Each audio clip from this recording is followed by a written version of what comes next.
Cool. Thank Perfect. you. Thank you. Like I said, the witness one changed colors on me, so I was like, I think I turned it on. So Oh, I you're just wanted to good. make sure. Yeah. Hey, sure. Good morning. Thank you. Morning, Mr. Naughton. Morning. How you doing? Good.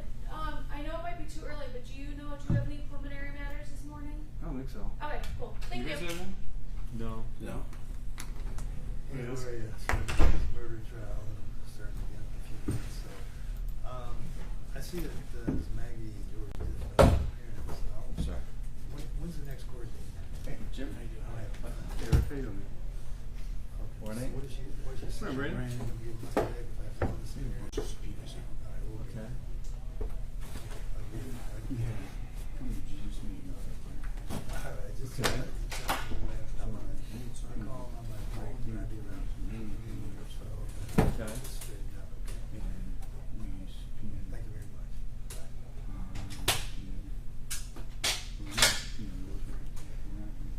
Okay. Okay. What's up? Good morning. Honestly, darn now. Doing good. Everybody's I'm just probably shocked. Yeah, I'm here. If I can get through. But we'll finish by tomorrow morning. Tulsa. Yeah. You won't be here today? He'll be here today, but I don't know if we can get to it, depending on how long you guys take with right now. Hi, good morning. So that's where we're now. If we move through Darnell Lake, we have shop. Get ready. Oh, okay. Okay. Okay. Okay.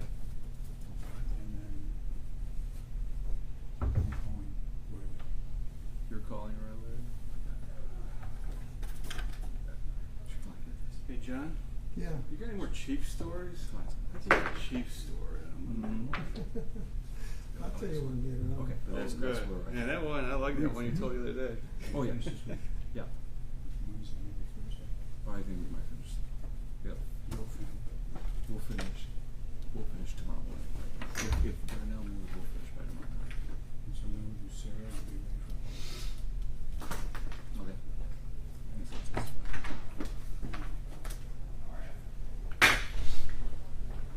That's Good, good. How you doing? I'm sure. Oh, that's good. Okay. I'm not in a hurry to sit there for the next 8 hours. I could stand for a few minutes. They are gonna finish by tomorrow morning. Okay. Cool.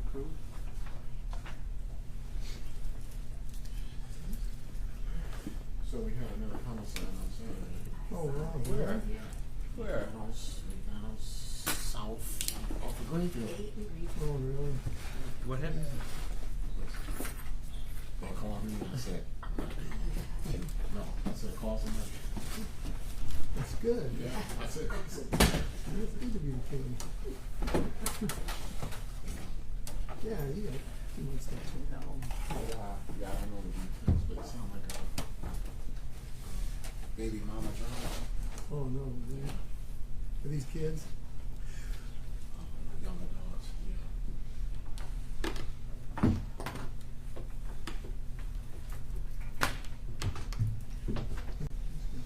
Oh.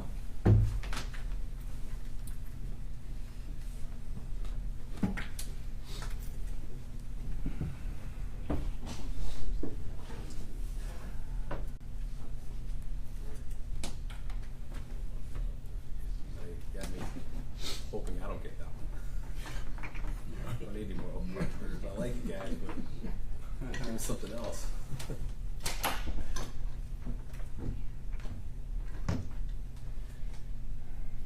Yeah, Rick, I think that is our first one since this one.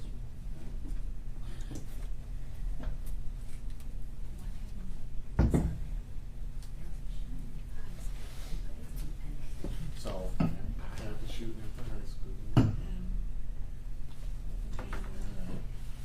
big kids, they don't want to call. We know who did it, but I remember that, yeah. Kids don't want to talk. Which is crazy that was at the high school.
good. I had to go to my granddaughter's dance recital.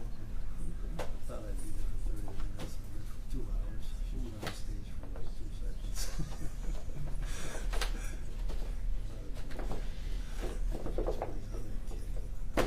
It was okay, yeah, chill. It was good. It's a beautiful weekend. Smoked a couple of cigars, drank a couple of bourbon.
Awesome.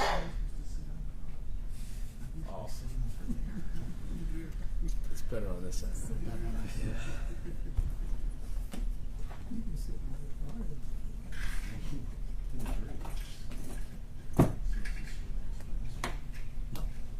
No, the only thing is that the mask is first. And then we need to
Hey Ray, how are you, man?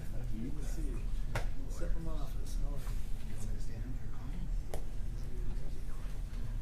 You get your own and they give you a call. I decided this case is pretty sad. Why don't you practice?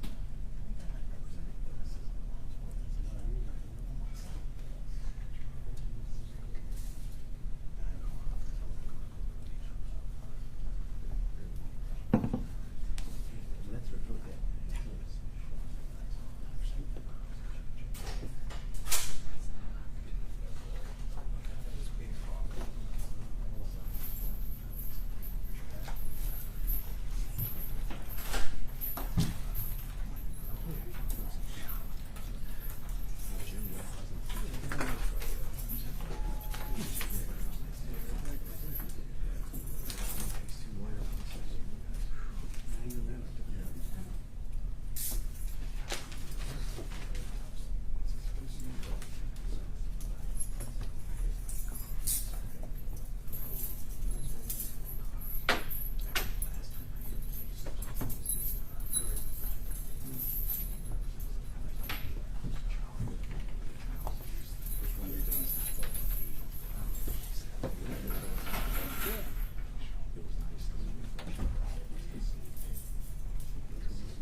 2023, 284-940 FC, and People of the State of Michigan versus Marco Vespikas, case number 2023, 284-941 FC. Good morning, Your Honor. My name is John Spinsky for the People. Good morning, Brandon Brawling, yes, please. Good morning, Your Honor. Michael Naughton, James Thomas, Mark Dickens. Mitchell will be around after we're in there. Is he here? He is. May I step out? That'd be for- great. Thank you.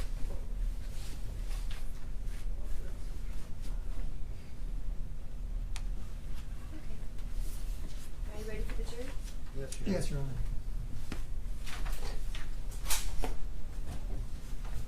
All rise for the jury.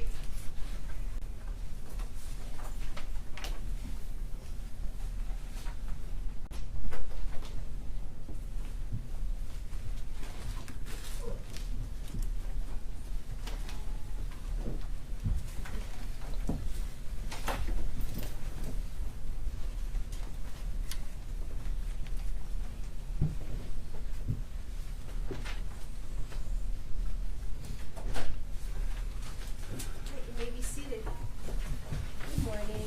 Good morning. I think you're still on, Mr. Mostic? Yes, Your Honor.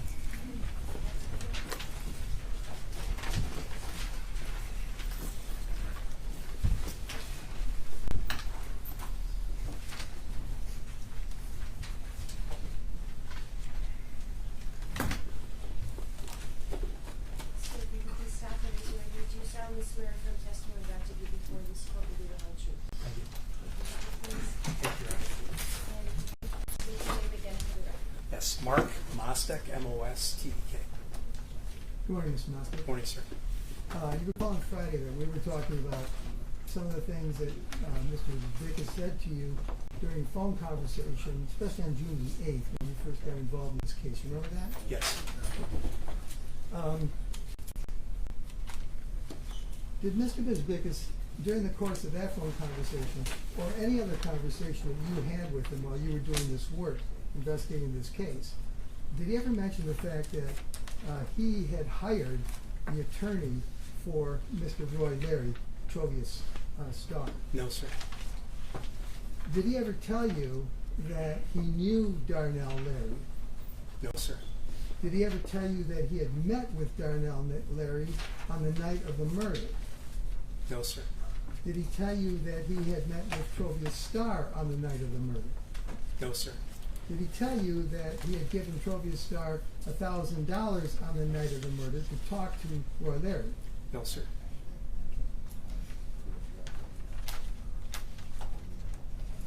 Did Mr. Vickers ever tell you that he and Dan Hutchinson and Marissa Hutchinson had invested together in a movie?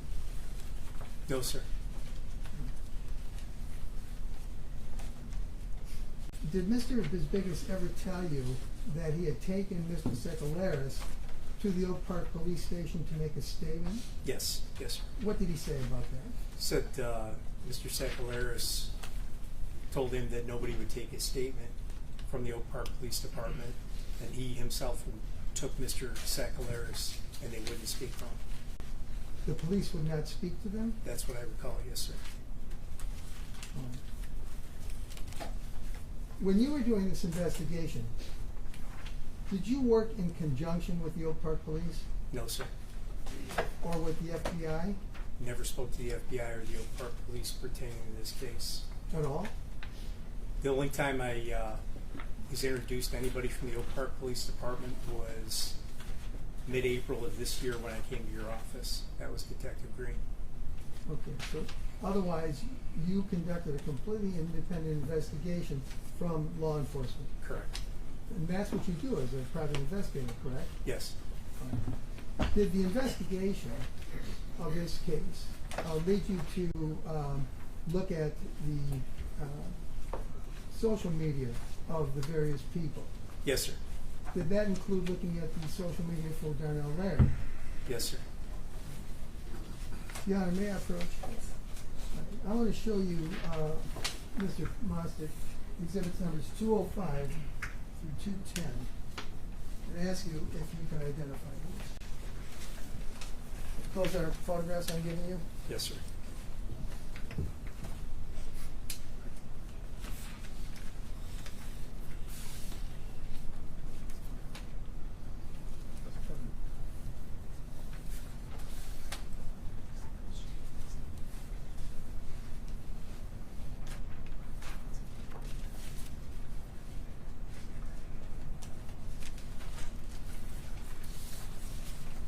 Yes, sir. Are They're those, copies. okay, those are, Those are received during the part of the investigation examining Darnell Larry's Facebook account. and these are entries that were taken from his Facebook account. That's correct, sir. At this time, Your Honor, I move for admission of exhibits numbers 205 through 210. No objection. No objection. Those are moving. You may publish. Yes, thank you. Now, this is exhibit number 205. And this came from, and it says at the top, does it not, Darnell Larry is with Marco Vizbickas and two others. Is that correct? Yes, sir. And this is dated December the 16th of 2020. And it says, what you stand for is what you become. If you live for the bullshit, then you are a bullshitter. By all means, point blank. We have as men gotten away from the code of being real and have allowed fake things and people to become our real. We are so fucking disrespectful to the code of honor. Stop consigning for loved ones who will cross you in a heartbeat. I'm going to post some pictures of those men that will go to the end of the world for believing in what I stand for. I post a few pictures of some of the men who stand in the center of my work. I will post the second part of this post with pictures of those I missed. That was a correct reading of exhibit 205? Yes, sir. All right. Now this is exhibit number 206. And this is dated April the 14th of 2021. Can you describe at the bottom of that post what is pictured there? Two photographs. And on the left, whose photograph is that? On my left, it's Mr. Vizbickas. And on the right? It's Mr. Darnell Larry. And at the top it says, Darnell Larry is with Marco Vizbickas, correct? Yes, sir. This is dated April the 14th, 2021, correct? Correct. It says, life gives you all kinds of people on your journey, and God also places angels in your life as well. This humble human being has been placed in my life for many reasons. Over the years, he has become more like a family member than a friend. Without going into many details, he needs to know the level of respect and love I have for him. It's the highest you can stand for. Bro, thanks for saving my life. Is that a correct reading of that? Under the line, the last couple lines, it says it's the highest you can stand on. Bro, thanks for saving my life. That's correct, sir. Okay, thank you. This is exhibit now number 207.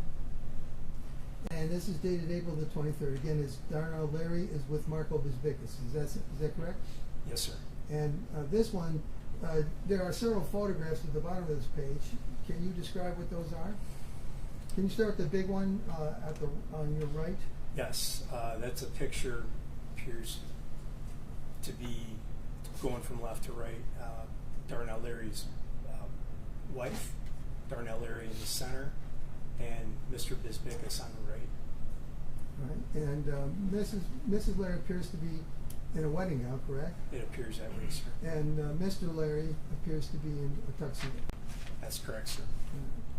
And then to the left of that, there are two larger pictures at the top of a row.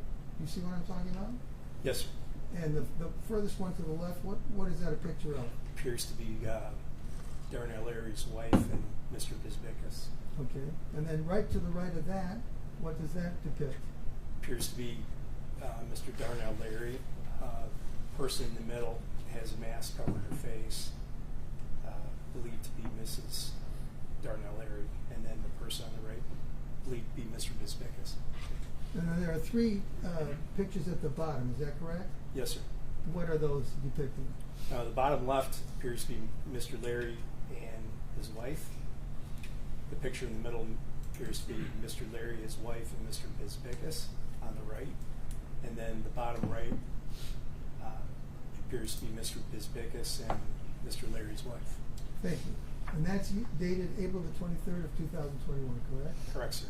All right. Now exhibit number 208. Again, this says Darnell Larry is with Marco Vizbickas at the top, and it's dated July the 2nd of 2021. Is that correct? Yes, sir. All right. And this one reads, it's few men in this world that I'll step outside of my box, I'll make a sacrifice. These men are not your average men. They stand above most, and they're worthy of any sacrifice. and I will definitely put my life on the line without question. Is that a correct reading of what Mr. Larry wrote? Yes, sir. All right, and then you have some pictures at the bottom, is that correct? Yes, sir. The two larger pictures at the bottom of the text are of whom? The larger pictures on the top row to the left is Mr. Darnell Larry. To the right is Mr. Bisbicus, along with Mr. Angelo Reptopoulos. Okay, and below that, you have three smaller pictures, is that correct? Yes. All right. To the right is a text, and it reads most relevant, and this appears to be from Marco Bisbicus, and it reads, I am very honored reading your post and cannot stress it enough. We are family, and I don't say that loosely, I truly mean it. The love and respect is mutual.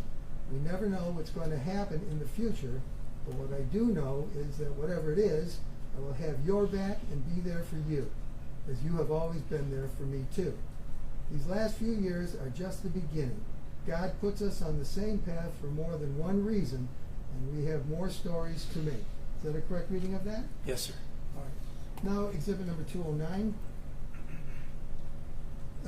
Can you tell us what this depicts? It appears to be a picture, a colored photo of a previous posting on Darnell that you had shown me in a previous exhibit. It's blown up and appears to be Mr. Bisbicus on the left and Mr. Raptopoulos on the right. They appear to be sitting in a golf cart. It appears they're in a golf cart, clubs in the back. Okay, and then below that, what does it say? Under most relevant, it says Darnell Larry 100. Okay. Thank you. And then finally, exhibit number 210. This is again, it says Darnell Larry at the top. It's dated April the 10th, and it reads, Life is awesome. What a beautiful experience and an excellent day to be a part of history. Pegasus Taverna, Greektown. At the Greek parade with the Queen Princesses, shout to my best guy, Marco Bisbicus. And what are those? Are there photographs at the bottom of that text? Appears to be on the left, Mr. Darnell Larry holding the hands of two young children, and on the right, Mr. Darnell Larry standing with two young children by his side. Okay.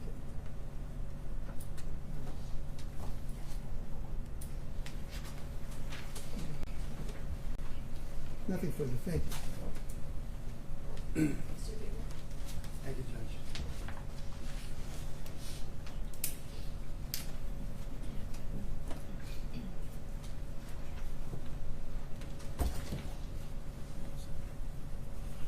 Morning, Mr. Mosley. Morning, sir.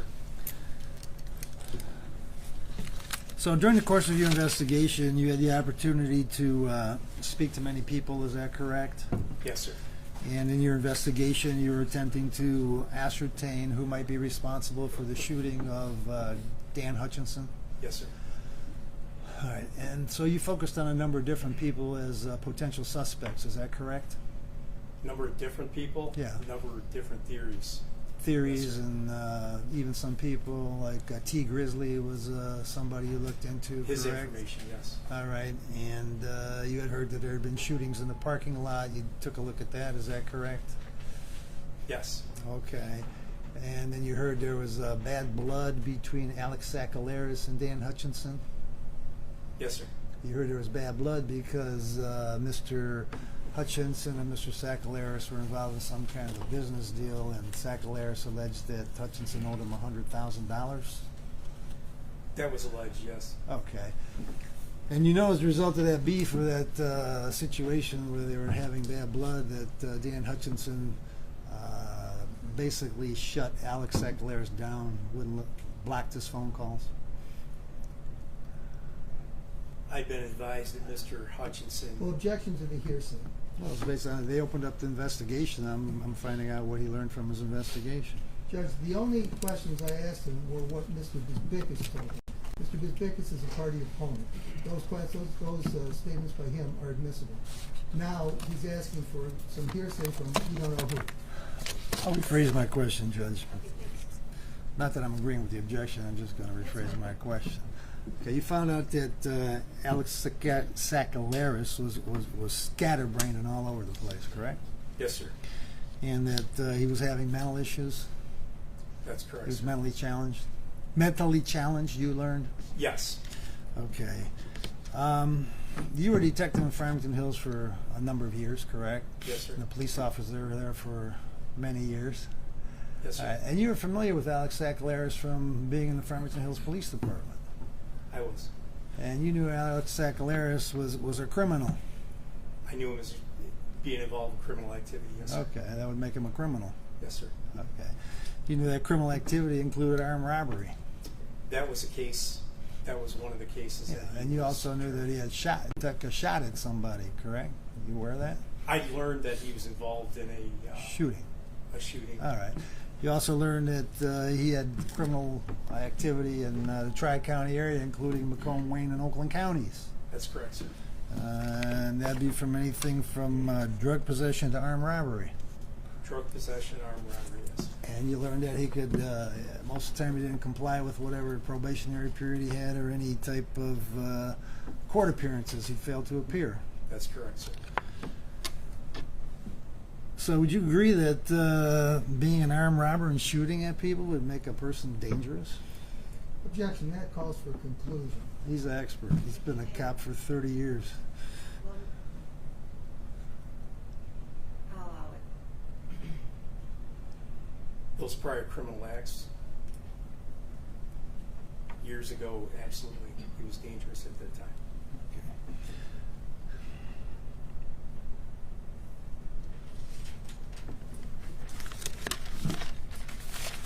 You tried to ascertain why Sakalaris, Mr. Sakalaris, would appear on June 1st, 2022 at approximately 12:30 at the pawn shop, correct? I'm sorry. Did you try to ascertain why Alex Sakalaris would appear out of nowhere on June 1st, 2022 at the pawn shop? Yes. And you couldn't find a rational explanation as to why he was there? We never had the opportunity to ask him. That's correct.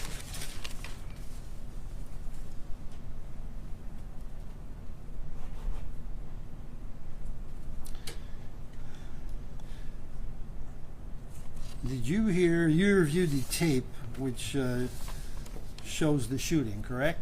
I viewed it, yes, sir. And you saw Alex Sakalaris, you were able to identify him as being the person in the Mercedes-Benz, is that correct? From personal observation, or did From your investigation. from the investigation we Right. learned that Mr. Sakalaris was And present. you listened to the tape, correct? Yes, sir. And after the shooting, you heard Alex Sakalaris say, "Die, you motherfucker." Did you hear him say that? Yes.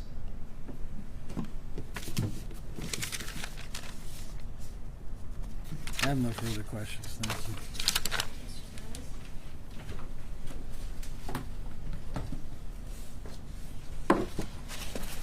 Good morning. Morning, sir. You and I had spoken on a previous occasion, maybe even two. That's correct, sir.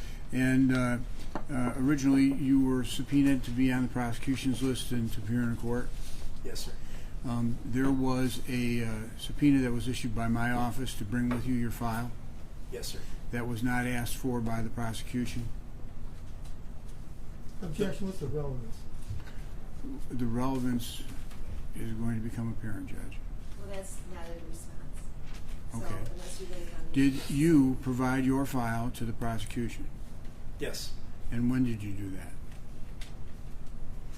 The day that I was made aware that you had served a subpoena requesting to view my file. On you. Correct, sir. And you hired a lawyer, did you not? Did not hire a lawyer. Did you consult with a lawyer? I did. And did you and the lawyer call me on the phone? We did. And before you called me on the phone, had you talked to the prosecution? Yes, sir. You talked to one of the prosecutors sitting at the table? I spoke to Mr. Spencer. Okay. Did you advise Mr. Skrinsky that you'd been subpoenaed to bring your file with you? He advised me, sir, and asked that I come to his office. And when is it that you showed your file to him? I'm sorry? When did you show your file to him? Beginning of May is the day you had served the subpoena. The next day I was contacted by Mr. Skrinsky with the request that I come to his office with my file. So that was the day I... And what was the day that you spoke to me? That same day, sir. Okay. Now, you have prior experience as a police officer, correct? Yes, sir. And you were working in this case with another private investigator who was licensed by the state of Michigan, right? Correct, sir. And who is that? My office has a license as private investigator for private investigation, and Mr. Cronin has a license that covers the people that work under him as well. But I was talking about who it was that you were working with, and wasn't that Mr. Allen? Mr. Allen, yes, Mark Okay, Allen. now, your company is named Fortis, is that right? That's correct, sir. And it's kind of interesting play on words. The company that Mr. Cronin represents or owns is Forterra. Is that right? That's correct, sir. Was that something intentional because of your working relationship? I have no idea why. Who had the name first? I don't know, sir. In any event, you're working under Mr. Cronin and Forterra, who were retained to represent Marissa. Is that right? Yes, sir. And I'm speaking of the witness who was here, Marissa Hutchinson. Correct, sir. Do you know who retained Forterra? No, I don't. Do you know who paid for Forterra? No, sir. And as far as Fortis is concerned, there was a report that was generated by Forterra. Were you involved in the presentation of that report? The presentation of the Forterra report? No, sir. No. Did you meet with the Oak Park Police or with the prosecutors about the report prior to July the 12th? No, sir. But before you came here today, did you review that report on originally July 11th, but then amended on July the 12th? I never reviewed the Forterra report. I only had the information that I provided to Forterra. And how did you transmit that information? Was it by in-person interview or was it by email? Email. And if I understand it correctly, your job as a subcontractor to Forterra was to engage in interviewing witnesses. Is that right? Correct, sir. And did Mr. Allen work for you or with you on that? With me. And you interviewed witnesses, is that right? I did, sir. And he had interviewed witnesses. Correct, sir. All right. And that went into the report. Combination of efforts from everybody involved was what that report became. So I want to talk to you a little bit about confidences. Absent a waiver from your client, can you speak about the case? I'm not familiar with the business. You're a practice. private investigator, aren't you? I'm an investigator working under a private investigator license. Do you feel that you're free to talk about your client's case, or even that you have a client without permission from the client? I'm not aware of the justification, sir. You had indicated that Mr. Bisbickus had told you that he had either himself or through others had interviewed witnesses. Is that right? Correct. And you were not concerned, or you became concerned because you did not get any particular information about that. I was concerned that the information that he had obtained was not relayed to me. Correct. And so you're the private investigator. Who's supposed to go out and canvass the neighborhood? In this case, Mr. Bisbickus was offering information, and it appeared he was attempting to assist us. I was not going to interrupt the process that he had going on because I figured at the end of it, everything would be coming to us. But as important as it was to canvass the neighborhood, and you found out that Mr. Bisbickus had not canvassed the neighborhood or given you the information, did you undertake the responsibility then to have either yourself or Mr. Allen go out there and do it? Objection to the relevance of this. The relevance is the importance of going out and canvassing the neighborhood when you have a police department investigating. Wait, Mr. Thomas, your response to the objection was your question. Yeah. I'll move on. All right.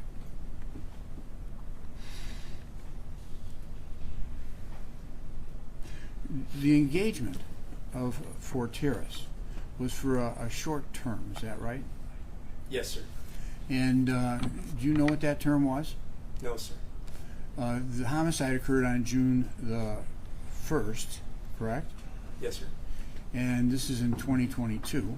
That's correct. You were meeting with people on June the 8th, correct? The first meeting that we had pertaining to it was June 8th. That's correct. Okay, and so, and then when was the Forteris report generated? The complete report was established, again, I had a Word document completely put together by July 9th and forwarded. If I showed you the original report, might that refresh a recollection of the actual date, or are you sure it was July the 9th? If that's a Forteris report, I wouldn't have any understanding because I never viewed the Forteris report. After the Forteris report was generated, you continued to have contact with the Hutchinsons, is that right? I did not. Relating to this case, did you continue to have conversations with the with anyone that would update you on what was going on? My partner, Mark Allen, my investigative partner, yes, sir.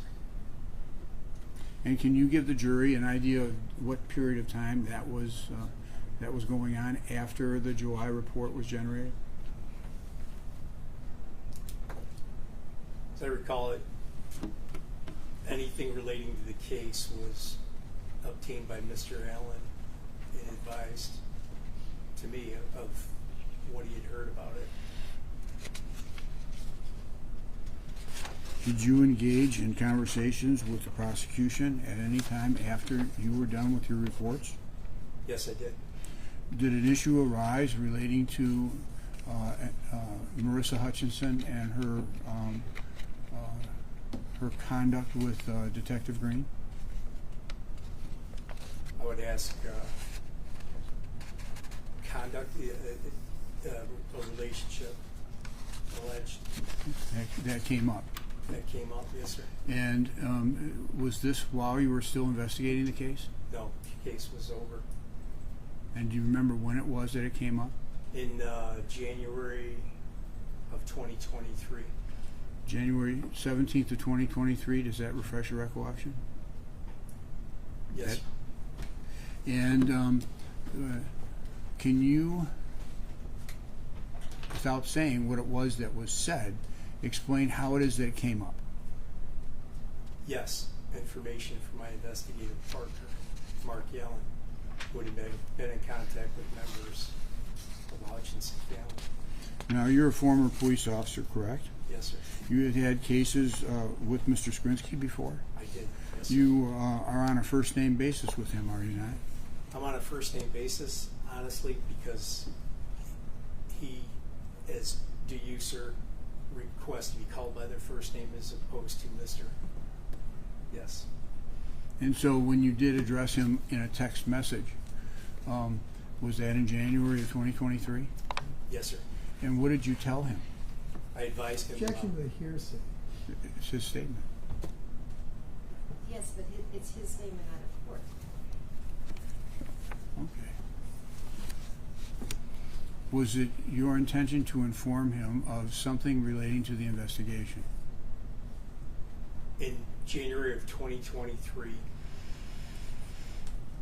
I contacted him and advised him of information that was being received from my partner that was passed on from a member of the Hutchinson family. That's correct.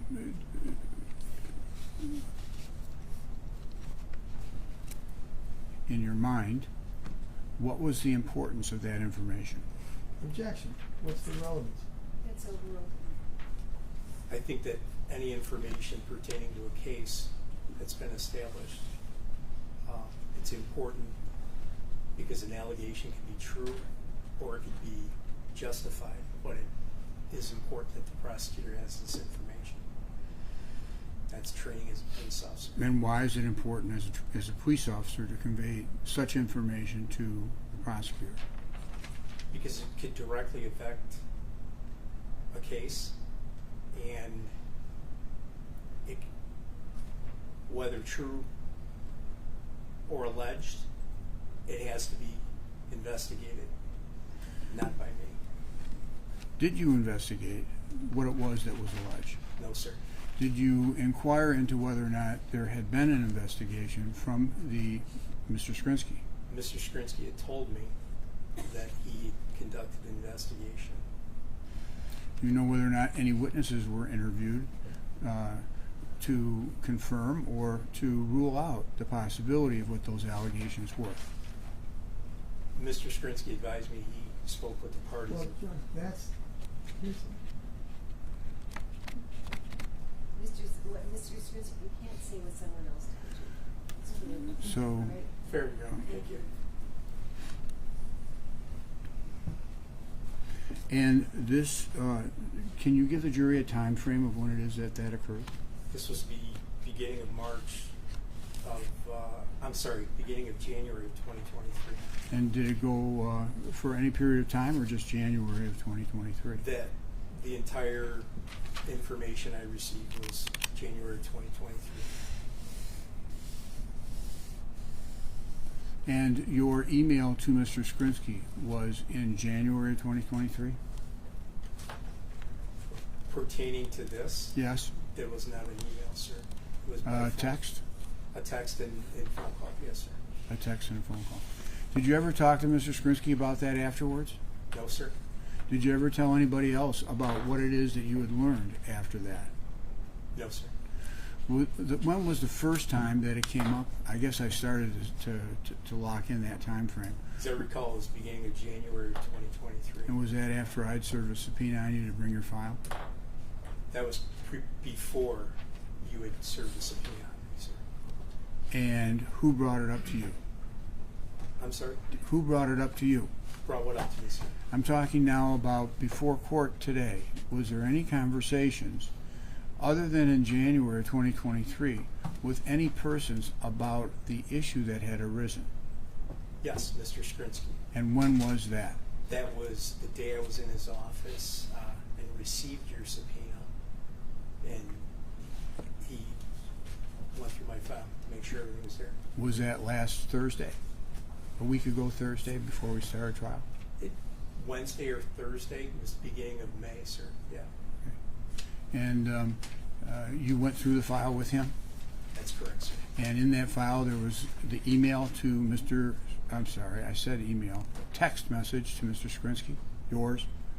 No, I had showed him that text, the evidence that text message existed, and presented him with a copy and yourself. How much time had passed between January 23 and your meeting with Mr. Skrinsky where you showed him that text? So from January of 23 to May of this year, a year and 5 months. Did you ever talk to any police officer about the text message? No, sir. Did you ever talk to a police officer about the issue that had arisen?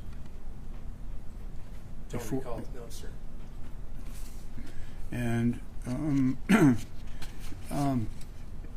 this came up in January of 2023. I assume it's not in the Forturis report. Correct. Yeah, because that had been generated much earlier. July of 2022, correct. Did you talk to Mr. Cronin, Kevin Cronin, who is the owner of Forturis, about this issue? No, sir.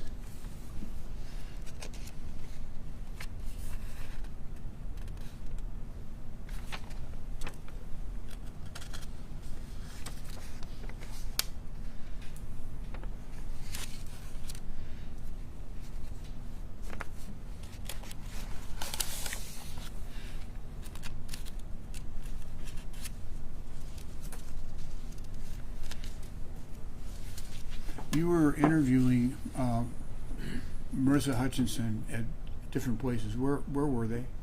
The only time I interviewed, actually, there were 2 times I spoke to Mrs. Hutchinson. One was in the initial Zoom call on June the 8th, and the second would have been on the 13th at her residence. When you were at the residence, how did Mr. Bisbicus arrive? He showed up. I don't know. He showed up after we had already been there. For how long? As I recall, it wasn't long after we had arrived and already sat down in this house. I'm going to say 15, 20 minutes. Here. As you sit here today, do you recall her calling him? I don't recall her calling him. No. You're not ruling it out, but you don't remember. I don't recall her making a phone call to Mr. Bisbicus.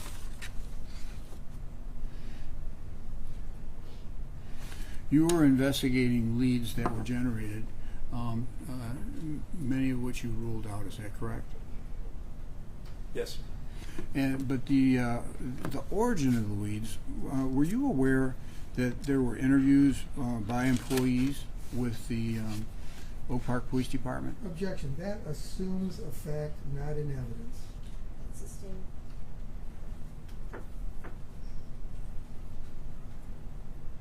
I am going to rephrase it, Judge. Were you aware that the employees had been interviewed by the police? Objection. That assumes a fact, not in evidence. Judge, can we approach? Because All right. you're asking the All right. question as if we all heard this before, and we haven't. So it's a fact, not in evidence.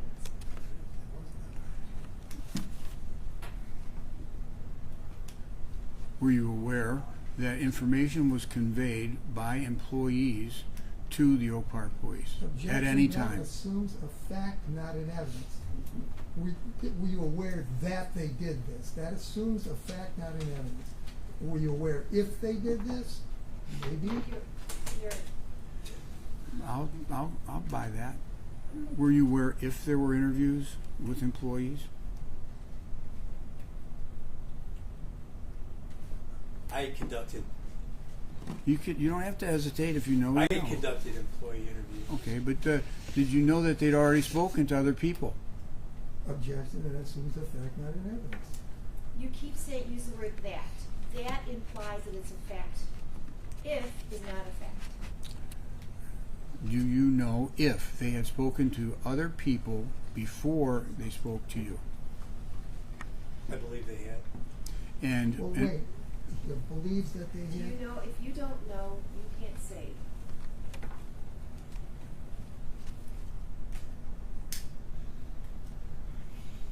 No, sir.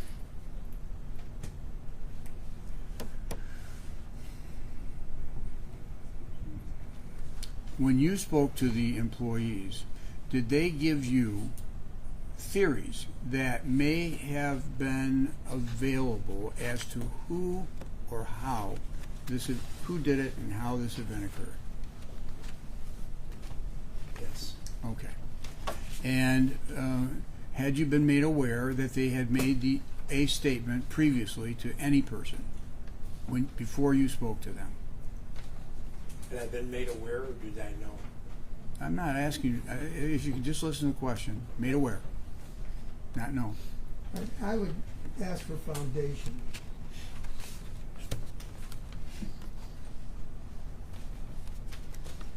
You were not working with the Oak Park Police Department, is that correct? That's correct, sir. Were you presented with any videotapes of any conversations that the individuals who you were going to be interviewing were having with the Oak Park Police Department? No, sir. Were you aware of whether or not Marco Bisbicus had presented them to the Oak Park Police Department? I wasn't aware of that, sir. In any event, there were different theories that were out there, correct? There were, sir. All right, can you please? I know that I don't want to go over what Mr. Rabitwer had done, but there were many and varied theories, correct? There were various. There's theories, yes, sir.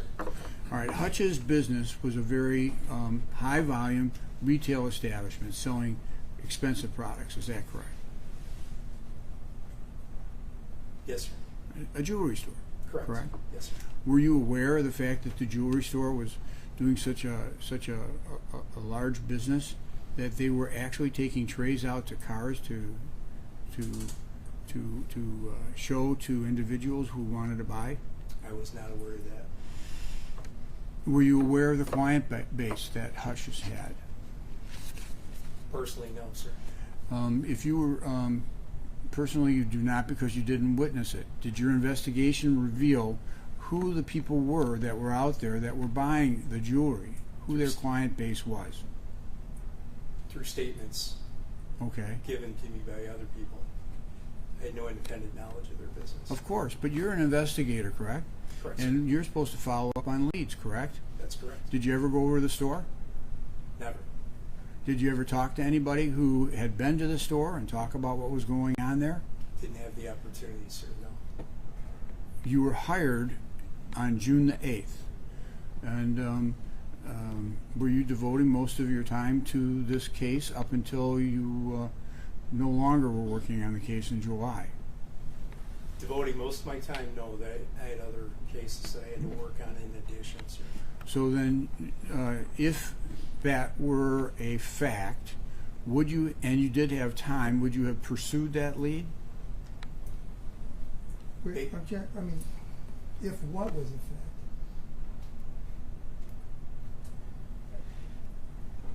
Interviewing witnesses who would have told you about what was going on in Hutch's store to come to a conclusion as to what the cause was. Seriously, with all due respect, I do not understand the question, and if you could clear us up, please. We're going to your investigation, sir. You're telling me that you did work on this file, correct? I did, sir. And that part of your job was to determine what has happened, correct? Yes, sir. Yet you did not go to the store, is that right? I did not go to the store. And you didn't interview any witnesses who had been to the store, is that correct? That's correct, sir. And so these leads, for lack of a better term, about what it was that happened and how the event occurred, you couldn't follow up on it because you didn't have enough time. I did. The investigation started on the 8th and was done by the 27th. I didn't have time to speak to everybody. You didn't have time to canvass the community, correct? That's correct. You did not have time to follow up, as I originally said. The canvassing of the community, again, was already underway. And interviewing witnesses who may have been there. In the community or at the store? In the store. We did not get to interviewing witnesses. Did you interview witnesses at the store who worked at the store? Who worked at the store, yes. How many?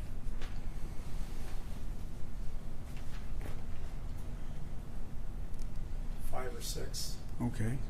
And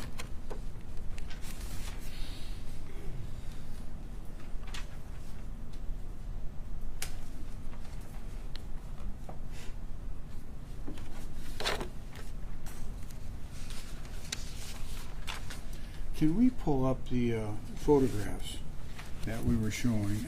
I'd like to look at, and I'll start with.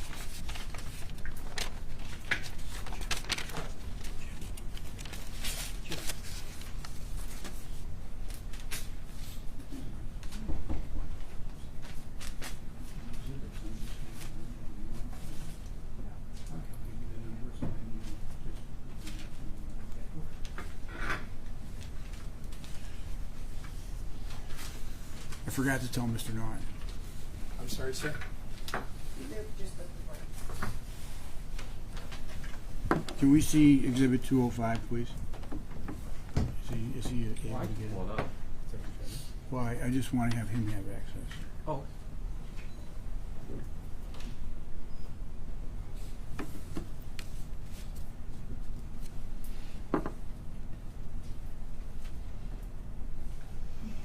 Were you the one that pulled this social media? No, sir. You were showed it on your direct examination. Can you tell me what the date is on that exhibit number 205? December 16th, 2020. It's alleged that the conspiracy began in January of 2022. This is prior to that time, is that right? Yes, sir. Okay.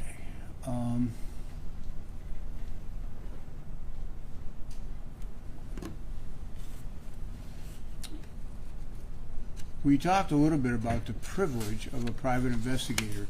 Do you know anything about privilege of a lawyer? Objection No. or relevance? It's sustained. All right. So, okay. Can you give me then 206? In April of 2021, that also predates the conspiracy, is that correct? Again, if you could tell me. January of 2022 through August 23rd, I believe, are the dates. Okay, I'm not privy Of to 22. that. But this would predate January of 2022. Yes, sir. The person on the right, can you identify him, or have you ever seen him? Mr. Darnell Leary. Mm-hmm. I saw him in news reports. Yes. Can Never you met him. Mr. Naughton, can we zoom in on Mr. Larry's chest and face? Is it possible?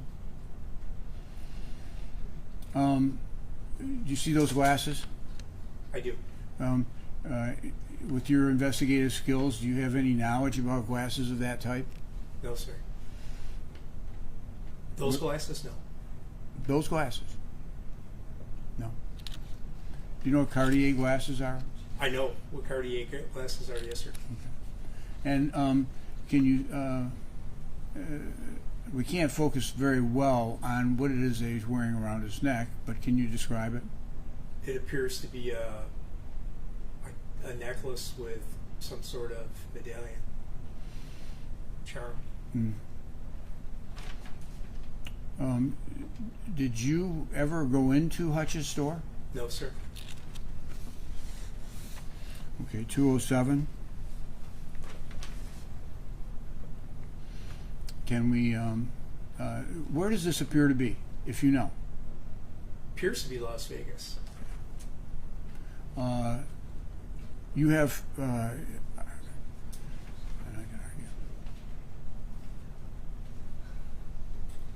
I'm going to withdraw that part of the question. This appears to be a conversation between Mr. Larry and Mr. Bizbickas. Or is this just a Facebook post? Appears to be a Facebook post. And the date of that post is when? April 23rd, 2021. In the 1 year before the... It wasn't initially, Your Honor. So. Yeah, okay. And it appears to be a happy event?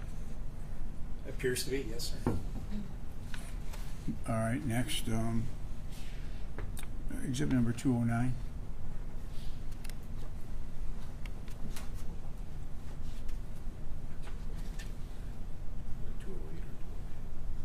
I said 209.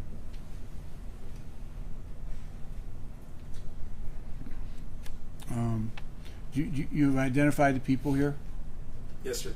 Do you know them both to be of Greek descent?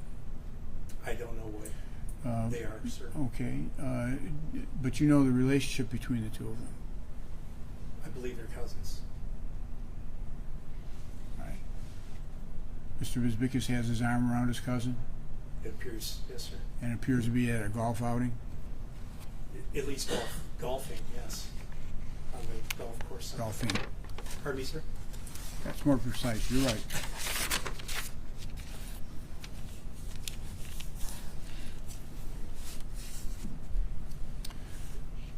Okay, thank you. You can take that down.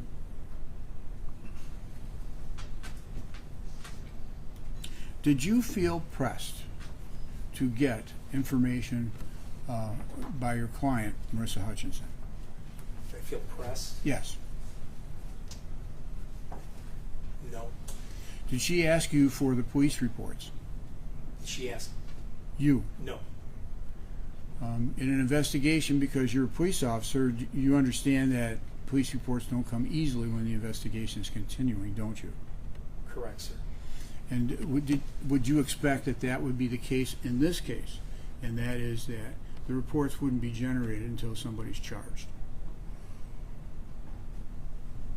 I believe they'd be difficult to obtain because it was an ongoing investigation.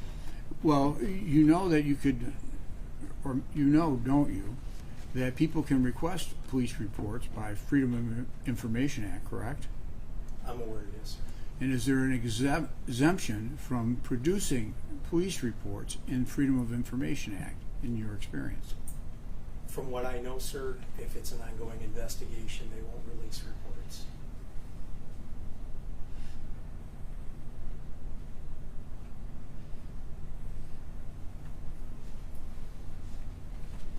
What was Marissa's reaction, if any, when she asked for reports? Asked you of reports. Mrs. Hutchinson never asked us for reports. And you were not concerned about police reports? I'm sorry? You weren't concerned about obtaining police reports? I would have liked to have had a police report. Yes, that would have been helpful. So what did you do in order to obtain police reports? Did you call the prosecutor's office? You had a relationship with Mr. Skrinsky? No. Did you call the Oak Park Police Department? No, sir. Were you aware there were other agencies involved? Did you call them? No, I did not. Okay. And then my last area is going to go to whether or not you had contacted anyone else other than Mr. Skrinsky about this issue with Marissa and Detective Green. As I recall, no. You were interacting, were you not, with police officers in this case? No, sir. Okay. Even Mr. Skrinsky, were you interacting with him prior to the January of 2023 disclosure? Yes, I was. I talked to Mr. Strinsky and told him who I was and if he needed any information. Did you remember me from the other case that we worked together, that type of conversation? Yes. Yeah. But then after January 2023, you had his phone number, correct? I did, sir. And you had his... I may have had his phone number prior to that. But at least as of January 2023, you had his phone number, right? Yes, sir. And certainly you had it afterwards, correct? Correct. And you knew how to text with him, correct? Yes, sir. But you had no follow-up or any other conversation with him until you were subpoenaed in this case? Correct. By the defense? By the defense, correct, sir.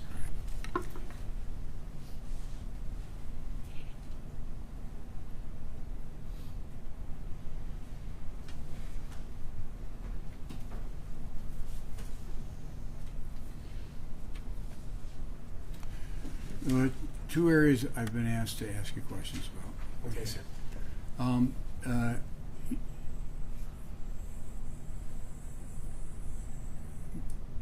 You were looking for the video of what was happening outside of the pawn shop, is that correct?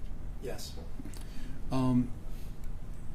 When you didn't get the video from Marco, did you ask Marissa for the video? No, sir. She's the owner of the building. You didn't think to ask whether she had a copy or whether or not she could provide you with a copy of it? Mr. Bisbickus mentioned that he had already viewed the video prior to our first phone conversation and that he had a copy. So considering what was occurring, it wasn't necessary to ask Mrs. Hutchinson for anything at that point. Did you feel it was taking too long, that Mr. Bisbickus was taking too long in providing the video? Yes, based on the fact he said he already had a copy of it. I But figured then- we would get it immediately. When you didn't get it, did you confide in Mrs. Hutchinson that you had not received it, and did she have a copy? No. Okay. Now, on June 13th, Did you have a meeting at the house with Marissa and with any other person? At the meeting on the 13th, were myself, Mr. Allen, Marissa, and Mr. Bizbickus. Mr. Sackler showed up to that meeting. Did Marissa assault Alex Sackler at that meeting? Yes. Nothing further. Can you explain that a little bit? What? Explain what, sir? You said that Marissa assaulted Alex? Mrs. Hutchinson asked Alex Sackler repeatedly if he would please accompany myself and Mr. Allen on a walkthrough at the scene, which we had requested. Mrs. Hutchinson was very distraught because Mr. Sackler said he was not going to do it. He wanted to do it another day. Mrs. Hutchinson, considering her state of emotion, everything that had occurred, lashed out and stated, "My husband was just killed, and you won't even help me with walking through, taking these guys to go on a walkthrough." And she, as I recall, she hit his shoulder.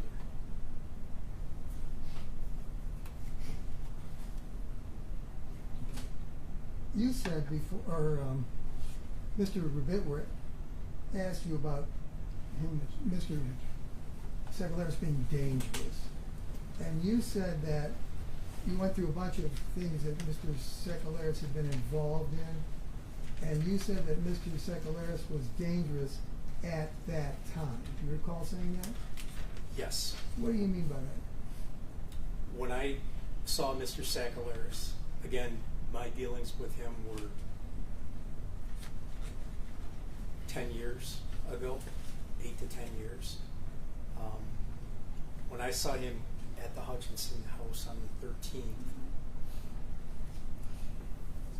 he didn't appear dangerous. He appeared very scatterbrained and mentally disturbed.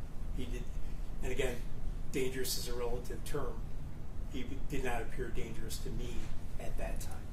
You have no idea if he was dangerous on June the 1st of 2022, correct? No, sir. You consulted with an attorney before you talked to Mr. Thomas, is that correct? I talked to him. Yes, I did. And who was the attorney? Jerry Subpoena. Isn't that Mr. Rabitwert's partner? It is. Okay.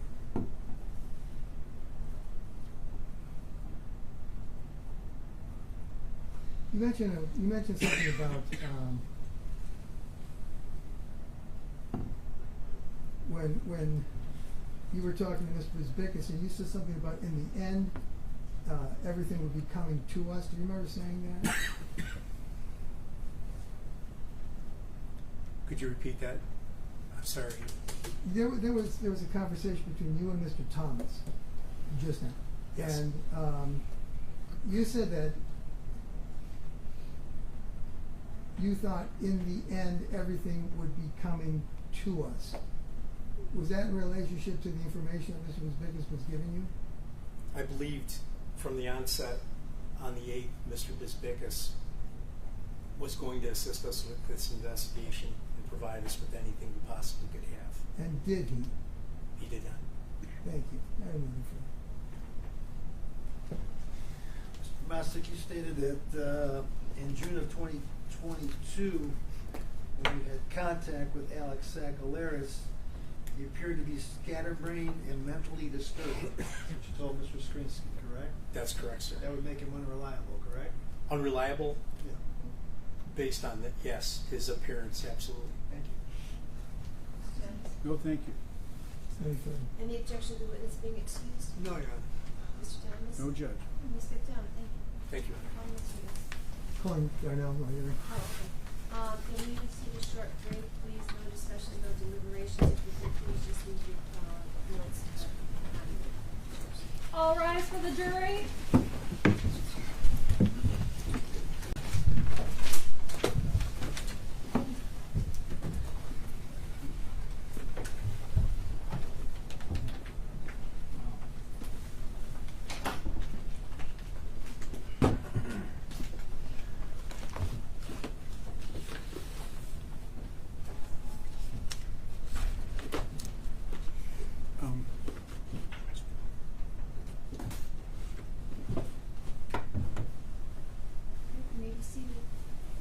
short break? Just to bring Mr.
Yeah.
We'll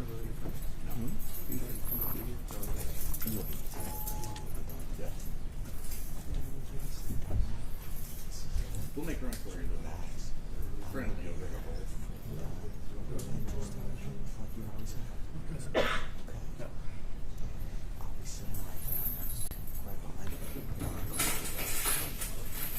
Okay.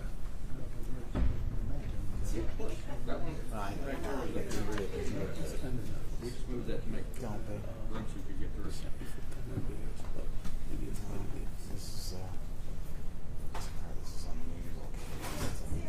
Yeah. Oh, sorry. Is he using this court for this jury? Yeah, yeah. At least that was my understanding.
All rise. All rise for the jury.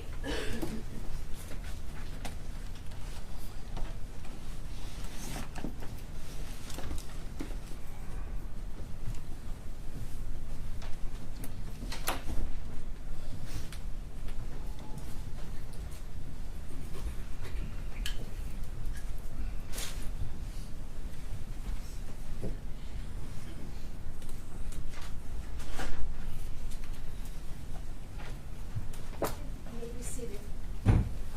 Tell Susan this video. At this time, people call Daniel Larry. Mr. Ray, if you would rise and please raise your hand. You solemnly swear affirm on penalty of perjury that the testimony you're about to give before this court is the whole truth. Thank you very much. Take a seat and tell us your name and spell your last name for the record. My first name is Daniel, my last name is Larry. L-A-R-R. If you could tell the jury that. First name is Daniel, my last name is Larry. L-A-R-R. Okay, Mr. Larry, when you speak, please keep your voice up so that the people on this side of the jury can hear you too, all right? Okay. Thank you. Mr. Larry, you are here today pursuant to a plea agreement between the prosecution and yourself. Is that correct? Yes, sir, that is correct. All right. I'm sorry, Your Honor. We can't hear him at all. Mr. You need to really Yes, sir, speak that up. is Thank you. correct. Okay. Good. We spoke to you, or you've spoken with the police on August the 24th, the day you were arrested, August the 26th, correct? That would be correct. And then we spoke with you at the jail on September the 20th, October the 4th, October the 26th, correct? Do you remember that? Yes, sir. Okay. And your attorney, who is in court today, was with you at those times too, is Yes, that he correct? was. All right, except for the first two times when you talked to The him. first two times he wasn't with me. Okay. That all period. But the last three that I mentioned, he was. Yes, sir. All right.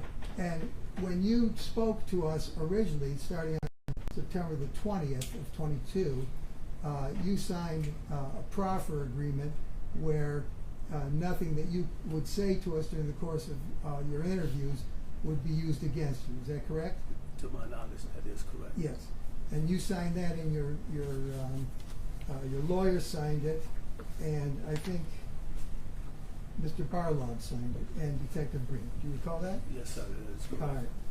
Then, on December the 9th of 2022, you entered a plea agreement with the prosecution, and in that plea agreement, you agreed that you would testify truthfully and completely, and that in exchange for that, the prosecution would add a count of solicitation to commit murder, and you pled to that on December the 9th, correct? Yes, sir, that's correct. All right, and further in agreement with that, the prosecution would seek a minimum term of 6 years, up to whatever maximum that Judge Grant would impose upon sentencing. Is that correct? That is correct, yes, sir. And then we would, at that time, at the time of the sentencing, we would move to dismiss the counts that you're charged with, which were premeditated murder and felony firearm, assault with intent to commit murder and felony firearm, and conspiracy to commit murder, correct? That is correct. All Yes, right. sir. So right now you've pled to solicitation, and you are to testify, and if you testify truthfully, the other counts will be dismissed against you, and you will be sentenced, and we are going to request of Judge Grant a 6-year minimum for solicitation to commit murder. Is that correct? That is correct. Okay. So that's how you come before this jury today, correct? Yes, sir, that is All right. correct. Now, do you know a person by the name of Angelo Reptopoulos? I know Angelo. Okay. Yes, sir, I do. All right. Do you know Marco Vizbickas? Yes, sir, I do know one. Is he in the courtroom today? Yes, sir, he's right And there. we stipulated to identification. Thank you. Thank you. And do you know a man by the name of Roy Larry? Yes, sir, I do. All right. Is he here today? Yes, sir. Thank you. All right. How do you know Roy Larry? He's my relative. That's my first cousin. He's your cousin, right? Yes, sir. Do you know a person by the name of Dan Hutchinson? No, sir, I do not. How about Marissa Hutchinson? No, sir, I do not. All right. On June the 1st of 2022, did you know them then? No, I did not. Okay. Now, I'd like to show you a few exhibits that have been admitted into evidence. Can I have exhibit number 46, please? Do you know who that person is? That would be Roy Larry. That's Roy Larry? Yes, sir. How about exhibit number 48? Do you know who that person That is? would be Roy Larry. And 49? That would be Roy Larry. All right. And how about exhibit number 55? That would be Roy Larry. Roy Larry? Yes, sir. How about 163? That would be Roy Larry. 164? That would be Roy Larry. 171? Again, that would be Roy Larry. And 176? That would be Roy Larry. All right. How long? All right. So that's that. All of those pictures are of your cousin, correct? That is All right. absolutely correct. Now, how long have you known Marco Vizbickas? I met Marco Vizbickas in, I believe, 2016. 2016? I believe so. All right. No, probably 2015, 16, somewhere around there, because I believe so. Around the end of 2015 and the beginning of 2016, I was squatting at a building. You were squatting at a building? Yeah, Where? on Cashew and Warren. Casual Warren in Yes, Detroit? Yes, sir. All right. Now, where had you been prior to? Where had you been prior to that? Prison. In prison? Yes, sir. All right. Why were you in prison? I was charged with second-degree murder. All right. And that was about 1992? Yeah. All right. You went to trial on that, correct? Yes, I did go to trial. And you were convicted? I was convicted. All right. Can you tell the jury what was involved in that case? What did you do? I was allegedly supposed to order some people to shoot a house up. You what? Allegedly supposed to order guys to shoot a house up. Shoot a house up? Yes. Why? They said because the prosecutor said it was because of drugs. Because of drugs? Yeah, but I maintained my innocence through the whole time I was there. I didn't have anybody to represent me. Well, you had a lawyer, right? Yeah, I had a lawyer, but he wasn't a lawyer. Well, all right. So you were accused of sending some people over, and the person that was supposed to get shot up. Who was that person? I didn't know that individual at all. Period. Pardon? I didn't know him at all. Wasn't that a person that was a rival drug dealer? Allegedly supposed to have been a rival drug dealer, but I didn't know the guy at all. Period. Did you pay the people that went over to do that? No, sir. I did not pay them. Not a dime. Allegedly supposed to be one witness I gave him $100. Another witness I didn't give him anything. All right. But you went to prison. You were Yes, I convicted. did. I was found. I was convicted. Okay. And that was in front of Judge George Crockett. Judge correct? Crockett. Yes, sir. All right. That was a bench trial, right? Yes, sir. It was. There was no jury. No, sir. It was not. I was advised by my lawyer not to take a jury. Okay, that's fine. Don't tell us what your lawyer told you. That's privileged material. Okay. You don't have to tell us that. All right.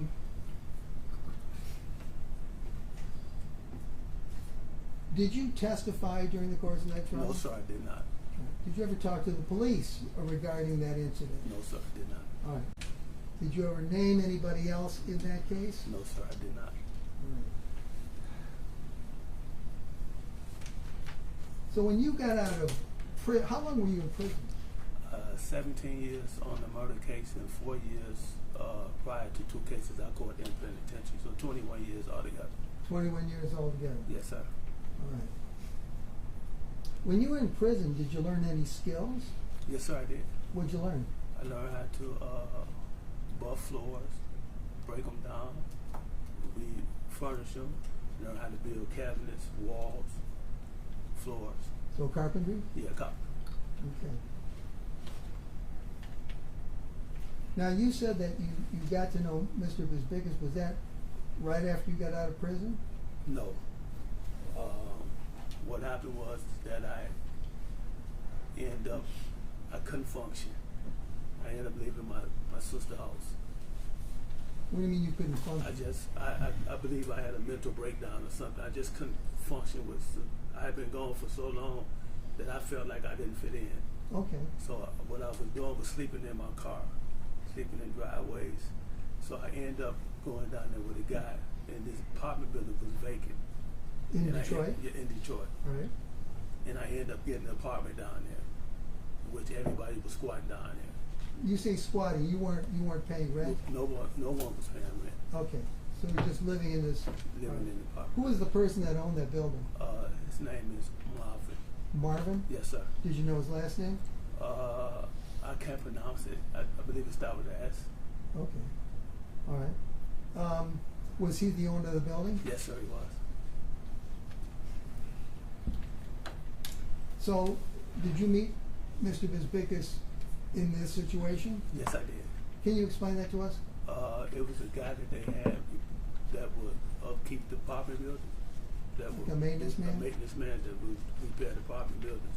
He was down there one day repairing, changing the locks on the apartment building. Mr. Larry, I can barely hear you. I'm sorry, guys. Okay. He was down there changing the locks Okay. on the apartment building.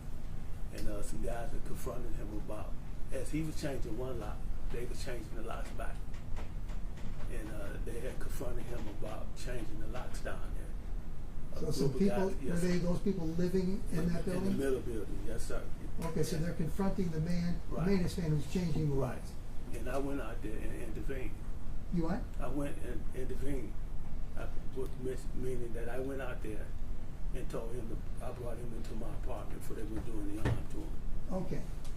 And what happened as a result of that? He went back and told Marvin, and Marvin must have told Marcus Babickas, and Mr. Babickas contacted me about a week later.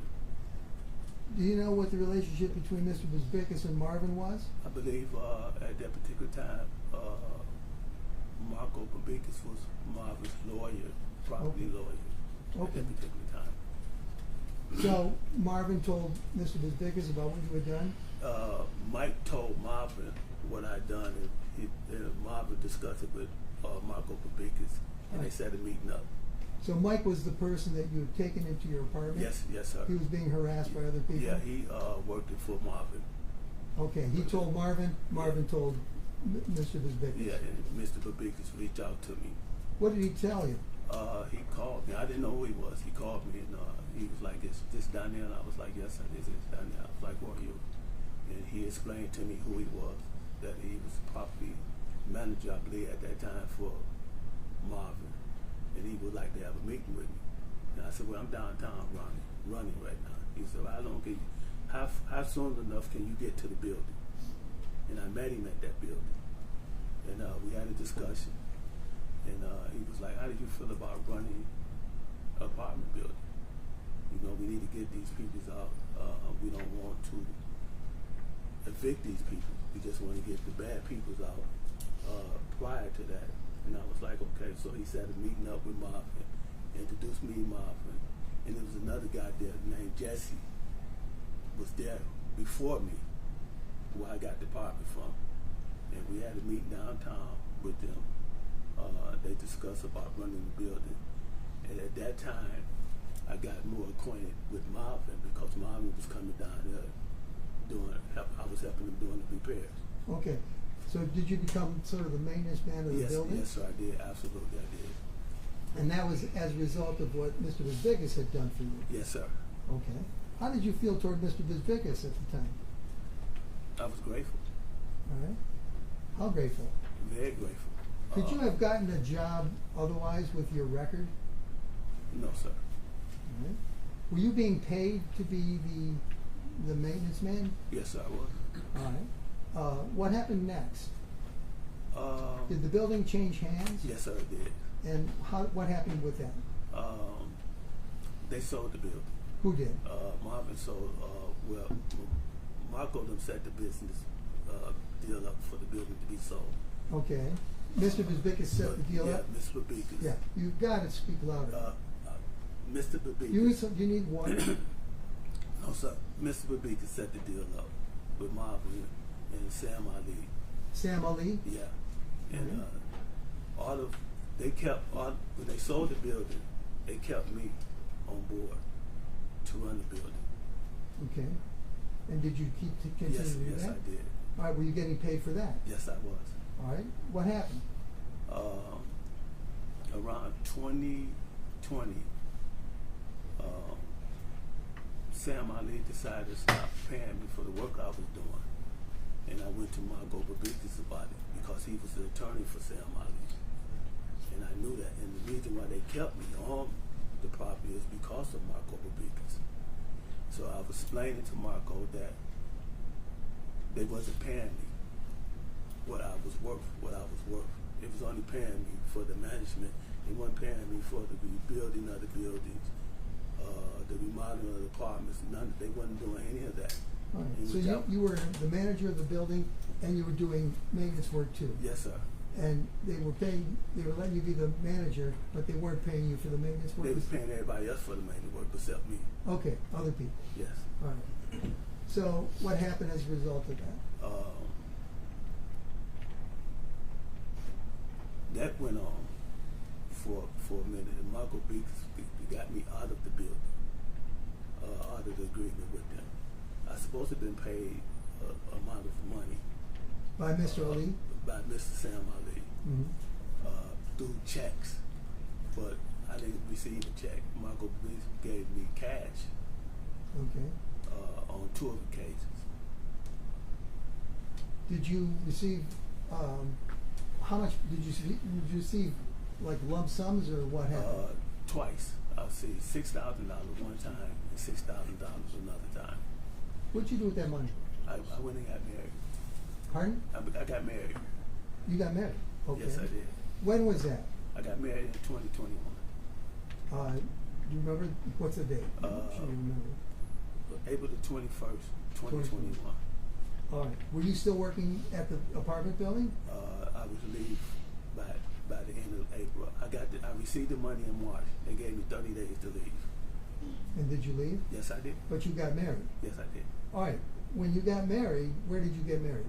In Vegas. In Las Vegas? Yes, sir. And your wife's name is what? Don.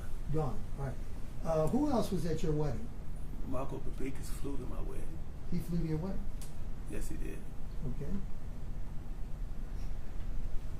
Before you had gotten married, had you spoken to Mr. Bisbickus about getting married? Yes, I did. What did you talk to him about? I talked to him about how excited I was about this woman. This was in 2020. Okay. How excited I was about her, a person that I had met in 2018. Did he tell you anything? He was like, "Go for it. That's what your heart desires. That's what you need to do. That's what you want to do down there. And that's what you should do. Go for it." And I did. Right. So, how close did you feel to Mr. Bisbickus at that time? I felt that he was a person I could go talk to about anything. About anything? About anything. Did you still feel like you didn't belong outside the walls after you got out? Yes, I did. Right. And was he helping you with that? At the beginning when I got the job, I didn't have that much contact with him. Okay. I didn't really have contact with him until 2020, around when the pandemic came around. We had some problems at the building, and I went to him about why these people wasn't evicted out of the building yet, because it was a gang of guys coming down this building, robbing, stealing. A couple of guys that got convicted of murder. So Marco came down there a few times to talk to the guys. I believe that's the first time I ever met Angel. Angel? Yeah. And which would is be Angelo Reptopoulos? Yes, sir. Okay, you called him Angel? Yes, sir. All right.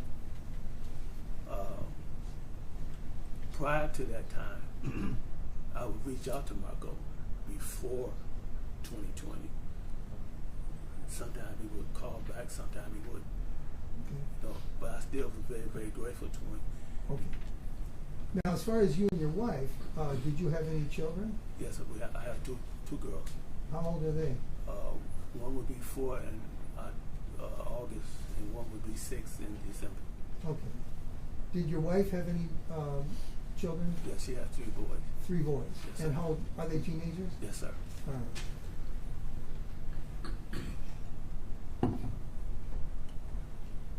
Now, I just want to show you some exhibits. May I approach the witness? Yes. And I want to show you exhibits numbers 206 through 210. I'm sorry, 205, yes. Okay. Mr. Laird, would you look at these exhibits, please?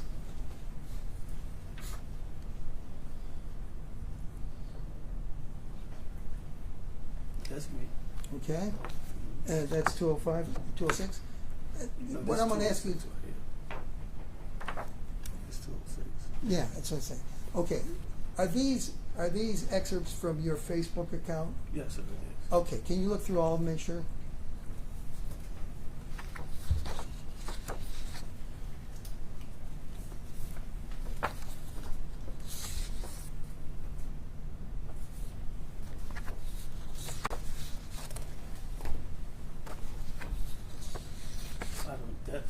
This is not, That's not from yours? no. All right. So, you remember writing these on Facebook? Yes, sir. Okay. And on Facebook, you're really saying some very nice things about Mr. Bisbickus, correct? Yes, sir, I am. And that's how you felt about him at that time? Yes, I did. All right. How deep was your loyalty to him? Very deep. It was deep to the point that I would sacrifice my life for him. You would sacrifice your Yeah, life? if he was in any harm's way. How did you, I mean, as far as the relationship is concerned, how did you feel toward, what was the relationship between the two of you like? To my knowledge, Yes. I thought it was pretty good, family-like. Like family? Yeah. In fact, you mentioned that, and he mentioned that to you, didn't he? Can I have exhibit number 208? On the side there, he said, "I'm very honored reading your post and can't stress enough. We are family." Did he often say that to you? Yes, sir. He says, and I don't say that loosely, I truly mean it. The love and respect is mutual. We never know what's going to happen in the future, but what I do know is that whatever it is, I will have your back and be there for you as you have always been for me too.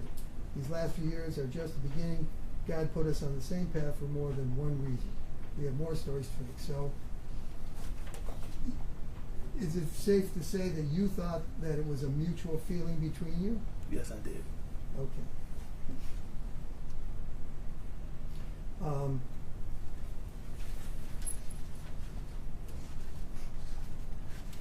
You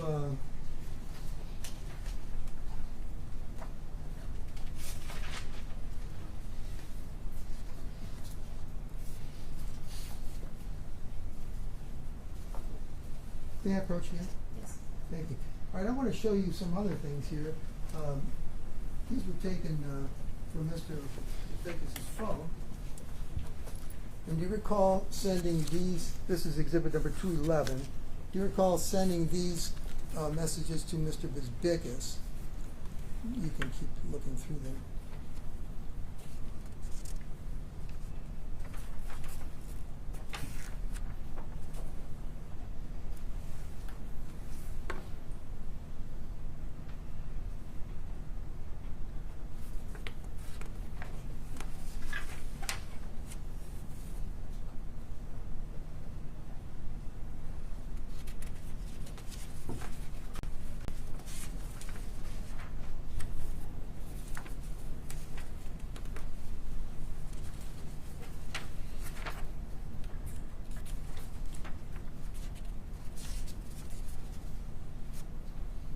Do you remember sending those photos to Mr. Bisbickus with those messages?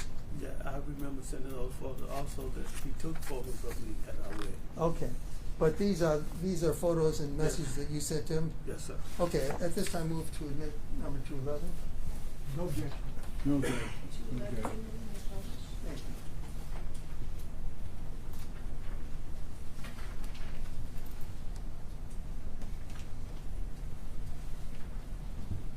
So you sent him a photo, and we can keep going. Those are the photos that you sent him, correct? Yes, sir. And that is a picture of, where was that picture taken? Vegas. In Las Vegas? Yes, sir. Those glasses that you're wearing, are those Cartier glasses? No, sir, they're not. What is that? Knockoff glasses. They bought $20. About $20, Yeah. okay. At the time that you were doing this with him, when he was with you in Las Vegas, were you employed? I was released from my employer. Just released. From Yeah. at the building? Yeah, from the building. Okay. So you were actually unemployed? Yes, I was. All right. Did you have a lot of money? No, sir, I did not. All right. Let's show the next photo that you sent. What's that from? Vegas. And who's that in the That's my picture? wife. That's your wife, Dawn? Yes, sir. Okay. With Mr. Go ahead. A little further. You remember taking that gondola ride? Yes, sir. Was that something in Vegas also? Yes, sir. And that was, it looks like she's still wearing the wedding dress and you're wearing tuxedo. Yes, sir. Okay. Who took that? The people at the resort, at Okay. the place, took it. All right. And the last one? At Vegas. All right. Is that it? All right. So you sent those photos in this text to Mr. Bisbickus, and you wrote to him. This is on September the 1st, at 2021, and it's at 10:43 in the morning. You write, "We appreciate boss more than words can explain," and you're writing this to Mr. Bisbickus. Yes, sir. Right? And then Mr. Bisbickus responds to you, every time I see the wedding pics, puts a smile on my face, just remembering the great energy that day. And then he writes to you, I appreciate you as well. I know our team is strong and we have each other's back. Was that an important thing to have each other's back? It was important to me. To you? Yes, it was. No? Okay. Then you write, no question about it, family for life. Is that how you considered Mr. Bisbickus? Yes. He showed up when nobody else would show up. He came to a wedding when nobody showed up to my wedding. He was the only one that came? On notice. I called him and told him I was in Vegas. Nobody showed up. The day of my wedding, he jumped on a plane and flew out there. Just to be with you? Just to be with me. All right. Had you lost touch with your family while you were in prison? I lost touch with a lot of people. When you got out, besides eventually meeting your wife, did you, and Mr. Bisbickus, did you have anybody else? I didn't want. I had my sister. The reason why I wasn't in contact with anybody, I don't know how irrelevant this is that I was gunned down. You were shot? Yeah. Okay. And beat. That's a relative of mine. Judge, I apologize. I can't hear you. You have to talk louder. I said I was gunned down and beaten by some relatives of mine. You were shot by your own relatives? Yeah. All right. Was this after you got out of prison? Before I went to prison. Okay. So you weren't close with your family to begin with? No, I didn't want to be in contact with nobody. I'd like to show you something else. Can I approach the witness? All right, this is exhibit number 212. Again, this is taken from Mr. Bisbickus' phone. Now, I'm going to ask you if you recall having these messages with Mr. Bisbickus.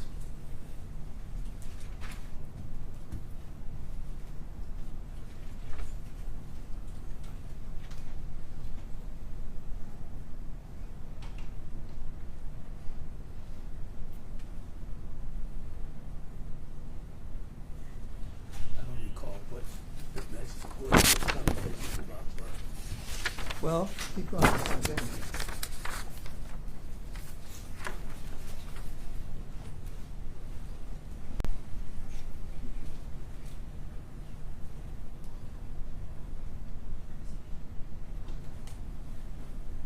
I recall. It was about my payment. Okay, hang on for just a second. Move to admit exhibit number 212. No objection. No, Okay, can we publish this? Thank you. Number 212? Yes. So, you say, hey boss, it's that time,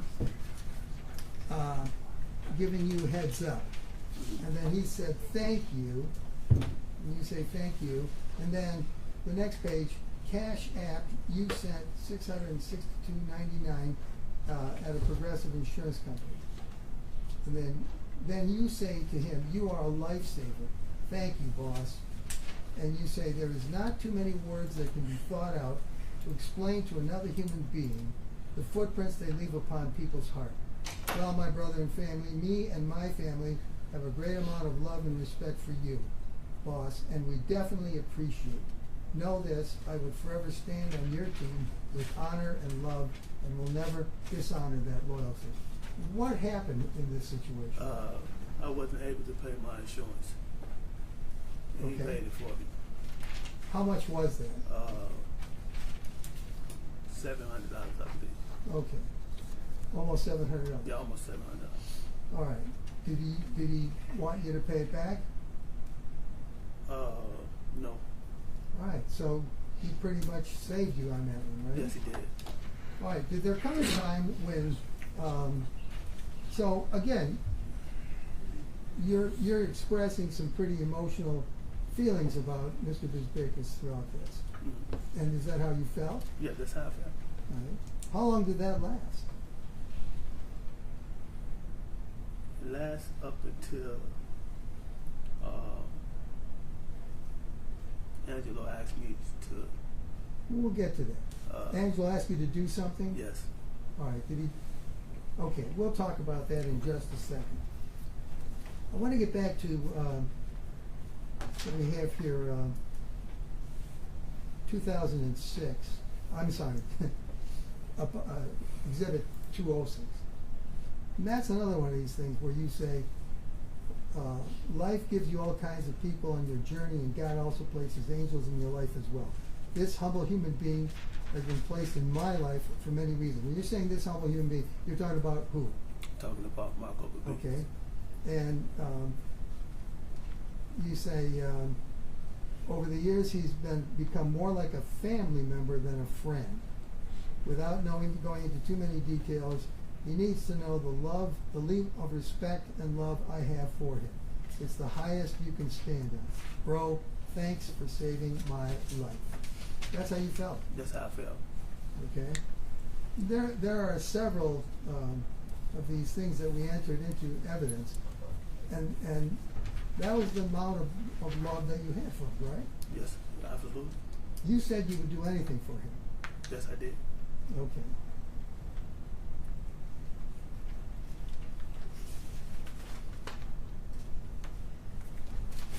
When you stopped working at the apartment building, what happened? What kind of physical condition were you in? I got a lumbar muscle. I tore a lumbar muscle. You tore a lumbar muscle? With a spinal cord disease. What so happened? What happened was that, how did I attain an injury? Is that what you asking me? I'm sorry. I didn't understand that. You asking me what happened, and I'm asking you asking me how did I get the injury? Yes. I fell through a roof working. When you were at the building. At the apartment building. Yes, sir. All right. So while you're working, you fell through a roof. Yes, sir. And so you became disabled. Yes, I did. What happened? I couldn't work. Did that ever change? Marco Babikis suggested I go on get disability. I didn't know how to get disability. So he recommended a lawyer to me, a guy named Alex. Okay. He filed the paperwork. That wasn't Alex Sekeleris. No, that's Marco's cousin. Yeah. All right. This is a different Alex. This is a different Alex. Okay. All right. So he recommended that to you, and what happened? I didn't receive the disability until 2022. Why is that? March. The paperwork, they denied it. Why is that? Saying that I had too much assets. Too many assets? Yeah. And like what? What did you have? I had a car that I was given some money by Marvin when he sold the building. He gave me $25,000. Okay. A check. I took half of the $25,000, a check that he gave me, and bought a car. Okay. Can we see number 93? Do you recognize that? Yes, sir. Is that the car? Yes, it is. Is that you sitting on the hood there? Yes, it is. All right. So what year is that car? 2014, 13, 14. And what kind of car? A Camaro. Camaro. Okay. So was that a source of great pride for you? Yes, it was. All right. So you took that settlement money and you took half of it and you bought that car. Yes, it All right. And that car started causing you trouble though, right? Because of the disability? Yes, it did. What happened? I didn't know who to give the car. I couldn't sign the car over to any relatives, and I couldn't sign it to my wife's name because we was married. Yeah. So I ended up. Marco told me to sign it over to Angela, and I did. So Mark told you to sign it to Angela. Yeah. And was the idea that now it would be Angela's car forever? No, sir. What was the idea? It was that I would be able to still drive the car until they were able to put it in the company name or sell it. Okay. They do either or. But that way you wouldn't have too many assets to get the SSD out. Yes, sir. Do you know of a place called Grass Lake, Michigan? Yes, I do. Do you know where that is? How do you get there? I think you take 96 to a different. I don't know the freeways that well. Okay. I know you take 96 to a freeway. You take that freeway, take you to the 14th, and the 14th take you straight to Grass Lake. Okay. How do you know that place? I was recommended a job there by Marco Babikis. All right, so what was in Grass Lake? Marijuana. Marijuana. All right, so how, can you describe that for us? What was the whole thing? The first job I was offered was just to paint the garage. To paint the garage? Yes. Before they harvest again, I went and painted the garage. Okay. I was required, I was asking Marco about a job for me and my wife. He was saying that he didn't have anything at that particular time. Did you know at that time that he was a lawyer? Well, you did, I'm sure. I'm sorry. Never mind, withdraw the question. So he said he didn't have anything for you at that time At to that work? particular time. Okay. And so he was offering this as employment? Not at first, and then he called me back about a week or two. It was like, are you interested in it? You know, I talked to the guys. I talked to Angelo and some other guys, some other people. And are you interested in working up at the farm, going up there to water the plant? And Angelo will show you. And Angelo will show you what to do. Was Angelo working there? Yes, he was. All right. What capacity did he have out there? He controlled it. He was the Everything boss that was man? going on, yeah. Okay. So you went out there, and do you know when you started working there? Not too long after I got married. Okay. It was probably somewhere around in the middle of May or the beginning of June, somewhere up in that way. Okay. So your job was to do what? Go up there to trim the plants and water the plants. Okay. You were aware that was marijuana? Yes, I also was told that they was licensed to Okay. grow marijuana there. Pardon? I was also told that they was licensed to grow marijuana. Was that true? I found out it was not true. Okay. Can we see exhibit number 2? Oh.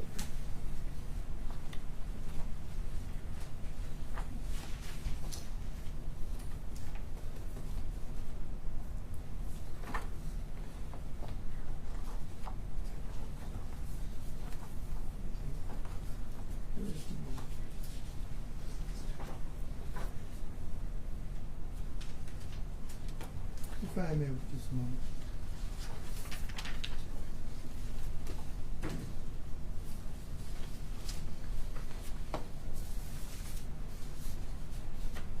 May I approach the witness? All right, I'd like to show you exhibits number 213, 214, and 215.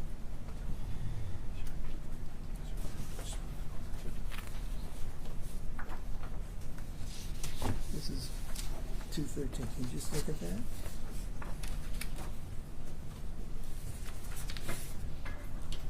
Is that a photograph? Yes, it is. Okay, and 214, can you look at that too? That's a photograph? Yes, it is. Okay, do you recognize what's in there? Yes, it is. Okay, and finally, exhibit number 215, is that a photograph? Yes, it is. Okay, and are those, what are they photographs of? Marijuana plants. And who, is there anybody in the photograph? Me. Okay, you sent those to Mr. Bizbickas? Yes, I did. Okay, I would move to admit 211, 212, and 213. Is that right? 213, 214, 215. That's right. Yes. No objection. And no objection. 213, 214, 215. You may publish. Thank you.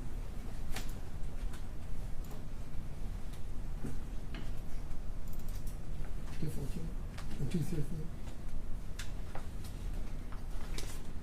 So that's the text that you sent. Go ahead.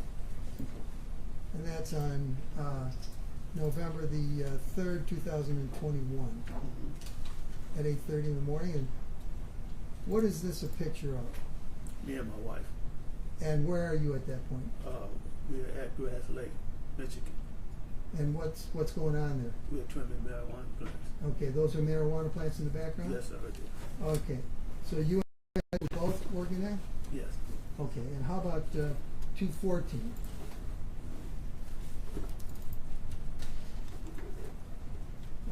This is dated November the 5th of 2021. And do you recognize that picture? Yes, sir, I do. Who's that? That's me.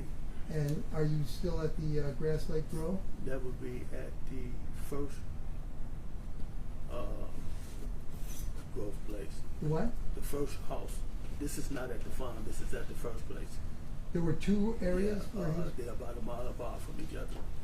They're what? About a mile. They're about a mile. I'm sorry, okay. They're about a mile apart from each All other. right. And did Mr. Bisbicus own this place? To my knowledge, Okay. So you were working at two different locations near Grass Lake, yes, sir. and they were grow operations. Yes, sir. All right. And finally, exhibit number 215, and this is dated in November the 26th of 2021. And you recognize this photo? Yes, I do. And what's that? Marijuana plants. And who's that in the photo? That would be me. That's you. Yes, Daniel. Okay. Yes, sir. All right. So that's November the 26th of 2021, correct? Yes, sir. All right. So were you getting paid to work there? Yes, I was. What were you getting paid? $300 a week. $300 a week? Mm-hmm. All right. And how did you get paid? Through Cash App. So it was cash. Yeah, through cash. Yeah. Did you get any W-2 forms? No, sir, I did not. And were you paying taxes? No, sir, I was not. Okay. Now you said that Angelo was in charge of the farm. Yes, he was. What was the relationship between you and Angelo like? As I began to work with Angelo, I began to know Angelo a little bit more. And so what? Sociable. So Not as close as me and Marco was. okay, but you and he were friends. Yes, sir. All right. Did you ever go over to each other's houses? We'd be friends. Yeah, he'd come to my house on a regular basis. He came to your house on a regular basis. Yes, he did. Did he know your kids? Yes, he did. Okay. Your wife? Yes, he did. When you were growing this stuff and then you would harvest it, what would happen with it? They would sell it. It was to be sold. Okay. How was that happening? It was distributed to multiple people. I assume it was distributed to me, And what would you and do? I would sell it. Okay. So did you have contacts in Detroit? Yes, I did. All right. So you were selling it in Detroit to people that you knew? To quite a few people. Yes, I Okay. did. What kind of money were you guys making? Somebody with a lot of money. A lot of money. Something happened though before that. There's a reason why I stopped going up there. Well, before that, let me ask you, where did you live at this time? On the west side. Of Gilchrist. on Gilchrist, on the west side of Detroit? Yes, sir. Okay, what was close, what major streets were closer to that? Southfield Freeway. The Southfield Freeway. Okay. Now you started talking before about something that happened with you and Angelo, and I want to point out the time period of like late January of 2022. That picture that you took that was up there that you just took, it was November the 26th of 21. Now this is about maybe like 2 months later, around that time. You have that time in mind? January 20. Like late January of 22. Yes, sir. All right. Did there come a time when Angelo came to your house Yes, he did. in late January? Yes, sir. What happened at that point? He popped up, called. He was outside. He called me. Asked Okay. me. I was home. Apparently, I was there. I went outside. He asked me to leave my phone inside. Leave your phone? Yeah. All right. And we went to the backyard. And what happened And then? he told me that Marco Babikis was on the indictment list. On an indictment list? Yes, sir. All right. Did you And, explain? And I was like, what do you mean? You know, the indictment list. He was like, well, there's some people that's very close to us that is testifying against Marco and some people. And these people cannot testify against Marco Babikis. And what I was told, some lawyers and some judges and some other people. I couldn't find out that was not true as well. And that Marco was part of the mafia. Angelo telling you? Yeah. At that particular time, I didn't know the individual was Daniel Hutchinson, his wife. Right, but Marco, Angelo did not tell you that at the Not time? at that particular time, no, he didn't. So he just said there were some people, Yeah. and they were gonna testify? Yeah, they was going to testify against Marco Babikas and some other people, some lawyers and some judges. All right, and what would happen? They was going to jail if these people could not testify against them. So he said these people can't testify. What did he mean by that? Objection. Did he tell you what he meant by that? He that they was to be murdered. Murder, okay. He informed me that $200,000 was sent to him From where? from New York. And what was supposed to happen with that? The $200,000 was the contract that was put on Daniel Hutchinson and Mrs. Hutchinson. Both of them? Yes, sir. All right. And were you supposed to get some money? I was offered $50,000. 50,000? Yes, sir. Okay. Did Angelo tell you that Mr. Bazbikis knew about this? At this particular time, Marco Babik is supposed to be in Greece. He was supposed to be in Greece? Yeah, he didn't know anything about it. He what? He didn't.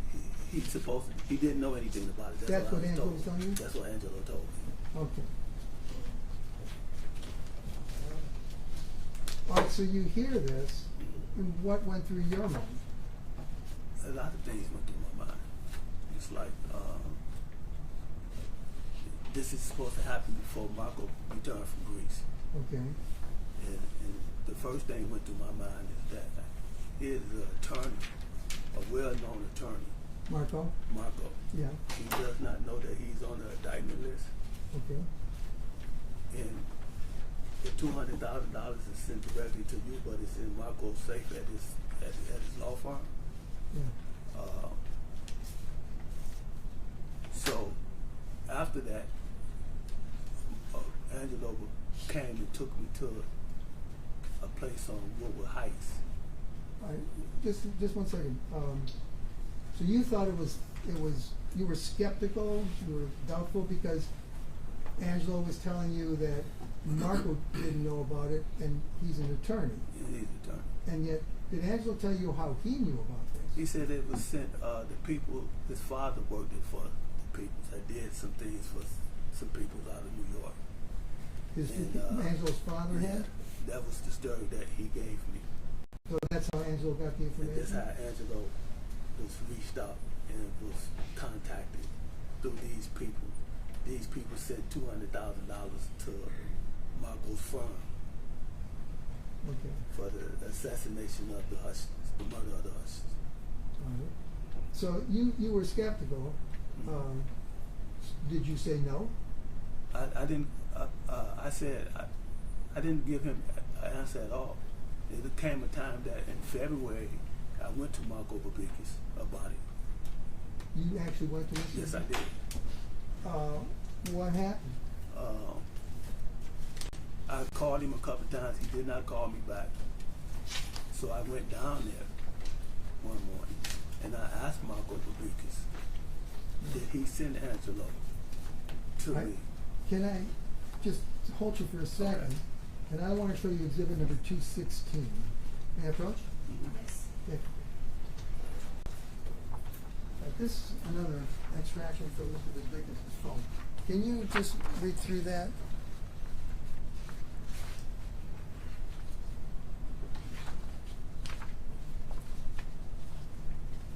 I said, are you at the office? If so, I need to bring you something. Do you remember what this was, what you were bringing? You can read the whole thing to yourself, and the green parts too. On the next page, you will.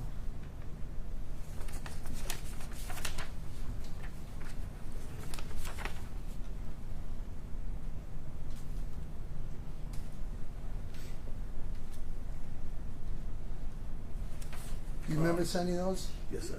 Okay, this time I would move to admit exhibit number 216.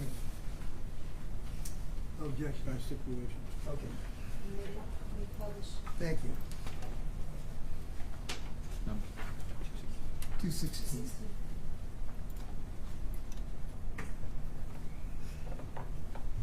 So you said that you went to see Mr. Bisbicus in February, and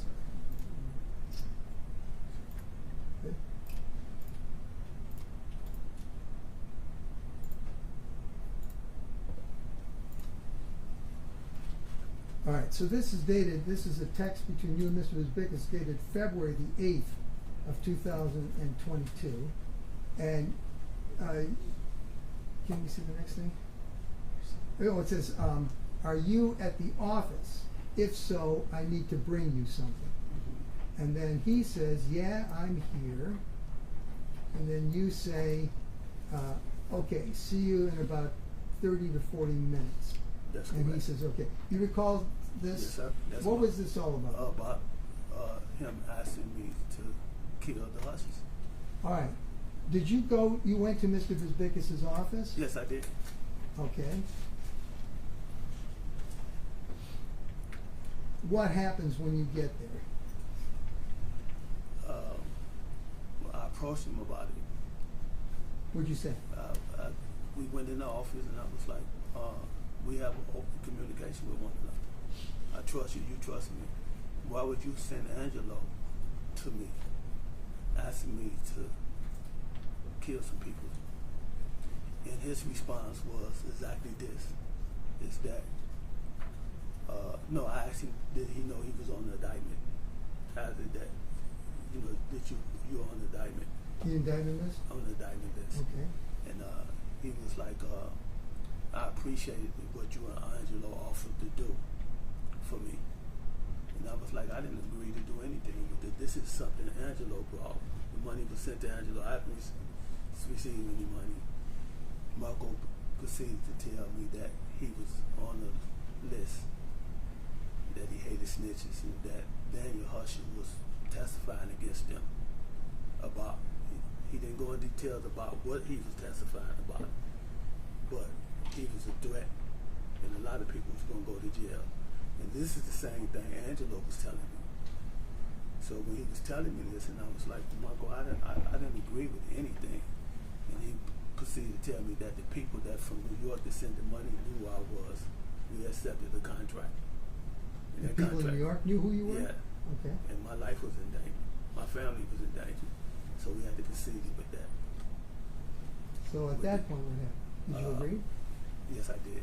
Because it was either me or my family. Did he tell you anything else about what would happen to him? He didn't want to go to jail. He said he would lose his license or something like that. To the fact that he was, I don't know the word for this, a mediator for the mafia, that he ran New York, Chicago, and Detroit. He was the third person, higher ranking, and he didn't want these people to go to jail.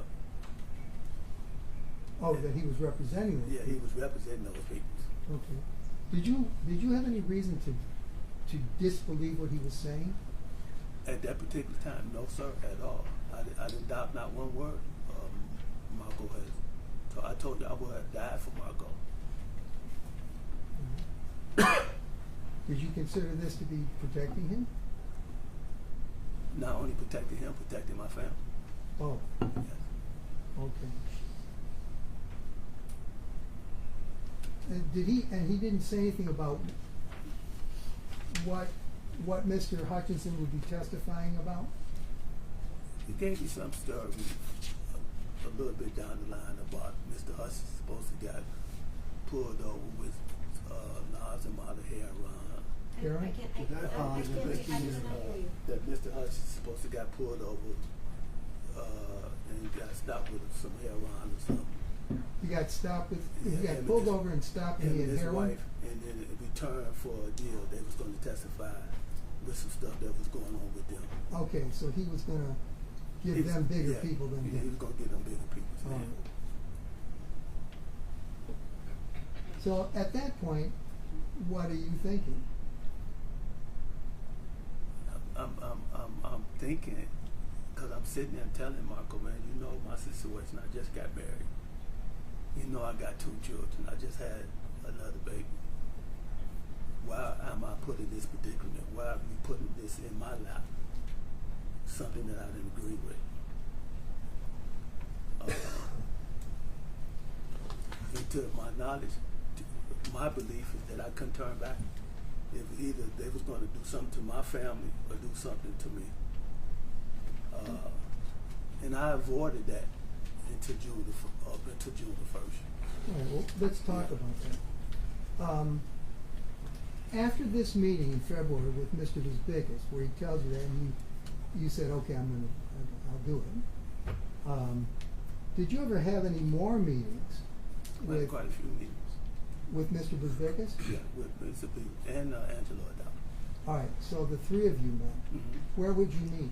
But the only time the only time that I didn't see Marco Beakers is when he was supposed to be in Vegas or on a. Every time that it was time for me to do something to the Hutchinson, he would always be out of town. All right. He was never there. But you said that you met with Angelo and him several times. Did you meet at his office? or At his what? office. At All Law? At all law. Okay. And what would you talk about? He was talking about he was panicking. Panic? Yeah, to me it was like more of a pressure move for me to murder these people. He was putting pressure on He you? put pressure on me. Did they give you any instructions about, did he give you any instructions about how he wanted you to do it? Yes, he did. What did he say? A few instructions to run them off the road, make it seem like I don't want it to be a robbery. I wanted to make it seem like it was a hit. That's what That's Mr. what Bisbickus, Marco Rodriguez told me. you want, And the reason why he didn't want it to be a robbery because the jury that Mr. Hutchinson wore, if anybody took that jury, it would have been noticed. We couldn't sell it. It would be noticed. okay. This is what Mr. Bisbickus done? Yes, They don't take the jewelry because you because can't sell it. you can't sell it. The Yeah. man, he, you know, and the man wore $100,000 worth of jewelry, Okay. and the jury was well known. He was a well-known juror, and I didn't know at the time he was a juror. Okay. But this is what he was told to make it seem like it was a hit, So run him off the road and do what? and gun him down, Shoot him? shoot him, kill. No, not Mr. Both of them. Both of them? He wanted. Mr. Hutchinson was supposed to be killed with his wife. Okay. There was no separate kill Mr. Hutchinson and then go back and kill Mrs. Hutchinson. Both of them had a contract on them to kill both of them. Okay. Did you know where the Hutchinsons lived? No, I did not. Did you find out? Yes, I did. How did you find out? Angelo took me to Woodward Heights. Woodward Heights, that was the name of the street? That's the on Woodward. The name of the street that they stayed on was Woodward Heights. Do you know, what big street was that next to? Woodward freeway. Right by Woodward? Yeah. And there's a it's freeway on close. Woodward. Yeah. Their street is on Woodward, but their street name is Woodward Heights. Okay. Do you know what was on the corners? Funeral home. There was a funeral home? Mm-hmm. All right. Anything else? 2 blocks from there was a hearse Hertz rental car. Rent-A-Car? Yes. Did buses operate in that area? Yes, sir. It's a bus stop right there in front of the hearse rental car. Okay. Did anybody ever tell you, like how did Yes, I was told at the beginning to by whom? Angelo Okay. to sit at the bus stop. The Hutchinson had season tickets to a basketball game, Pistons? the Piston basketball game. Okay. They had floor. They didn't have seats. They had floor. Oh, okay. Access to the floor. They never sat in the seats. Okay. And I was told when they was going to the basketball game and when they was coming from the basketball game. And what At were you this supposed particular to do? time, I was told to sit at the bus stop. Sit at the bus stop? Sit at the bus stop. Okay. Wait on the Hutchinson to arrive at their house and kill them in their driveway. From that point, run from Woodward, from 9 Mile Woodward to 7 Mile to the Angelo's uncle house. And I said, man, you must be crazy. Why? Why'd you say that? Because a black man in an all-white neighborhood controlled heavily by an area that I don't know anything about, controlled heavily by nothing but white men Yeah. running down Woolworth Yeah. after a murder. Right. So what did you tell him? Told him no. Okay.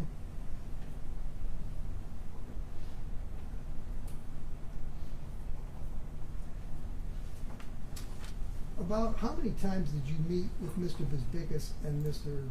Reptopoulos about this? I met more with Angelo in the beginning. I met with Babikis and Angelo several times before the killing of us. How did you feel about, they want you to kill these people. Now, how did you feel about that? A lot. I had nobody to go to. I couldn't tell my wife. If I told my wife, I exposed my family to them. Angela knew where my wife, where my children went to school at, where my babies went to day school at, all of that. So I had nobody to tell. Did you try to tell somebody? Yeah, I called Hutch. You called the in Hutchins? February. I believe February or March. In February, March? What number did you call? I called up to the store. Oh, the store. Mm-hmm. How many times did you call? Twice. Okay, and you said this was February or March? Somewhere between February and March. Okay. What were you meaning to do by that? At that particular time, you go home and you see your children, you see your wife, and then you go. Here's a person telling you to kill a man and his wife, who has a daughter. She had a daughter? These people have the daughter. Yeah. And I'm giving all this stuff is going through my head, and I'm like, man, you doing so good, you just come home. And this guy put you in this situation, who you trust. Why would he put you in this situation? And the only reason why I can think of why he put me in this situation, prior to 2022, I supposed to mess up some marijuana plants. You didn't know what his motivation was? I didn't know what his motivation was Right. at all. But anyway, you felt bad about it? Yeah, I felt bad. Okay. You mentioned that they had a daughter. Did you know anything about her? Like, No, I did not. Did you know where she went to school? I was instructed one day to follow Mr. Hutch. I was instructed to follow Mr. Hutchins to Westland. Westland? While he was dropping his daughter off to school. Okay.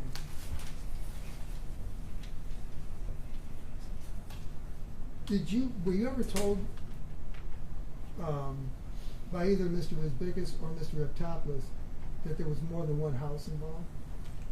I was sent the address to 1175 Satellite, Michigan by Marco Babikis. Satellite? Yes, sir. Have you ever been to Satellite? No, sir, I've never been You to know where Satellite No, is? sir, I do not. But you knew about that house? Yes, I did. Okay.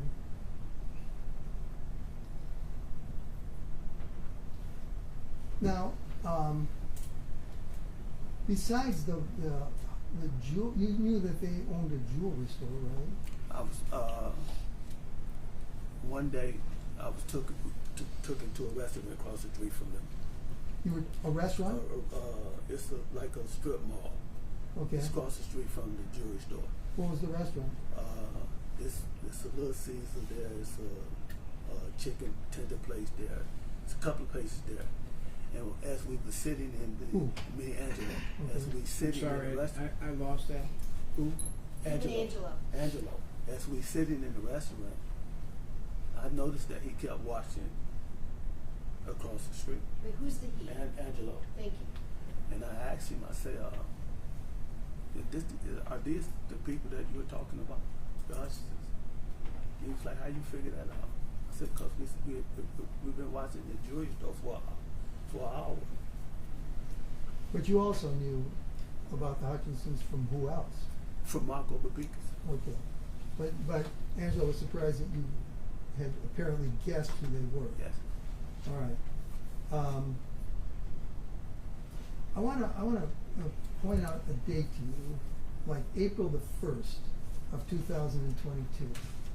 And, you know, I also mentioned to you Mark Ridley's Comedy Castle. Do you know about that place? You know where that place is? Have you ever been there? I was took in there. By whom? Angelo. And was that on April the 1st? I believe so. And what happened? What did he tell you? He called me. Yeah. I was at home. He had been calling me all day. I just wasn't returning that phone call. And he was like, are you at home? I was like, yeah. He was like, he followed the Hutchinson from wherever he followed him from to this place. And he asked me, can I come out there? And I said, well, you know, I don't have any insurance on my car. He said, I'll be there in 20 minutes to pick you up. We rode it down. We rode through this place. I'm assuming it was Royal Oaks. Royal Oaks? Yeah. All right. And that was the Comedy Castle? Yeah. Okay. Looking for this car. And which car were you looking for? This blue truck, which was the Hutchinson's truck. Okay. And when he found the truck, it was in front of a restaurant/club. And he was like, this is our only chance to make sure this is done right. You need to get out and do this. And I was like, what do you mean I need to get out and do what? You need to get out and make sure that we take care of this and kill them. And I'm looking at him and I'm like, man, do you see all these police around here and you in front of I believe it was a police pond storage or a police station. By the Comedy Castle? By the Comedy Castle. Next to the Comedy Castle. And I'm like, he was like, man, this is the only chance that we have. And I'm like, it's a chance that we're not going to get. Why? Because I wasn't going to, I wasn't, they didn't send me any money to kill anybody. I'm being forced to do something. The money was sent to you. The money was sent to Angelo, supposedly was sent to Angelo, but kept him out, go safe. And I'm saying, as this go along, you put more pressure, but nothing is adding up to me. Nothing. You keep telling me that these people are testifying on it. So I did something that I put my life on the line. What? I put my life on the line. I lied to Marco, specifically to Marco Babickas. What did you tell him? I told him that the federal police picked up Daniel Hutch and took him to the federal building. And I followed them down there. And they took him to the 4th floor and I couldn't go up there. Why'd you tell him? I lied to him because I wanted to see the emotions, what kind of reaction I got out of them. And that man sit there and lied in my face and told me, was it 2 guys that picked him up? I knew he knew I was lying. Mm-hmm. I was like, if this guy's willing to kill a guy that he's been knowing for 20 years, that he's been in business with, what would he do to my family? Okay. So you're starting to have second thoughts? Yes, sir. All right. After you refused, on April the 1st, after you refused to do that at the Comedy Castle, what happened? Where'd you go? I went home. Okay. Angela took you home? Yeah, got me home. We had a couple of words, heated words. Right. Now, I want to talk to you now about, like, can you think about 2 weeks later, about a period 2 weeks later, like April the 14th? A lot of things happened before April 14th. They still was pressing. Understood. I know on 2 occasions in the middle of April, I supposed to have been to a place in Farmington, in Livonia, Michigan, on Farmington Road. I didn't go. So Marco lied to those people and said that he was in an accident. Right. I want to get to that, but I want to talk to you about the day before that happened. So I'm talking about April the 14th of 2022. Do you recall that the Hutchinsons were supposed to go to all law to sign something? Some paper. Okay. Were you around that? Were you supposed to be around that area? Yes, the Hutchinson brought I thought it was a Jaguar from out of storage. And I was informed that they were supposed to meet all law firm, my both law office that particular day. Okay. And it was a good time. It was a nice day outside. It was a good time to follow them and murder them. Do you remember sending Angelo some cell pictures that day? Yes, I did. Can we have exhibit number 94?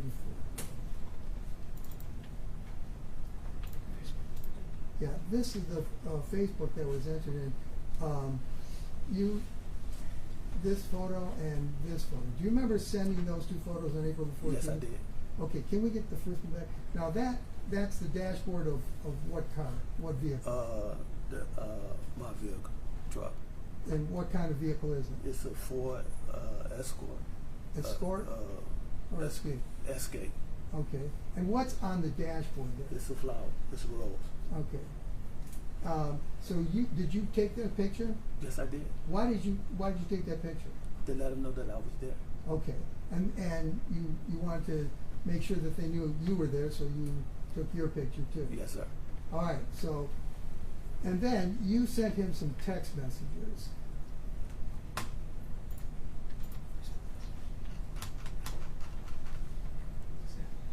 Yeah. Angelo sent a message to you. This is in evidence already. And Angelo sent a message to you saying, "How you feeling?" And then you say, "Phone is cut off. I'm pissed and off and tired. It get deeper. Don't count us out as of yet." Why did you say that? Do you remember why you said that? I don't recall. Okay. And then he says, "Well, I seen that." And then he says, "What do you need?" And then later on, you say, "They did text my text. My phone was off. He got there about 30 minutes ago, in between them moving back and forth. When they leave there, we'll make a move on him in traffic." Do you remember saying that Yes, to I Angelo? did. Yes, I did. And what are you talking I about? was talking about me. I was there. And what are you supposed to do? I was supposed to run them off the road again. Follow Mhm. them, run them off the road, And then and what? kill them. And kill him. Yes, sir. All right. So you're trying to tell him, "Well, I'm on the job. I'm here. I'm Yeah. good." All right. But I was there. I seen them in the parking lot, Okay. smiling and laughing and joking with this guy that you ordered me to kill. You're talking about Dan Hutchinson. I'm talking about Dan Hutchinson. I Okay. see Dan Hutchinson and his wife in the parking lot with Marco, Babikis, and Angelo, Uh-huh. and somebody else laughing and joking. But here's the guy that you want me to kill, though. Okay. So were you going to do it that No, day? sir. Okay. All right. So you didn't, but you sent those text Yes, I messages did. making To let believe that let you were. believe that I was there. Okay. Did you think that Marco was in trouble? That he needed protection? I believe that he didn't have no reason to lie to me. Okay. So you believed his Yes, story? sir. Yes, I did. All right. You just didn't want to do it yourself? Yes, sir. That's Okay. true. All right. Now, I want to show you. This is exhibit number 217. May I approach? All right. This is exhibit number 217. And I want to ask you. This was this is from extraction from Marco's phone, and this was a text that he sent to you. Do you remember getting a text like that? This would be early morning hours of the 15th, April 15th. Right after. The 14th. Yeah, right after this happened. Recall that? He called me quite a few times. All right. I called. But you recall that he Yes, sir. sent this? Yes, sir. Okay. This time, move to admit exhibit number 217. No objection. No, Joe. 217 is admitted and made published. Thank you. So this is Marco Bezbickas, and he's texting you at 12:37 in the morning on the 15th. This is right after the 14th when you were on there. and he says, if you are up, give me a call. Mm-hmm. Do you recall what else happened in the early morning hours of the 15th?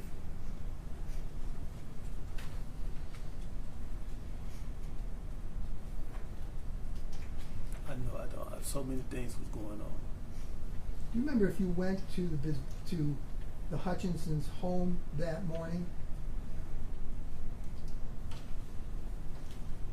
I was called to go out. This is at night. Yeah, well, it's early morning. Yeah, it was like 12:30 in the morning. Yeah, I was instructed to go out there to the house. To do what? Marco was tired of this going on and on and on. He called me. He texted me and I called him. He was with Angelo. And he was like, man, this shit is going on too long. We need to get this done right now. Or I need to go out there myself. You got eyes out there, where are you at? So I went out there. You went out to the house? Yes, I did. Okay. And this is in the early morning hours of April the 15th? Yeah, but what he failed to realize is that I noticed him in the gas station. You saw him? Yeah, I saw him. Yeah, yes, I saw him. All right. You saw Marco? Marco truck was in the gas station. Woodward. So what happens then? I told him, don't worry about it. I'll take care of it, man. You don't need to go out there back off of that. So what were you supposed to do? How were you supposed to do I was it? supposed to murder them, wait on them. As soon as they left, I left. Well, let me ask you this. Did you go, you said you went Yes, to I their did. street, and what did you see when you went there? Nothing. They was tucked in. They were in the house? I believe so. Was the blue vehicle there? It was 2 cars parked in the driveway. I mean, by the garage. Okay. And what were they? I believe one for sure. I'm sure it was the blue truck. Okay. And I was given the description of a black Explorer or a Cadillac truck, I believe. Okay, and that's And what that I mean? was Marissa truck, I believe. I was told. So there was a blue one and a black one? Yeah, yes, sir. And they were both in the drive? Yes, sir. All right. But you said you did not stay there. No, I did not. All right. I want to show you people's proposals given in the 218. May I approach? Thank you. This is again extracted from Mr. Bisbikis' phone, and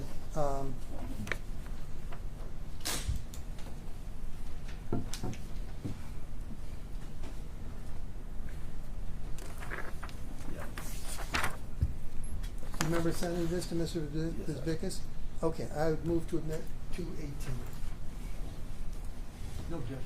No objection. Okay. Now, this is a text from you to Marco, and do we know the time on this one? Okay, this is sent at 7:24 in the morning of the 15th. And you say, I apologize, boss, I can't go home. No one has left from here yet. I've been out here all night. And what are you doing in this? I want him to believe that I was at the Hutchinson house all night. Okay, had you been? No, sir. Okay, but this is what you sent to him. Yes, sir. Okay, this is in the this is around 7:30 on April the 15th. Yes, sir. Okay. You recall having gone out there like 1 o'clock in the morning, 2 o'clock in the morning? Yes, sir. All right.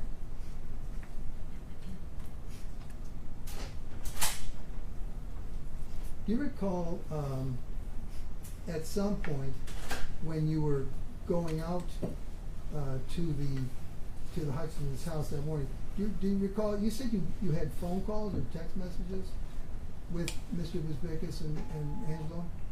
They called me. When you were going out there? Yeah. Do you remember about a 17-minute call with Angelo on the way out to the house on the early morning hours? I don't recall. I'm more than sure that we talked. Okay. I don't know what time it was though. Okay.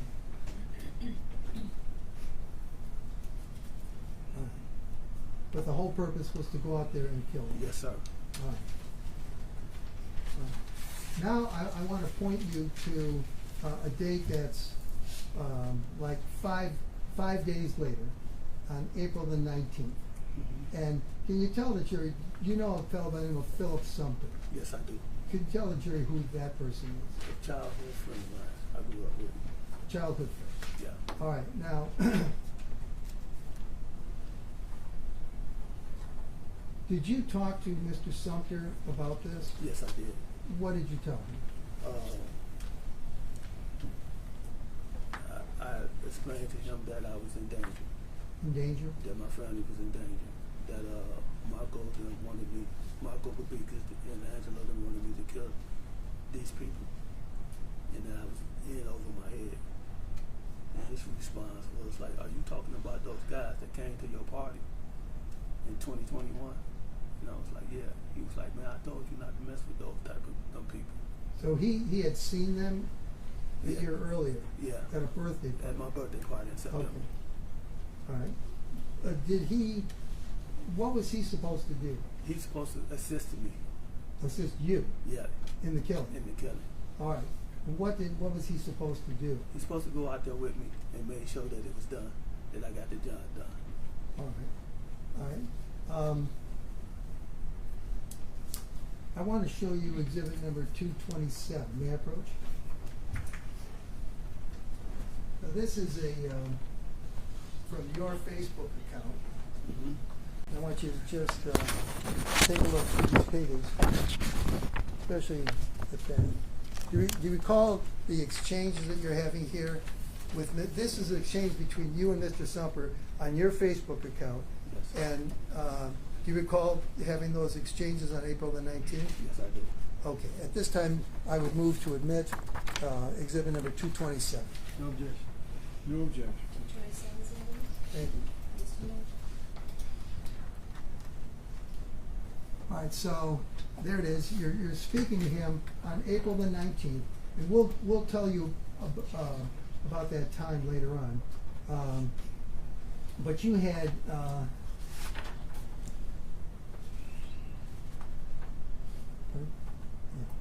you have several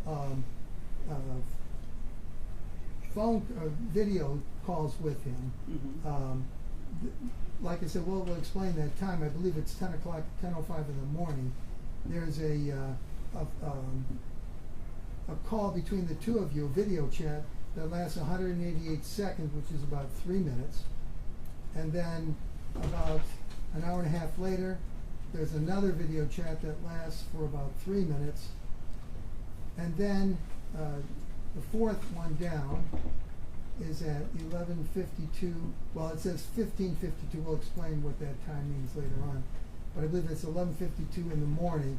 And he sends a message to you on 8 Mile, where you at. You remember that? What was that all about? That after I didn't show up on Farmington Road. Okay. All right. Now this is now, there's a couple of missed chats, and then there's one that says it's about, looks like 12:15 p.m. We'll explain the time later. And it says outside, and that's from Mr. Sumter to you. Do you remember what that was all about?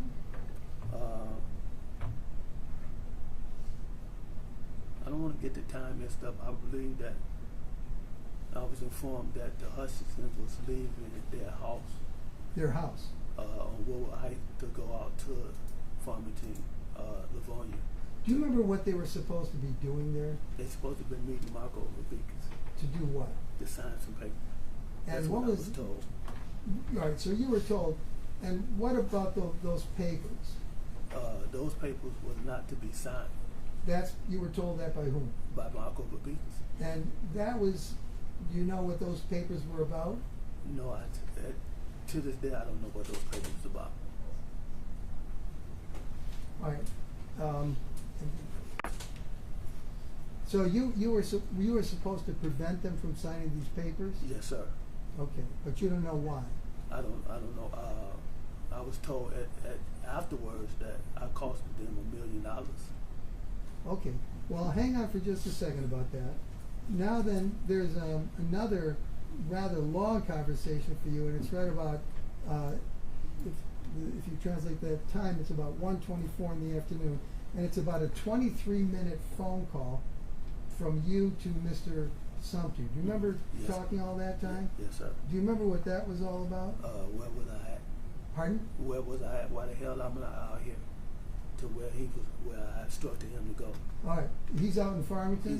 He's out there where the Hutchinson's at. Yeah, and you did not go? No, I did not go. All right. Then, about 20 minutes later, at about 1:48 p.m., you send a text message to him that says, "Fat guy is our people. I don't have, I guess it means eyes on you, bro. When you get a chance, give me a thumbs up." Why did you tell him that?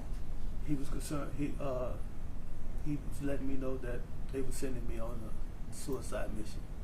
Well, when you say "fat guy is our people," what does that mean? I was telling him he shouldn't have been concerned about Marco. I don't think Marco would have sent me on a dummy mission.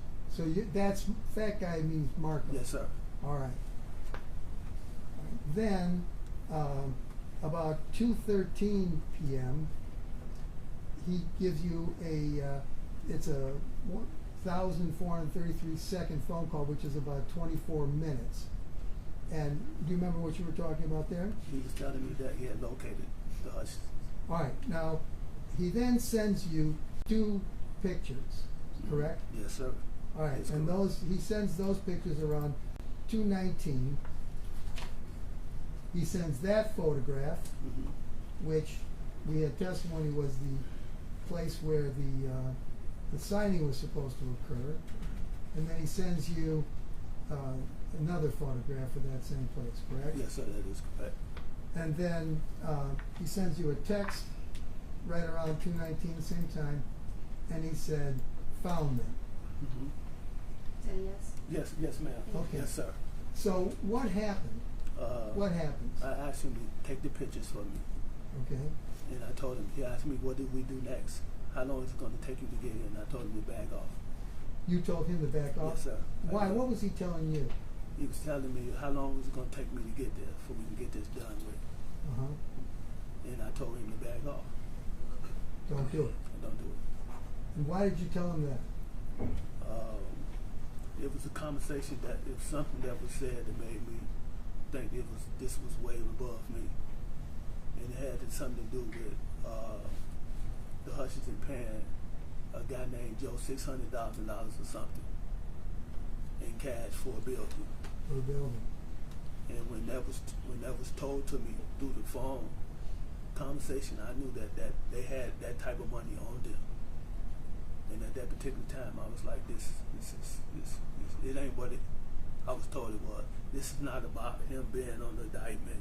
This is not about no judges being on the indictment, no lawyers being on the indictment. This is something bigger than me. Okay. So you told him.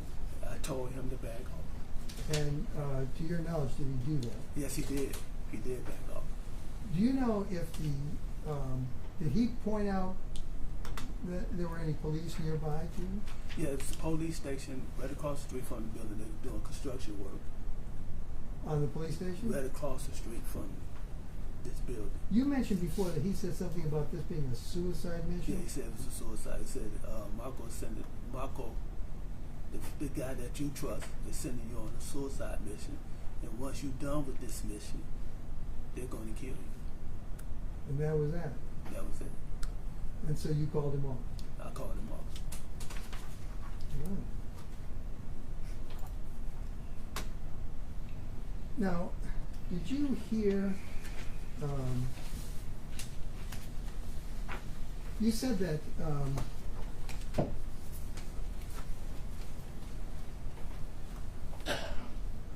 you mentioned something about $1 million, costing $1 million. Do you remember saying that? Yeah, just now? that wasn't the first time I heard it. I texted Marco about that, and he wouldn't text me back. What did you text him? I texted him and asked him, how did I cost you $1 million? Okay. But you felt that you had? I felt that I was told that I did. Okay. And how much did you, like after the 19th, Did you speak with Marco very much? He stopped calling me. He stopped calling you. He wouldn't return my text. So how did you feel? I felt betrayed. Betrayed. Did you feel bad? I felt like I feel right now. Which is? Shame, embarrassed, guilt, Okay. remorse, cause it's a man that's dead for no reason. Mm-hmm. I put this man right here in trouble, in a situation that he shouldn't have been in. You're pointing at Mr. Larry? Yes, sir. Okay. I want to show you exhibit number 219. Okay. Oh, on the 15th, now we're going back, past the 19th. We're going back to the 15th. Before Phil Sumter got involved, that first thing that you did when you went out to the house. Did Marco ever tell you, like, on the 15th, what he had told the Hutchinsons, like, why they didn't close on that Yes, day? he did. What did he say? He told me that he had to tell the people that he worked with. He had to tell the Hutchinson that he was in the. Judge, I'm sorry. That he had to tell the Hutchinson that he was in an accident. He had to tell the Hutchins that he was in an accident. Judge, you asked me to speak up. I keep asking him. Man, I'm sorry. Okay. He told the Hutchinson that he was in an accident. He had to reschedule the meeting. Okay, and that's when he rescheduled it to the On 19th. Yes, sir. I get you. All right, now we're after the 19th. He hasn't called you in a while. And may I approach? I want to show you exhibit number 219. And this is an extraction that's taken from Mr. Pickett's phone. I ask you just to read that to yourself.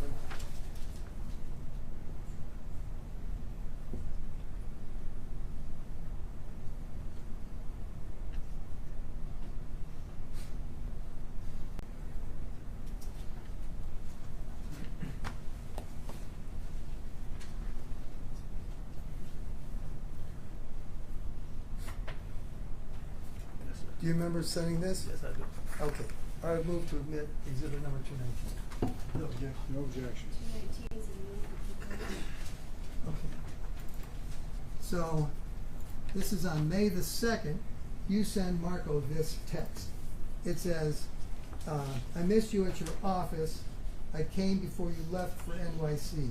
I need to apologize. I cost you a lot of money, and that's weighing heavy on me. I definitely understand if I'm cut off from the team. Know this, I respect and love you if though you were my blood. I appreciate everything you have done for me and my family. So why did you send him this text? I felt that I cost him $1 million. And is that I also was informed at that time that these people that he was in the mafia with had came here, and that I was in danger. that you were And my doing? family was in danger. But when you were talking to him about, you said he stopped talking to you for a while after, and is this in reference to the fact that on April the 15th and April the 19th, they were not killed? Yes, sir. Okay. Now, I want to show you a couple of these, again, extractions. This is exhibit number 220. May I approach? Thank you. Now this, just read these and see if you start up here and see if you recognize these.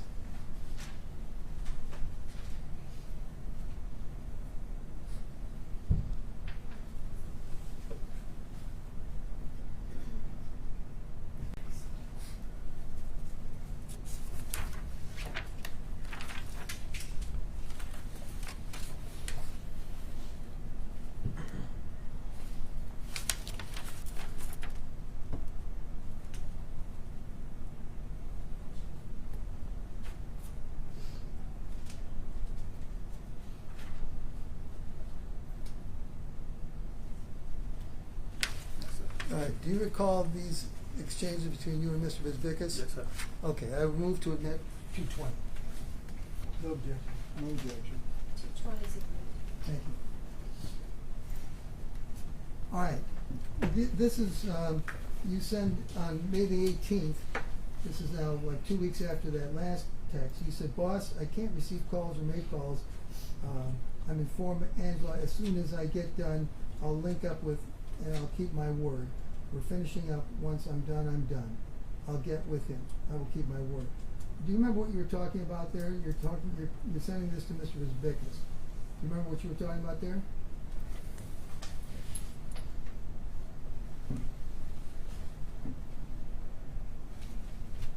I think I was out with my wife and we were doing something. I told him when I Can't get hear done. him. I think I was out with my wife at that particular time. Okay. And we was doing something. I don't know, shopping or something. I told him when I get done, I'll get with him. All right, now, Mr. Bisbickus responds to you, and this is at around 7:16 in the evening. He says this: "You are the man. I was calling you on another note. Whatever you have time, no rush. Next week sometime, swing by the office to see me. Whenever you want. We are always 100 and good.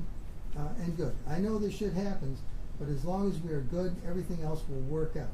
I just want to make sure you're okay, and just to touch base with you and get your thoughts on something.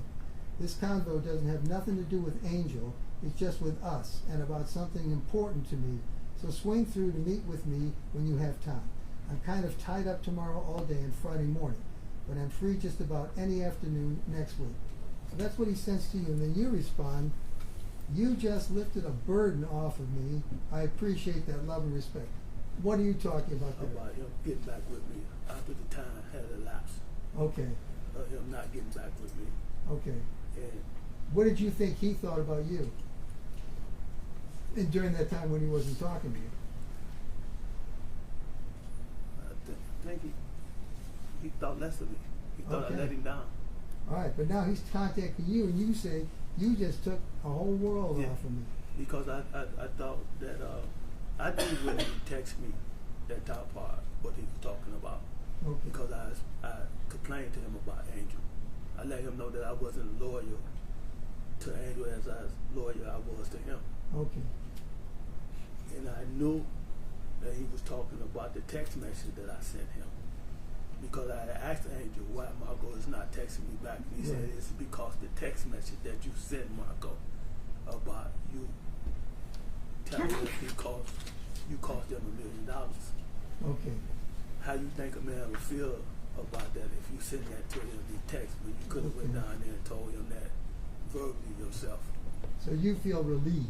Yeah, I feel relieved. All right, then he goes on, he says, "You know you are my brother, right? I love you always. We are family. I know you always have my back and I always have yours. I'm sorry I've been distant from everyone the last month. I had to get my affairs in order and make magic happen, laugh out loud, and have been on the grind since, just trying to keep everything together. I've been here before and it's all too familiar, LOL. But we are survivors, so we always survive. And now we build again. It's easier to bounce back with my team good than by myself. So I just want to run some ideas by you and see if we can come up with some ideas. If we do, great. If not, at least we can have a drink, laugh, and try to get some ideas going. Either way, I leveled everything out so I can get all the pressure off me, and now I can breathe and think. So get with me for a drink or coffee, and we can catch up." That's what he says to you, right? Yeah, that's what he says. Now, since April the 19th, when that occasion failed, did you have any more between April the 19th and this text to you, which is on May the 18th, a month later? Do you have any other contact about the murder between those times, April 19th and April? Not up until then. Pardon? Not up until then. Not up until now. Okay, so after this, is there more talk about the murder? Yes, it is. Okay. All right. So now I want to bring you to the time of May the 30th of 2022, around Memorial Day that year. Do you remember that? Yes, sir, I do. I Okay. definitely. And were you having a barbecue at your house that day on May Yes. the 30th? Yes, sir. All right. Can you tell us if you received a call from Mr. Bisbickus that day? Later that night. You thought it was later that night? Yeah, later that night. Okay. And what did he say to you? He had been trying to reach me, but I turned my phone off, so he called my wife phone. Okay.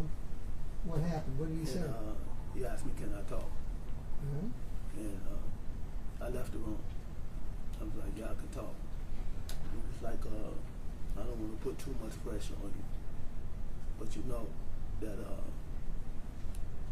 this had to happen. The Hutchinson is meeting me on June the 1st at 12 o'clock at my office.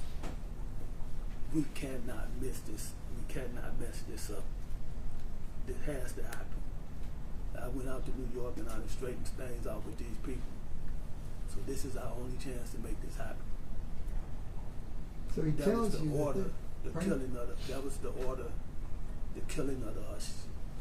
Okay. He's telling me when they gonna be there, what I need to do, and how it need to be done. What did he say about how it needs to be done? The same way as usual, run them off the road, gun them down.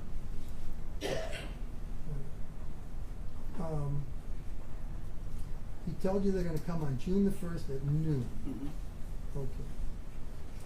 By this time, did you have a weapon? I received a weapon a couple days, either on Memorial Day or the day before that. Okay. That it was a 40? The same gun that I gave to Angelo. I told the detectives what I did at one particular time. I don't mean to go back, but this is very important for me to go back. At one particular time, the pressure was so strong that I took the gun and shot it in my backyard with Angelo on the phone and told him that I had just gunned the Hutchinson down to get them off my back. I give that gun to Angelo. He said that he took and got rid of the gun, but it was in Marco's safe. When Marco called me about this on May, the gun was brought back to me with a shotgun, along with a shotgun. 50 cal, I believe.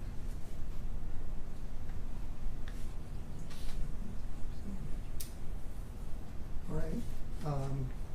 So you had a gun Yes, on sir. May the 30th. Yes, sir. All right. Now, at this barbecue, who was at the barbecue? My sister, cousins, Roy pulled up, brought my car back. What's that? He had my car. All right. Roy had your car. Yes. All right. Had Roy had some other vehicle before that? Yes, he did. What did he have? I think it would be a Cherokee Jeep. Uh-huh. All right. So he's at the barbecue. Mm-hmm. And what happens then? A bunch of small talk at first. And my sister pulled me to the side and asked me, she specifically asked me, have you lost your mind? And I said, what are you talking about? Why would you give Roy your car? And I said, what do you mean? I said, we behind in bills, I'm selling my car. It's a for sale sign in there. I haven't gave Roy anything. And she said, that's not what he's doing. He's telling everybody that you give him this Camaro. And I'm like, sis, you know how hard I work for that Camaro? To just give somebody a car? A person I haven't seen in 34 years. And she was like, that don't sound right, but this is what he's telling everybody.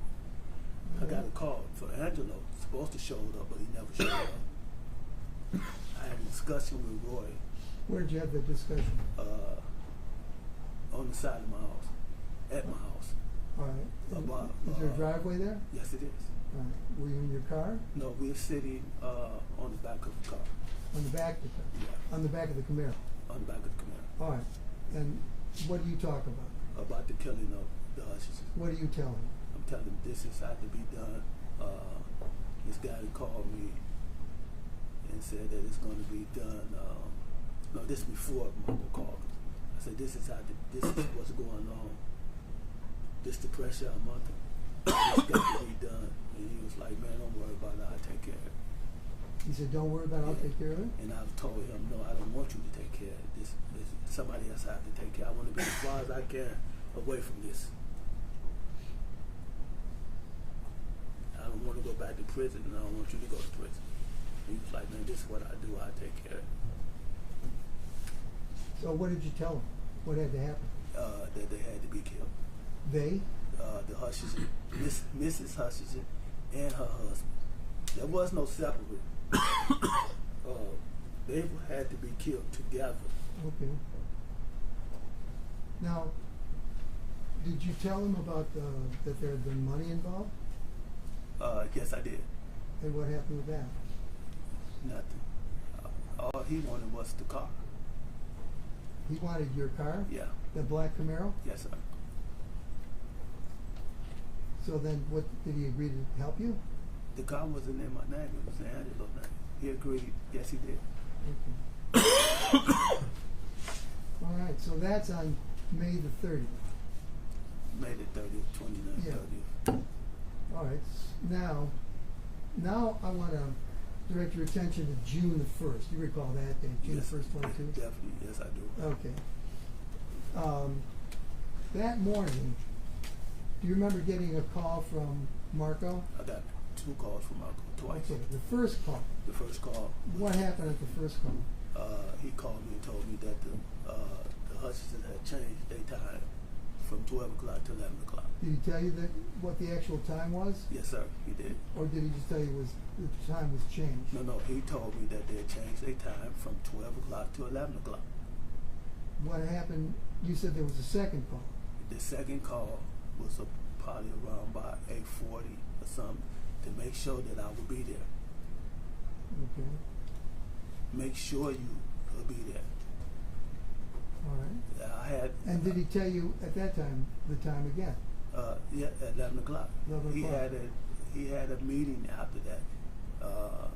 At somewhere, a trial going on or something that he's supposed to have going on In court? in court. Okay. Now, so he tells you that the time's changed, Yes, and he did. tells you it's now 11 o'clock. Yes, sir. All right, now, what happens? You said that second call, you know what times these 2 phone calls were, the exact times? I believe one was. I believe one was a little bit after 8 o'clock, and one was around about 8:40, like 9 o'clock. I Do you believe. remember? No. All right. Okay. After that phone call, the second phone call, what happens? Probably about 15, 20 minutes after that, Roy shows up to my Mhm. house. And was he with somebody? He was with a girl. He came with a girl? All right. Yes. And then what happened? I told him what was going on. He didn't have an automobile. It was supposed to be an automobile furnished for it to happen. So I Okay. said, I'm going to pick my bike. I got to go pick my bike up. What bike are you talking about? It is it's like a motor scooter bike. Okay. Where were you picking it up from? From the bike shop. I just had it done Why did you have it done? for my kids. Okay. That's a big bike. Yes, it is. All right. So, what were you having done? They had put some lights in the wheels, some mirrors on it, and some type of like stand for a radio to go on it. Okay. Where was that? What part of the bike? It's on the back of the bike. Okay. So you went there. Did you go there? Yes, I did. Do you know what time it was when you went there? If you don't, that's all right. Had to be somewhere around close to 11 o'clock. Okay. Now, you're under the impression that the Hutchinsons are coming at 11, right? And so what? Why are you going to the bike shop? I really didn't want to. I thought that I would miss them. You thought you would miss them? That was my plan, to miss the Hutchinson. Okay. I want to show you some exhibits that have been. This is exhibit number 171.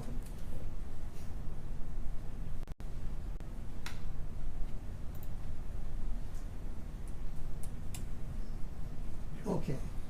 Do you recognize that photo? Yes, I do. All right. First of all, is that the Ford Escape you got there, the white one? Yes, sir.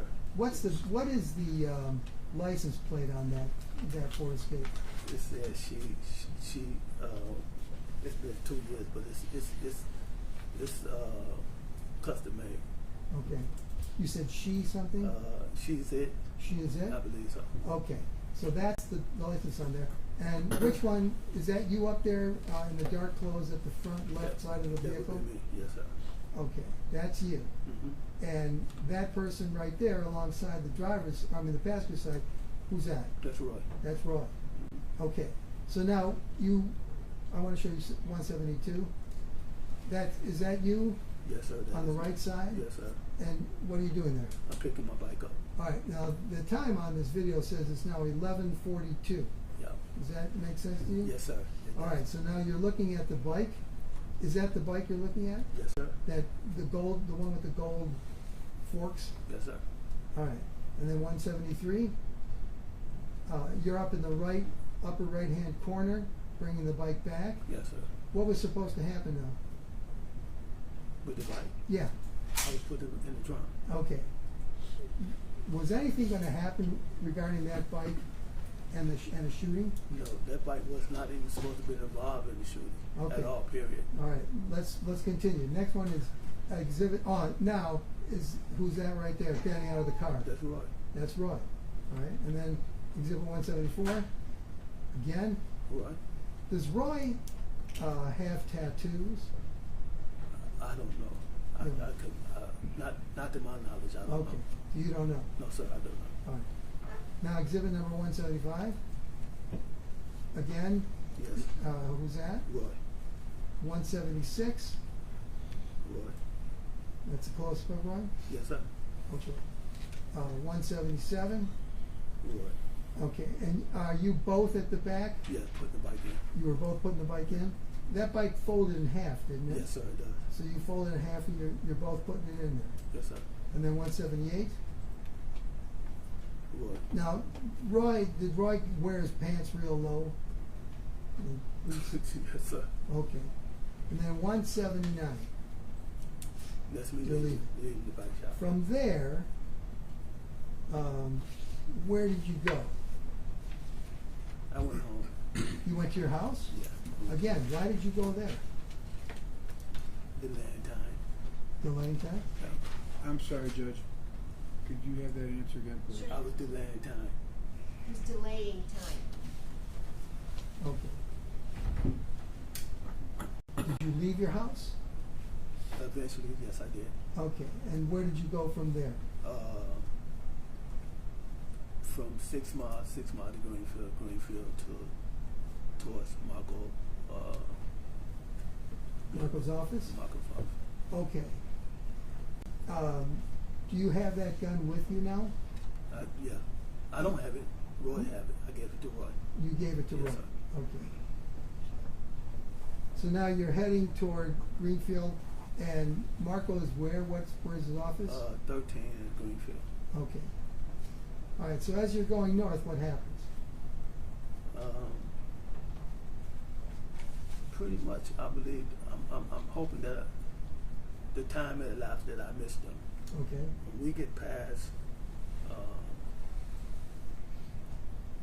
10 Mile, Heading north? past the freeway, Yeah. going towards Marco's building. I Yeah. don't know if that's going north or not. That's Going north. that direction. I don't know if I noticed them or did Roy notice them, but the truck, I noticed the truck going past. In which it was heading in the opposite And it was direction? Heading in the opposite direction. All right. So that's on southbound. So what do? I have to go down 2 lanes to make a U-turn. You make a U-turn, and where do you go? Back towards 8 Mile. All right. Are you following them? I don't see them anymore. Can't see them. They're gone. So what happens? I don't see them until I go past the pawn shop. All right. They are parked in the parking lot of the pawn shop. And what do you see? Just the car there. All right. What happens then? Not the first block, but the second block. I drop Roy off. Listen. So you're heading south. As you do the U-turn and come back around, you're heading back towards 9 Mile. Okay, so you do a U-turn, you come up north, and you pass the building again? Yeah. Okay, Then- this is, I know where you're going with this, which is why it's an excellent point to stop. Okay, yeah, that's For fine. lunch. Sure. So you just need to remain seated. Yeah, I'm gonna excuse you for lunch now. Always wear your badges so people know that you're on a jury. They won't have any discussions with you. Please, no discussions, no deliberations, no, again, no scrolling through social media, no looking for any news reports on the case, and we will see you. If you can all be back here at 12:50, we should start shortly. Oh, hello. We should start shortly thereafter. We'll see you at 12:50. Thank you very much. All rise for the jury.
number 2023-284-940 FC, and people of the state of Michigan versus Marco Pisbikis, case number 2023-284-941 FC. Good afternoon, John. John Skrinsky for the people. Brandon Brawley on behalf of the people. Rick Polanco for the people.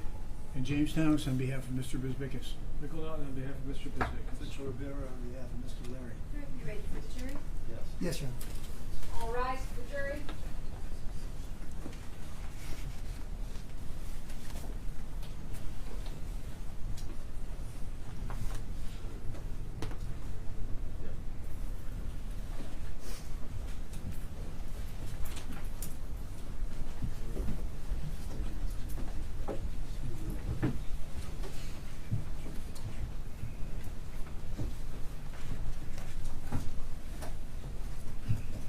You may be seated. Mr. Larry, yours to a voice, sir. Please keep your voice up. Thank you. Mr. Larry, we were just beginning to talk about when you and Roy drove down to James Street. But before we do that, I want to take you back for a second to February of 22, when you went to see Mr. Bisbikis after talking with Angelo. Do you recall that conversation that you had with him? Remember you said February of 22, you went to talk to him about whether he had asked Mr. Bisbikis to ask you to kill somebody. You Yes, remember sir. that conversation? Yes, sir. All right. You had a phone at that time, didn't you? Yes, I did. Okay. Do you remember what the number was that you had? Not right off hand. Okay. Did you ever have we'd have the number 586-251-5240. Does that sound familiar Yes, to you? sir. All right. When you went to see Mr. Bisbikis on that day, did you have your phone with you? Yes, sir. Did the phone work when you left? Not, I don't recall. All right. Were you still using that same phone after that conversation with Mr. Bisbikis in February? I know, I'm not for sure. I know on one occasion, the stem cell was taken out the phone, but I The don't stem? know exactly what day it was. Okay, so your phone was disabled at one time. You don't At one remember time, when yeah, that I was? just don't remember when it was. Okay, that's fine. All right, so let's talk now about where you were going with Mr. Roy Larry on June the 1st. You said that you you had you did a U-turn, followed or you went down south, and then you saw the vehicle, the blue car, in the parking lot of the pawn shop, and you went by, and then you made a U and came back. Mm-hmm. All right, now I want to show you.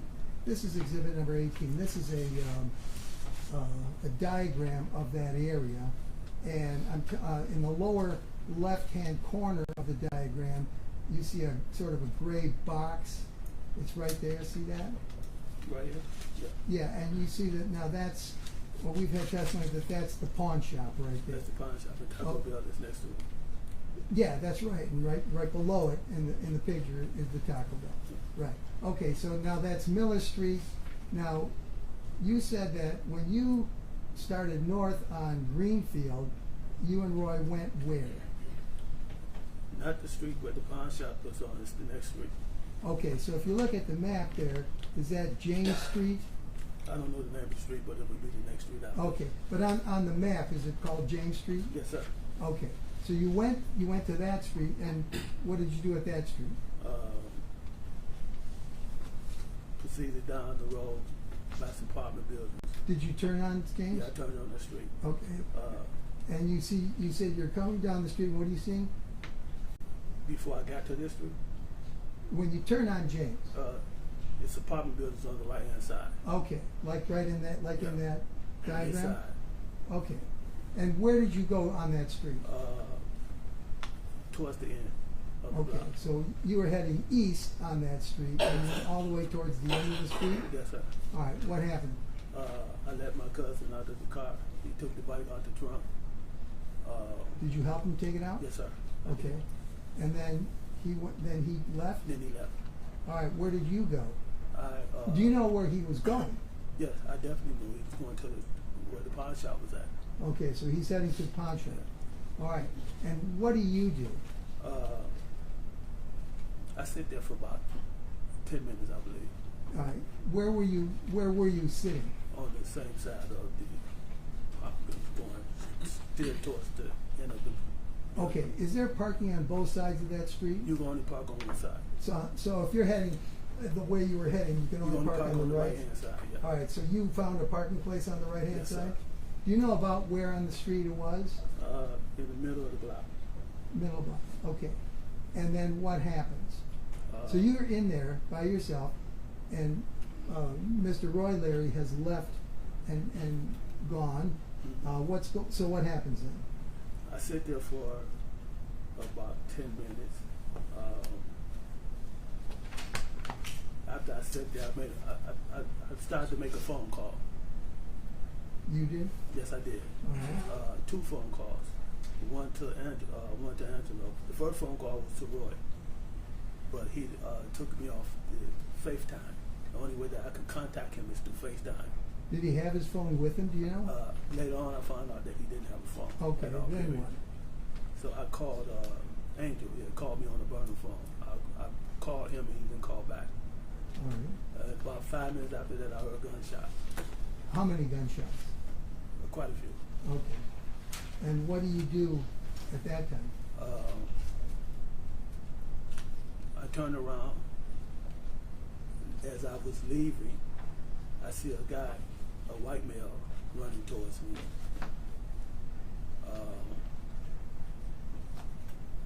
In the middle of the street. Where did he come from? From the direction of the pawn shop, Taco Bell area. Did you see him before that? No, I'd never seen him before that. Okay. Was there any traffic on that street besides you? No, not that I recall. Okay, The you only don't thing I recall. recall it was a UPS truck on the opposite side, and a mail truck. That's about it. All right. All right. So then you said you saw somebody coming toward you? Yeah, I seen the guy running towards me, like he was looking for something. And then what? He stopped in the middle of the street. As I'm turning, I have to turn around to go out to Greenfield. Right. And I don't know if the car he was in was towards me. I can't recall that, but I remember him running back towards Greenfield. Well, wait a minute. You said the car he was in. Yeah, it was a car. It was like it came off the sidewalk. All right. And he jumped out the car and was running towards me. In the Well, middle of the street. what kind of a car was it? Do you know? It was a gray car. I found out later on it was a Mercedes Benz. Okay. Can we see exhibit number 157? Is that the car that you saw? I found out later on that this was the car. Okay. All right. So that car, you saw that car in the street, or was it parked already when you saw it? It's like he came off the curb or something when he Okay. got out of the car. All right. And the man got out of the car, Yes, sir. and what happened? He was running towards me. He stopped in the middle of the street as though he was looking for something. He bent down and then he turned around and ran back towards his car. Where were you when this is happening? I'm turning around, Okay. coming towards Greenfield to exit to come Okay. out. Because you can't go, if you go around, you have to go around the bend and come out the next street. Right. I didn't go out that street where the pawn shop was at. I went out the street that I was on. Okay. So is that road, James and Miller, that's like a big horseshoe? Yes, sir. Okay. Can you, like, if you get to the end of James Street, can you turn left? You only could turn right. Okay, you could only turn right. All right. So, where does that person go? Do you remember?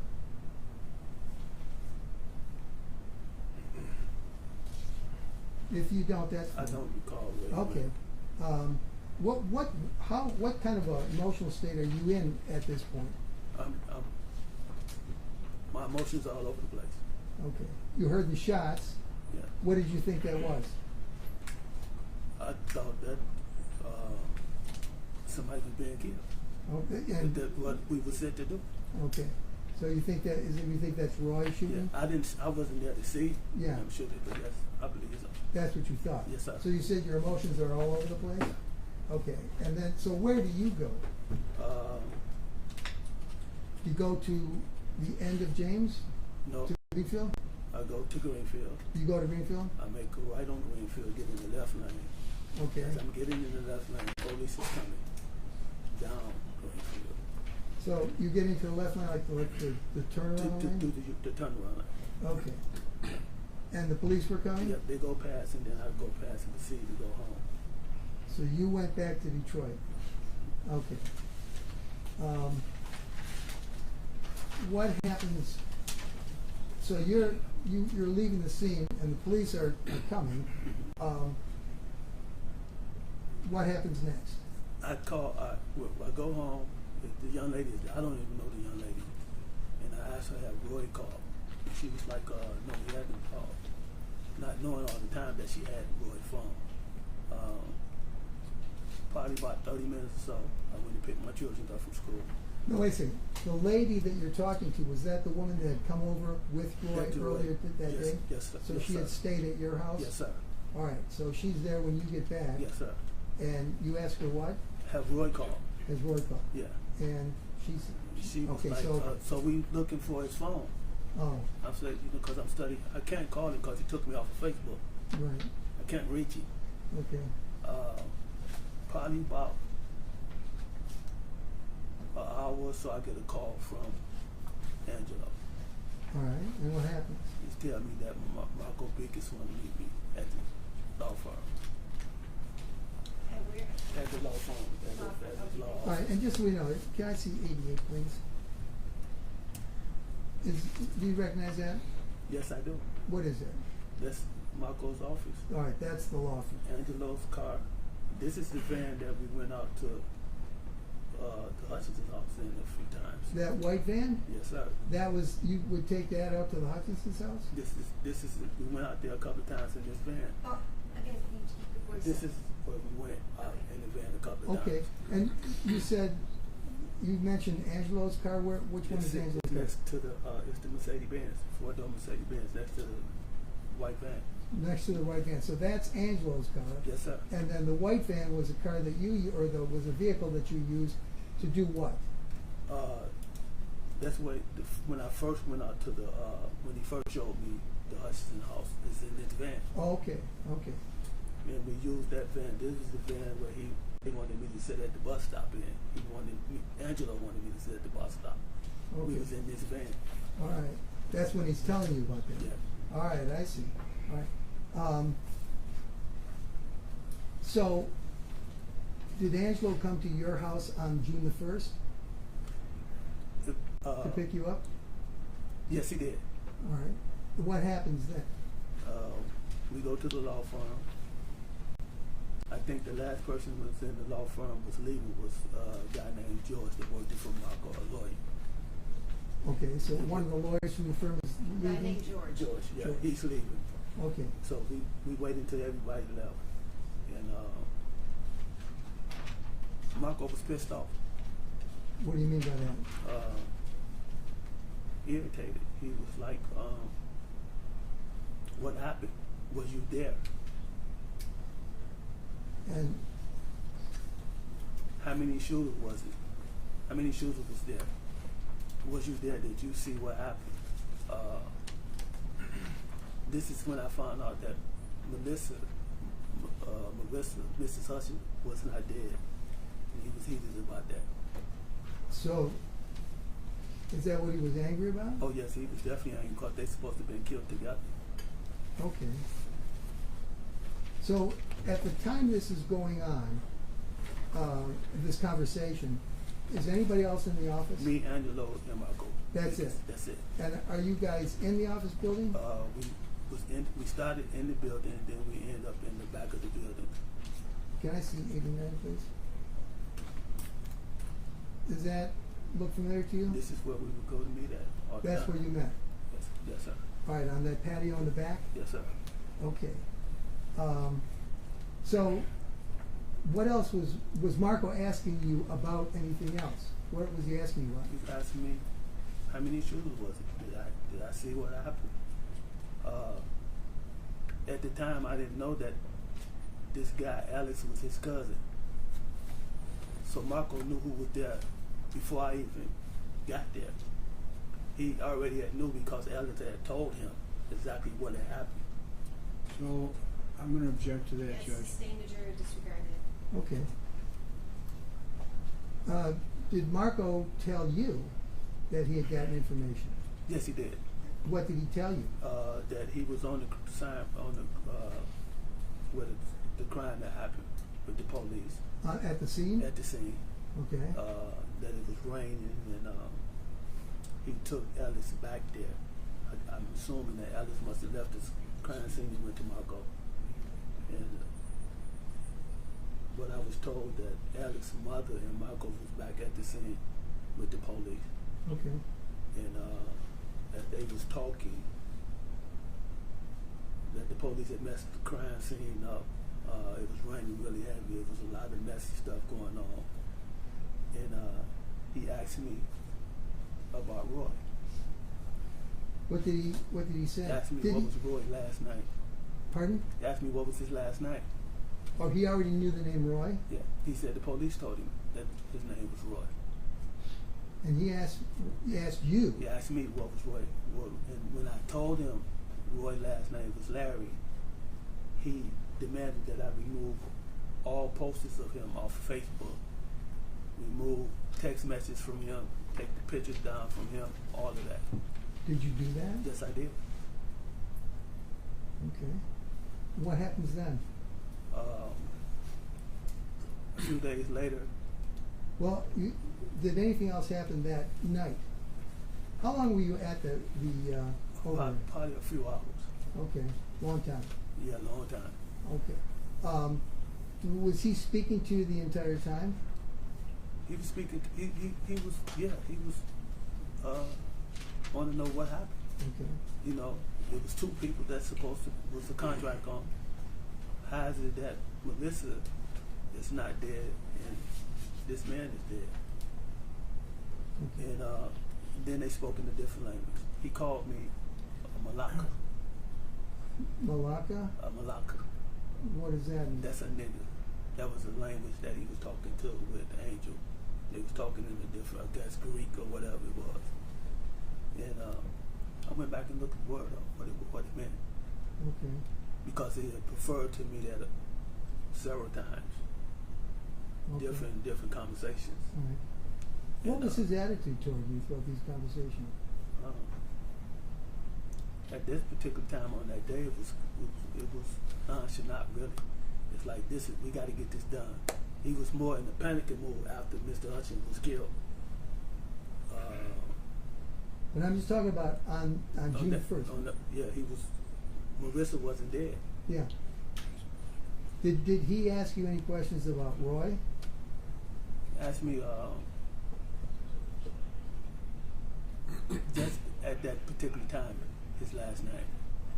He didn't ask me questions after June the 2nd, June the 2nd or 3rd or something like that. He asked you at that time? Yeah. What did he ask you? Do I believe Roy will stand up? Do he know anything?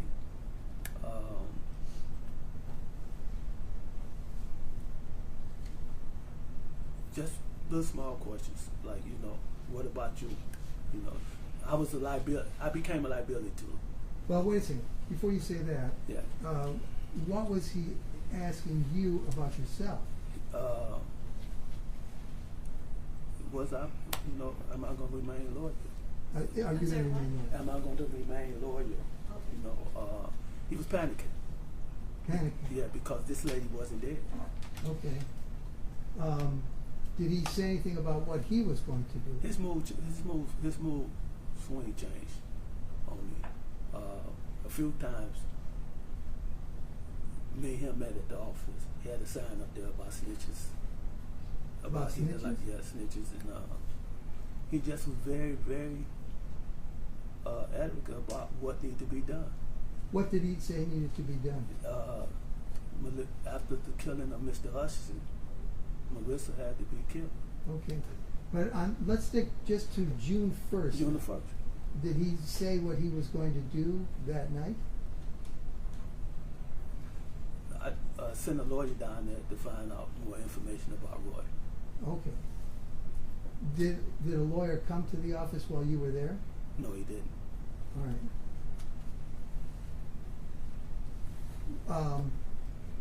Where did you go after you were at the office? I went home. Who drove you? Angelo dropped me off at the office. Okay. At the time that you were talking to Mr. Visbicus on June the 1st, the night of the murder, did you know where Roy was? No, sir, I did not at all. Okay. Did you come to find out where he was? A few days later, I did. Where? In the hospital. Okay. Did you know which hospital? No, I did not. Right now, I want to ask you to focus in on the next day. This is June the 2nd now.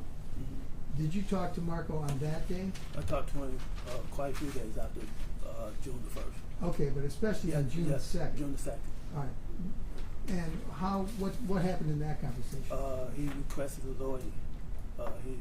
For me to contact a lawyer named Travis Starr. Travis Starr? Mm-hmm. Okay. Could that have been Trovia Starr? Trovia Starr. Okay. Did he tell you? What did he tell you about Trovia Starr? Just that he was a good guy. This is the guy that he recommended to handle Roy's case. That he gave Travis Starr $1,000 in my name. In your name? Yeah. Okay. And that he would give the rest of the money. Travis Starr wanted $13,000 at first until he found out that it was a murder case. Then he asked for $25,000. Did you have that kind of No, money? sir, I did not. Oh, well, did you tell him that you were going to be able to pay that? A lawyer was the first thing on my mind. I didn't even know anything about a lawyer until he mentioned a lawyer to me. I didn't even know a lawyer went to see about Roy on the same day of the murder. Okay. And the lawyer was saying that he couldn't have access to Roy because Old Park Police Station would give it to him. All right. Did Marco tell you on the 2nd where the money was going to come from? He told me that he would give me the money. He would give you Just the money? don't tell Travis Starr where the money is coming from. I'm going to give you the money to give to Travis, and I can control it from there. I'll handle it from there. You what? He said he'll handle it from there. That Marco would handle it from there? Yes, sir.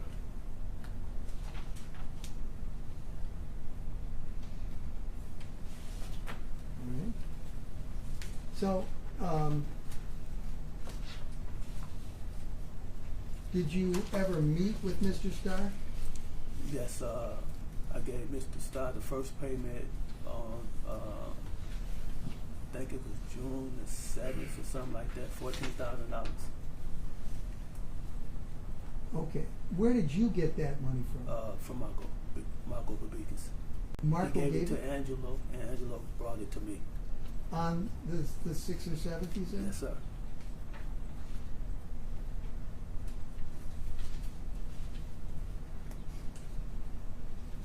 Did Mr. Starr come to see you on that date? Yes, he did. Was Angelo there when he came? Angelo came and see me 30 minutes before Mr. Starr came to see me. He had to drop the money off first. Okay. So when he dropped the money off, were there any instructions to you from Just Mr. to give Thomas? to give the money to make sure I give the money to Starr. Okay, that was it. That was it. All right. So the money itself, what form was that in? Cash, all $100 bills Okay.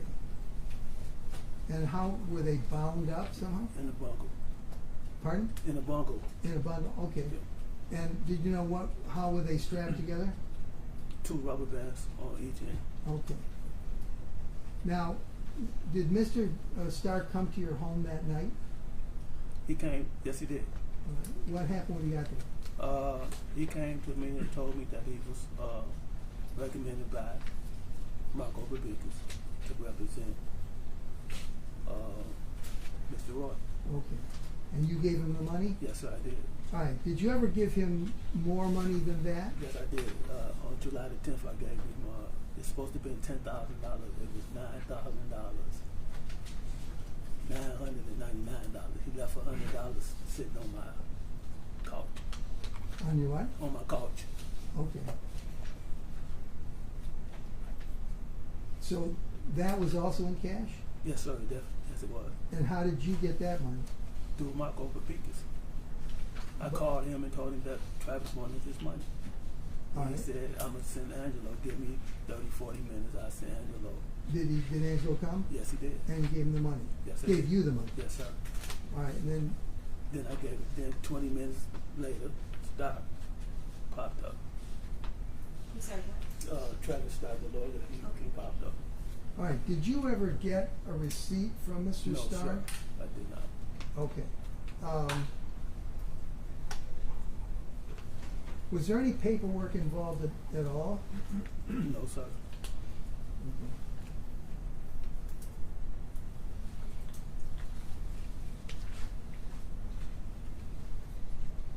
Now, after June the 1st happened, and then June the 2nd, did you have any further meetings with Mr. Bisbicus? Yes, sir. Yes, sir. We did. About how many? Do you know?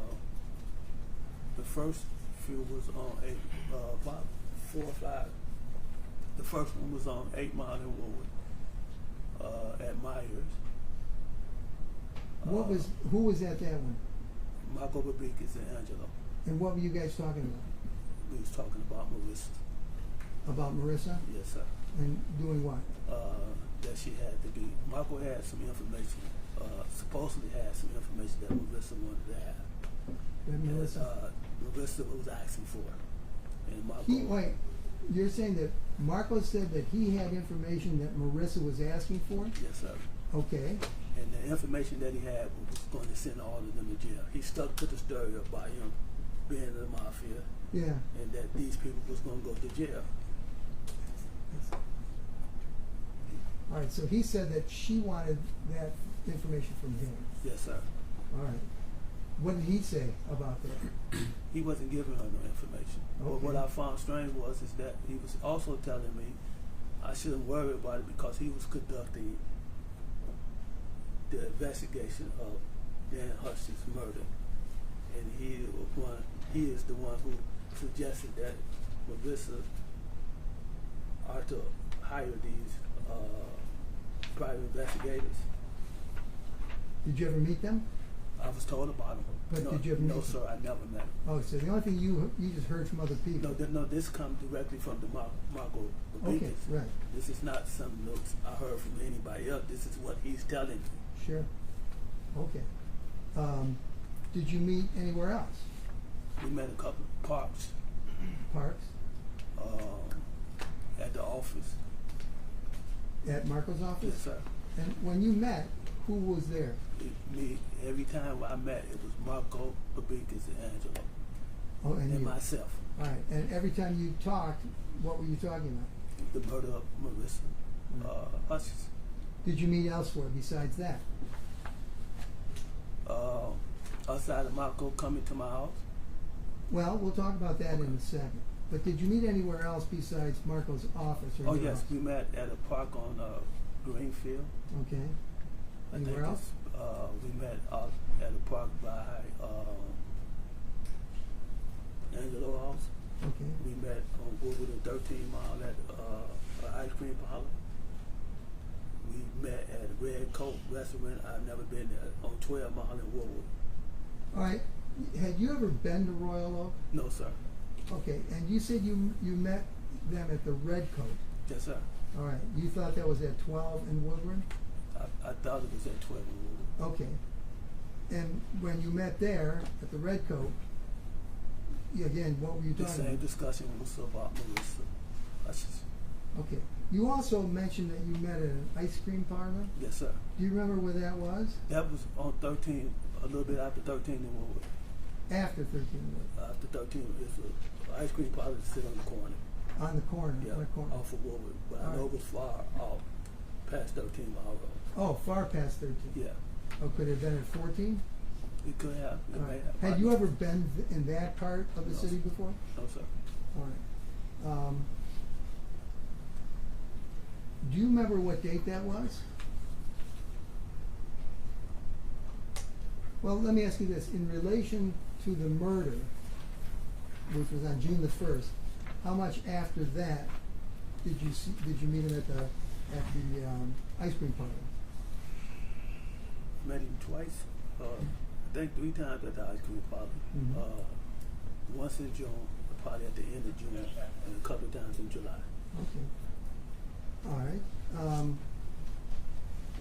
When you met him there, who out was it just you and Mr. and Ms. Biggis? Me, Marco, and Angelo. And Angela was there too. Okay. And again, you were discussing. The death for Marissa Hutchinson. Okay. Now, you mentioned before about that you met at your house. Did you say that? Yes, sir. All right. Can you tell us about that meeting? Marco called me one night in July and told me that he needed to talk. He parked 2 blocks down on the same street that I stayed on. What street was that? Which was Gilchrist. Gilchrist? Okay. And I met him 2 blocks over. All right. Who was there? Just me and Marco Babika, to my knowledge. All right. And what did you do? We walked for probably about an hour or so. Where did you walk? Walking blocks. All right. And he was telling me the importance, how important it was to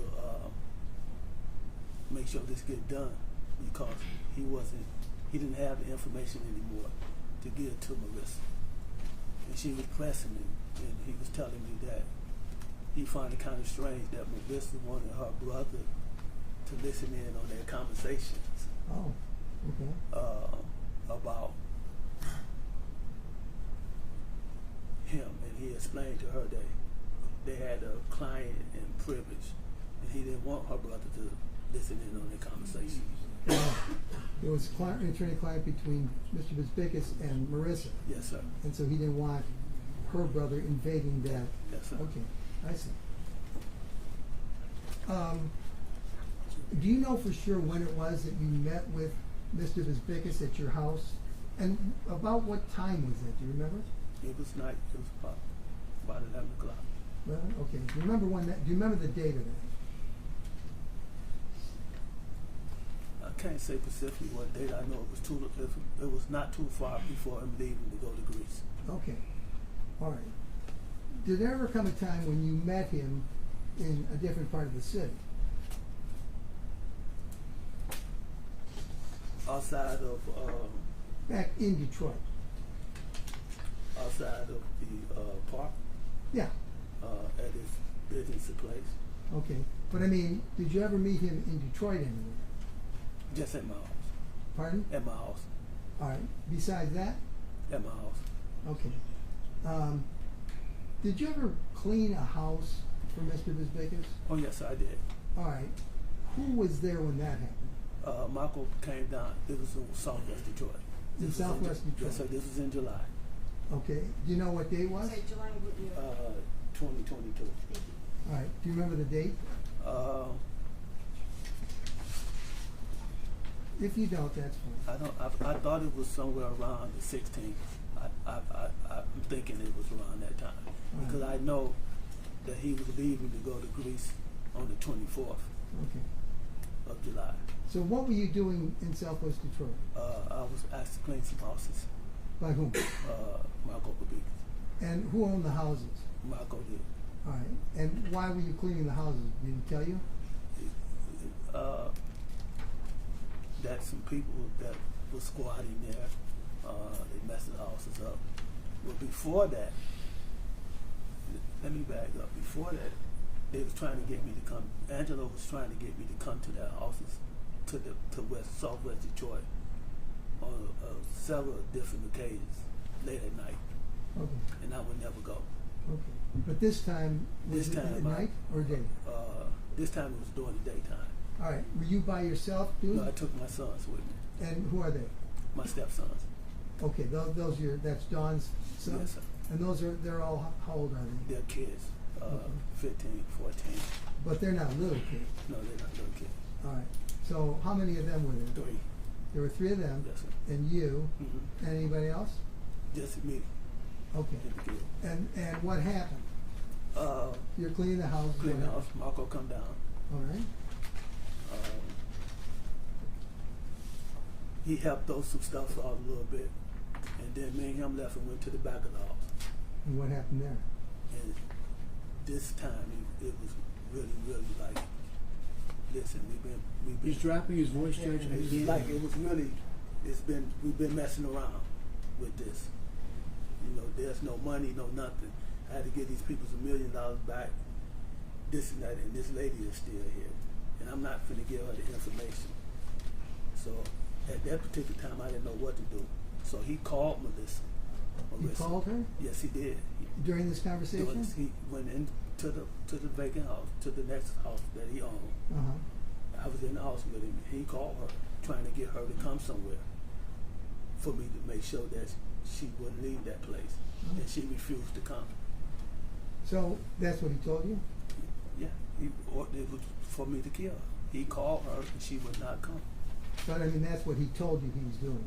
Yeah, I was right there when he called her. Okay. So she's not coming, and he's this time, was he different than before? Very different. How? He was under the assumption that people were following him. Following him? Yep. That the feds was following him. Melissa had fired him. Told him that she no longer wanted the service, that she got some older guy from the firm, from another firm. She fired the investigator. This is what he's telling me. Right. I don't know these people.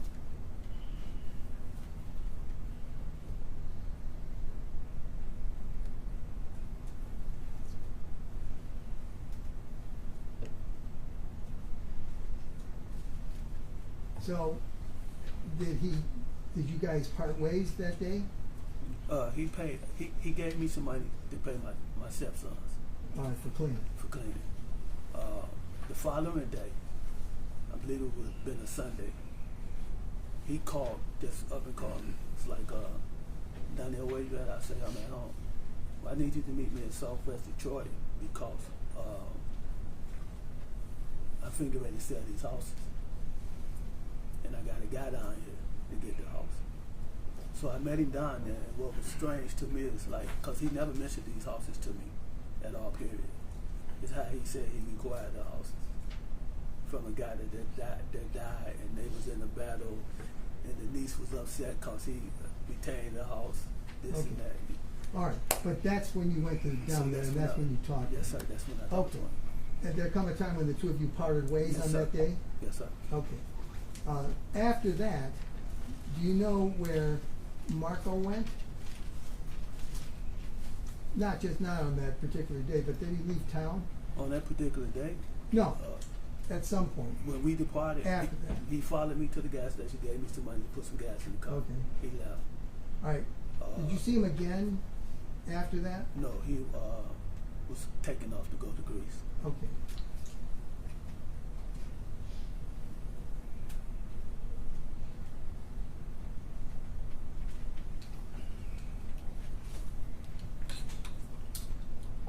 All right. Now, when he's in Greece, did you and Angelo continue to talk? Yeah. All right. And what were you talking about? About the same thing. Same thing. Mhm. All right. Now, had you ever told anyone that you didn't want to do this? I told Angelo specifically that I was not going to do any harm to Mrs. Hutchinson, But that what? nor her daughter. All right. But was he under the impression that you were still somehow involved, or were you still somehow involved, even though you weren't going to do it yourself? Yes. What were you supposed to be doing? I was supposed to make sure that Mrs. Hutchinson was never to make it to court on September the 6th. Okay. I'm sorry.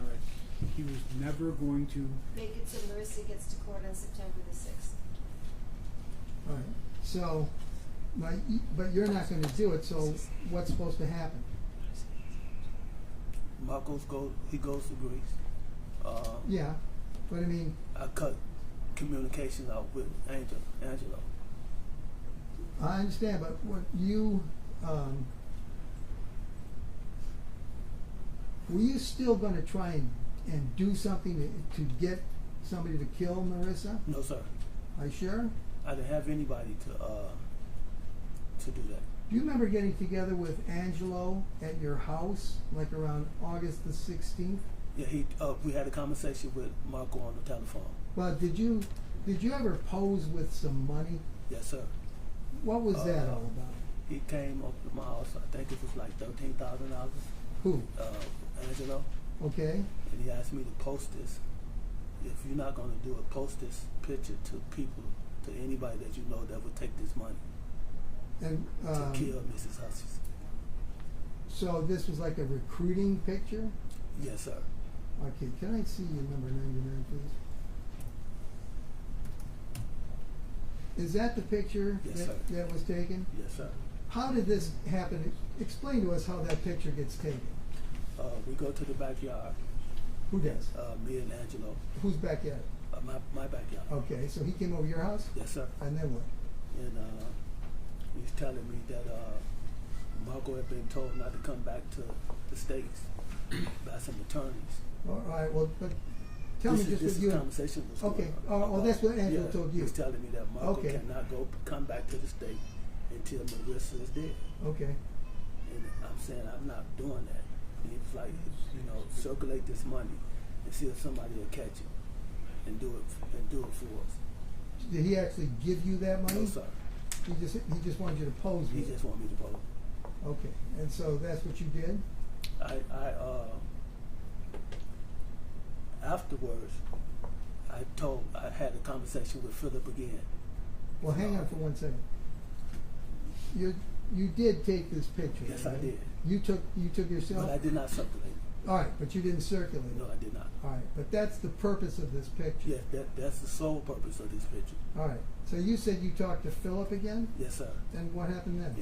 And he was like, man, I told you from the beginning that they were going to use you.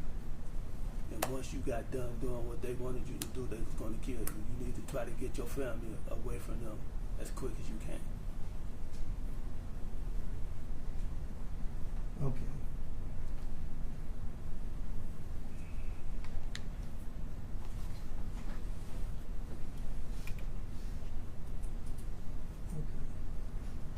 Now, this picture was taken on August the 16th, is that correct? Yes, sir. All right, so now you were arrested 8 days later, is that correct? Yes, sir. All right. And that's when you spoke to the police, is that correct? Yes, sir. All right.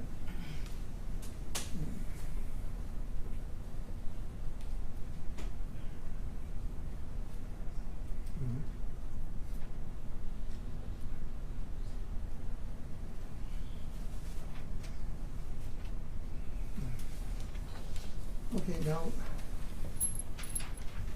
taking you back on June 1st to James Street, where you were parked, you said you hear the shots, you turn around, you're gonna leave, but you left Roy behind.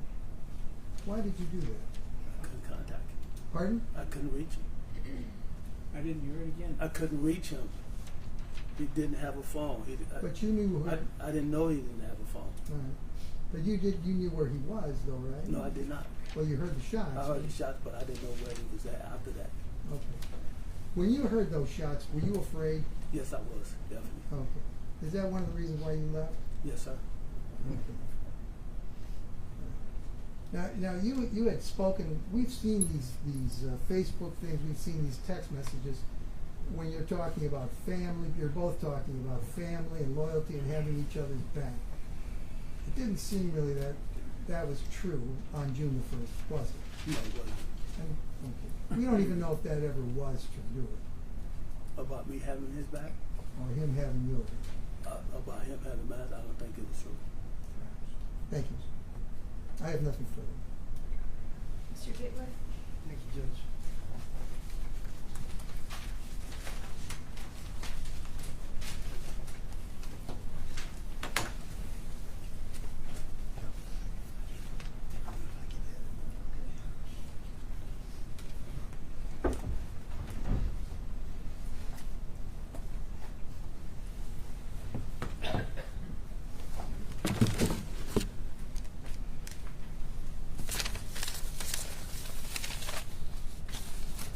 Good afternoon, Mr. Larry. Okay. You and I have never met before, right? No, sir. We don't know each other? No, sir. Okay. So my name is Mitch Rabitwer. I'm a lawyer, and I represent Roy Larry. Okay? So,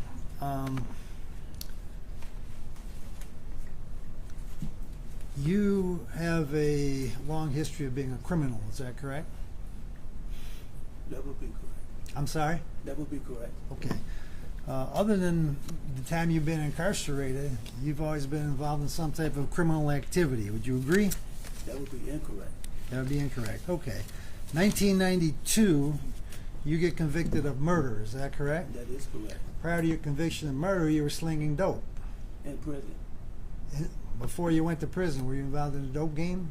That is correct. Okay, so how old were you when you went to prison? 23, 24. So when did you first start selling dope? In my teens. How old were you? About 18. So 18, is that when you started your criminal career?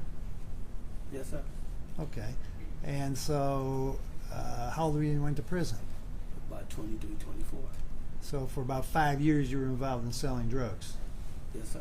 As a matter of fact, when this homicide occurred in 1992, actually this murder, today you're telling us you were not even involved. Is that correct?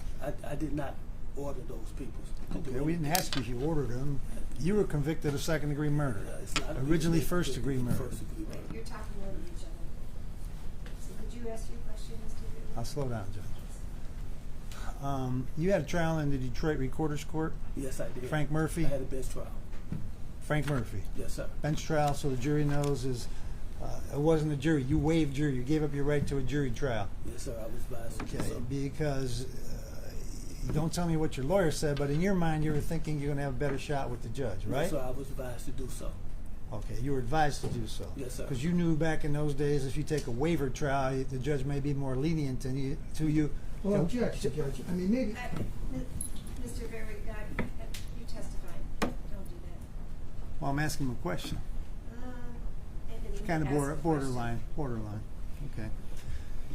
Do you know that you could obtain leniency for waiving a trial back in the Recorder's Court back in the day in 1992? No, sir. Okay. But your lawyer advised you to go to a bench trial. Yes, sir. Okay.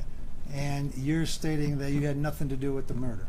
No, I remain my innocent today. Okay. So the judge found you guilty beyond a reasonable doubt, correct? No, sir. First, I was acquitted. I was acquitted of first-degree murder. The judge took it upon himself and found me guilty of second-degree murder. I wasn't charged with anything but You were found guilty of second-degree murder. No, I was charged with first-degree murder. That's I what I'm wasn't charged asking with you. second-degree murder. But you were found guilty of The second-degree judge murder. found me guilty of second-degree murder. Okay.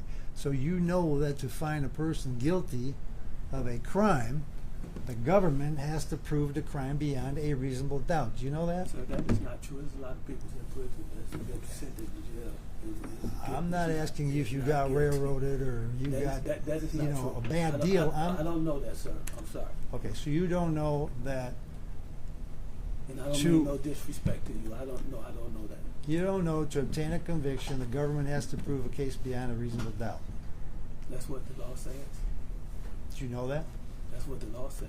Do you agree with that? Objection of relevance. He keeps saying he's agreed with it. That's what the law says.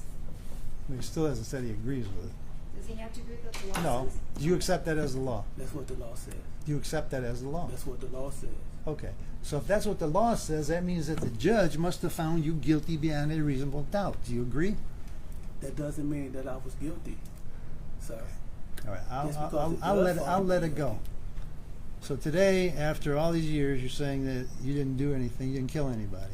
I didn't order anybody. Did you tell Angelo Rotopoulos that you ended up killing somebody because some guys killed your little 4-year-old child? I don't recall telling Angelo. You don't recall that? anything about it. So Mr. Rotopoulos came before this jury under oath and said that you told him that the reason you killed these people or killed that little boy is because they had killed your 4-year-old child. First Did of you all- tell that to Angelo First of all, Rotopoulos? sir, Well, objection. These are facts that are not in evidence. They are in evidence. Stop. He's actually bringing what Angela had testified But he didn't say he killed a little boy. Well, allegation was that some 16-year-old. Allegation in your trial in '92 was that some 16-year-old kid got killed in a drive-by or was shot in the house. Is that correct? There wasn't a drive-by. Okay. It was a walk by. Something. I don't know what happened, but I didn't kill the little boy. Okay. Well, we'll ask you this. Okay. Did you tell Angelo Ritopoulos, you know who he is, Angel, right? Mm-hmm. Did you tell him that the reason you were convicted of a murder is because a family member, your little 4-year-old in your family, was killed and you were taking revenge? Did you say No, that? sir, that is So if incorrect. Angelo Ritopoulos told that to the jury, he's a liar. Oh, I told Angelo, Okay, that would not be true. sir. That would not be true, that is correct? Mr. Rivera, you're in the middle of the answer. Judge, I'm not trying to be contentious, but he's not answering the question. I'd ask you to tell me Here's the the issue. question. This is being recorded, and the reporter is going to have to write down what everyone's saying. And if you go top of each other, it's going to come off as no one's saying anything. So, Mr. Ray, you were, Mr. Rivera was asking, is it anticipating the question, right? Yes, ma'am. Go ahead, Mr. Rivera, start again. So it's your testimony that you did not tell Angelo Ritopoulos that you were involved in a murder because a 4-year-old family member was killed. I told Angelo Ritopoulos that I was involved in the murder. A guy had got killed. I can't. I apologize. You I said cannot. that. I cannot hear you. Can you speak up, please? I told Angelo Ritopoulos that I was convicted of a murder of a guy being killed. That's what I went to prison for. I refused to talk about my daughter and how she got killed. That's irrelevant to what I'm doing here now. It has nothing to do with my daughter, period. And I'm not going to talk about my daughter with you and nobody else. Okay, sir. You admitted that from the time you were 18 till the time you went to prison, you were involved in selling drugs, correct? I have not denied that, sir. Okay. Mr. Skorinsky asked you why you were in prison. Did you learn any skills? And you talked about carpentry, correct? I learned quite a few. Yeah. Did you also learn how to smuggle contraband into the prison? Because you were convicted of smuggling contraband into the I prison. have not denied that, sir. I was Okay. in prison and I did not smuggle any contraband in the prison. I bought contraband and was caught with it. You were caught with And I contraband. got prosecuted for it and I paid the price for it. That I did do. That's not, I'm not hiding that. I did that. So even while you were incarcerated, you're committing crimes, correct? I didn't commit a crime. I bought marijuana, I got caught with it, and got prosecuted But for it. isn't that a 5-year felony to have contraband in the prison? Isn't that a crime? Is that a crime, yes or no? I don't know what the penalty Okay. is. You got prosecuted, you got extra time for it, I took correct? a plea for it. I didn't want to waste nobody's time. Okay, but you got prosecuted But for it. because I had it in my possession. Right, you got prosecuted for Yes, it. I did. And you got time for it. Yes, Extra I did. time. Okay. So you committed a crime, correct? By having possession of marijuana, Okay, I'll let it go. When did you get out of prison? 2013, 2014. And you said you were kind of down on your luck and looking for work. Yeah. Okay, and how soon after you got out of prison did you get back in the dope game, selling marijuana? Years. How many years? Probably 7 years, 8 years until I met Marco Babicas. So, are you blaming Mr. Bizbicas for getting you back in the dope game?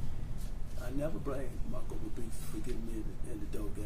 Okay. I said I didn't start selling marijuana until I went to the farm and met Marco Babicas and Angelo. And then you started slinging dope again. I started selling marijuana. Right. It was legal. Illegally. Yeah, illegal. Okay. So, other than the period of time in which you were incarcerated, and maybe a 6 or 7 year period, you've always been involved in criminal activity. Isn't that a No, sir, truthful that would be statement? Incorrect. I'm sorry? That would be incorrect.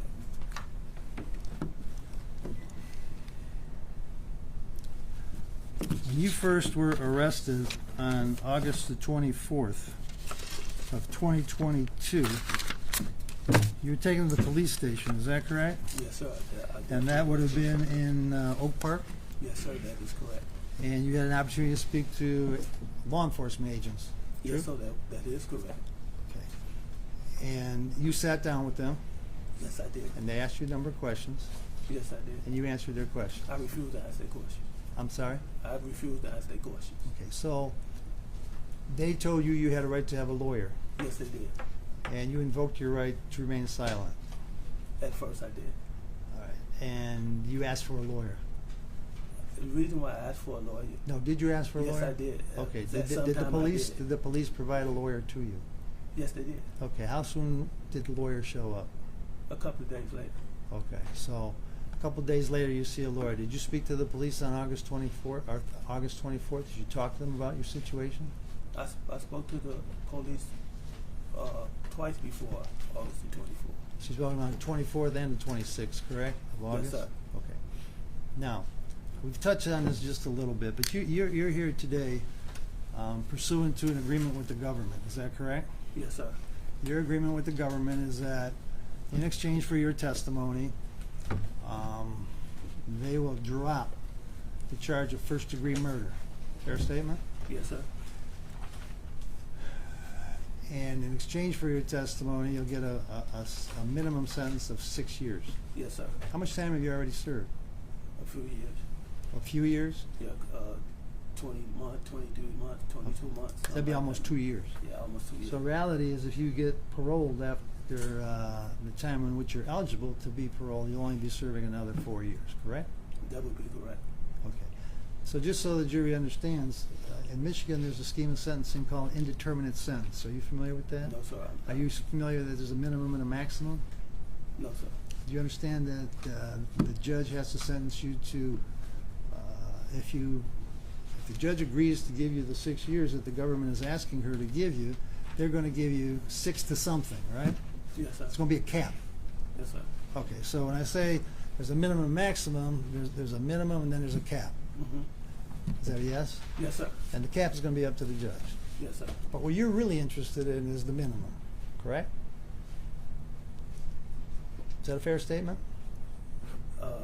You're interested in the minimum because the minimum dictates when you get paroled and walk out the door. Is that correct? Yes, sir. Right. Can I say this? So, once Can I say I'm asking the questions, Okay. just a minute. So, your anticipation, your expectation is to be out of prison in about 4 years, correct? If I make it out of prison. I'm sorry? If I make it out of prison. Okay. Why? Because you feel you're a snitch? Is that So it? I've never testified against nobody in my Right. life. I You told the testified police not. you're not a snitch, but And the today reason you... why I'm testifying is because Okay, of this. I'm not asking you Well, for the Judge, reason. would he allow the witness to finish his answer? Judge, he wants to be gratuitous and volunteer a lot of information. He's not answering the He's asking question. a question. He's responding. The question is, why don't you think you're gonna make it out of prison? And he was in the middle of the answer. Go ahead. Well, I'll object. You can all object, but I'm saying, hey, I'll I call heard for what the question speculation, is. Judge. It's not speculation. There was a question as to why he believes he's not gonna make it out. It's his opinion by why he won't make it out. If you could just finish your answer. The reason why I won't make it out is because I had a bond with a lot of people in prison, and I broke the silence, the code. I'm testifying against some people. I don't want to be here testifying. That's my blood. I'm testifying to him. But the fact is not going to never change. Is that this man, Marco Babikis, ordered me to kill some people. Okay. That fact is not going to never change. But that's not a reason So you're I'm not getting out of prison. It's not guaranteed that I'm going to make it out of prison at all, period. The real reason you're testifying is because you don't want to be in prison for the rest of your life. Isn't that true? The real reason why I'm testifying. No. Is that a yes or no? No, that's not true. Okay, didn't you tell the police, and didn't you make strike that, didn't you make a statement at the preliminary examination that a life sentence is the same as a death sentence? You made that statement at the preliminary exam, And correct? I still believe that today. And you believe it, that a life sentence is the same as a death I sentence, still correct? believe that today. Okay, and you don't want to get a death sentence, is that a fair statement? I believe that today. And you don't want to get a death sentence, is that correct? No, I don't want to die. Okay. When the FBI agent or the law enforcement agents told you that this could potentially be a federal crime and you could get the death penalty, how did you feel? I didn't feel any way. That's not the reason why I'm not asking you the reason. I'm asking you how you felt when you heard. He said. No, he's he not didn't feel answering the anyway. question. He said Unresponsive. he didn't feel anyway. That's what he said. He answered his question. And then he started with the gratuitous information. Yes, we're gonna ask you the next question. Thank you, Judge.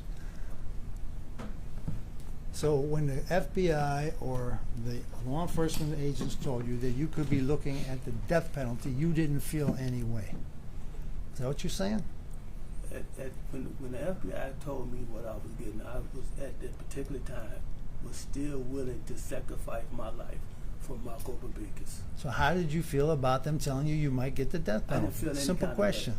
I'm sorry? I didn't feel any kind of way at Didn't that feel any particular way. time. Okay, is that why you broke down, started crying, and got I all broke down emotional and started wanted to see crying. your wife? The reason why I wanted to see my wife, I broke down and started crying because the reason why I'm testifying now, the prosecutor didn't come with me with a deal at first. They made it clear that Yeah, they 'cause you- wasn't going to make a deal. Yeah, do you know why they until I didn't? Because you lied to the police in the beginning. Sir, until I cooperated with him. The reason why I'm testifying, you need to thank this man here, because he contacted my wife and had another individual contact my wife, sending me a message to keep my mouth shut. I'm going to ask you to be responsive to my question. So we're going to break it down and make it real easy for you, okay? That's Did the you- reason why I'm did you- testifying. Him speaking up. Right. Now I can hear. Okay, thank Yeah. you. So when you heard you might get the death penalty or could be subject to the death penalty, you had no feeling about it, right? Not Okay. whatsoever. When the police first contacted you or talked to you, your first thing out of your mouth is, "I didn't kill anybody," correct? I didn't kill anybody. The first thing out of your Yes, mouth sir, is that you would be didn't kill correct. anybody. Yes, sir, that would be correct. Okay. And you told the police not only didn't you kill anybody, but you didn't help kill anybody, correct? Yes, sir, that would be correct. All right. And that was a lie. And neither of those was truthful. You lied to the police on both counts. That was a lie. Because you were going to try and kill somebody, correct? I was ordered to kill somebody. You were going to go kill somebody. Is that a did yes not or a kill. no? It's a simple question. No. Okay, you were going to assist or aid somebody to kill somebody. Yes, sir, that would be correct. And that's the same as killing somebody, right? Or in your mind, it's not the same.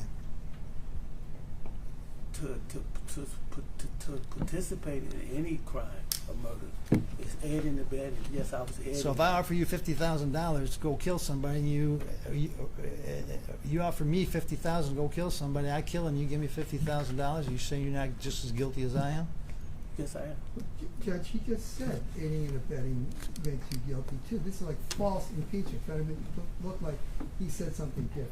Mr. Strinsky, I don't know if that's an objection or non-objection. You certainly have the right to redirect to clarify. My objection is he's mischaracterizing his testimony.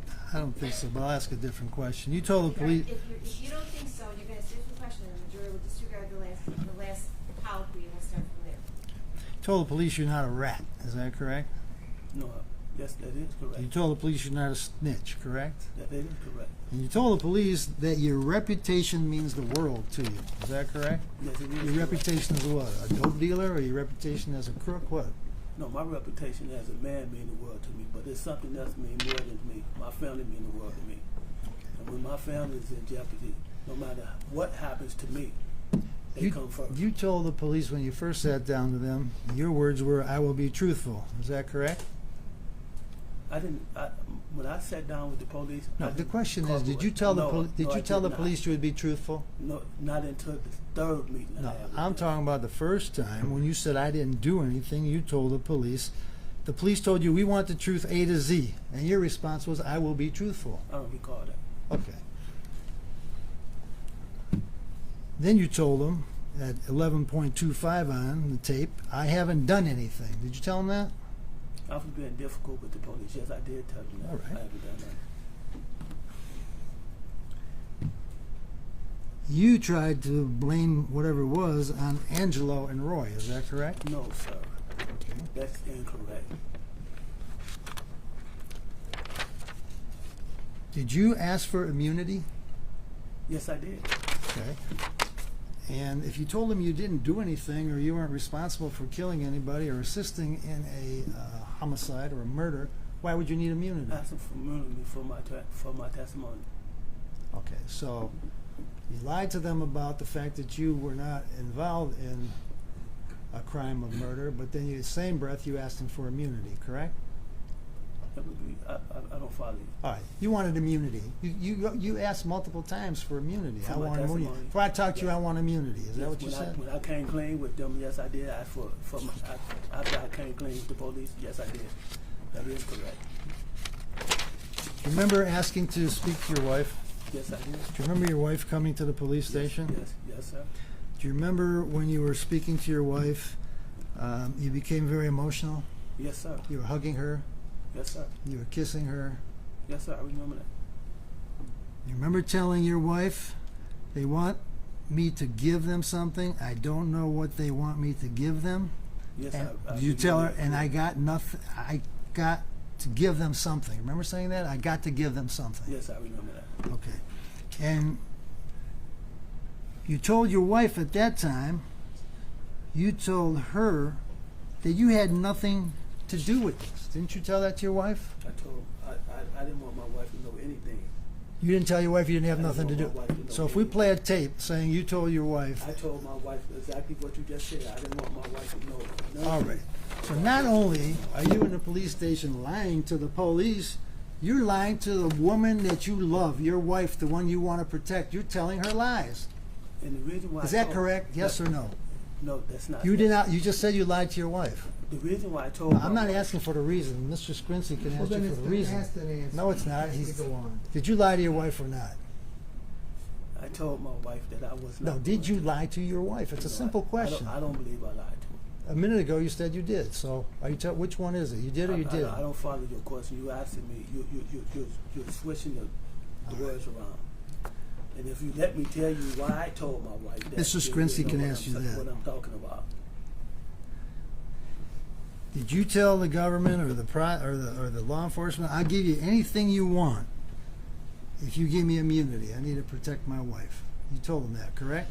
I told them I would be truthful with them as long as my family was. Did you tell them I'll give you anything you want if you give me immunity and protect my wife? I recall telling them I would tell them the truth if they protect my wife. Did you tell them that I will give you anything you want if you give me immunity and protect my I wife? recall saying that. I recall them asking them to protect my wife, and I will be truthful with them, as long as my wife then was protected. Do you remember and my saying children was do you remember protected. saying I'll give you anything you want? If that's what, I don't recall saying that. Okay. I know I recall asking. There's a them to lot of protect my things you family. don't recall. Is that correct? No, sir. That Okay, would you be only incorrect. recall what you want to recall so that you can get No, sir. your that- 6 years in prison. That's incorrect. And the government will say that you're being Objection, Judge. truthful. He's making arguments, not asking questions. Overruled. Okay. So if we play the tape at 12:48.19, I'll give you anything you want. That tape would be incorrect. I don't recall saying Okay, that. thank you, I sir. just say that it was incorrect.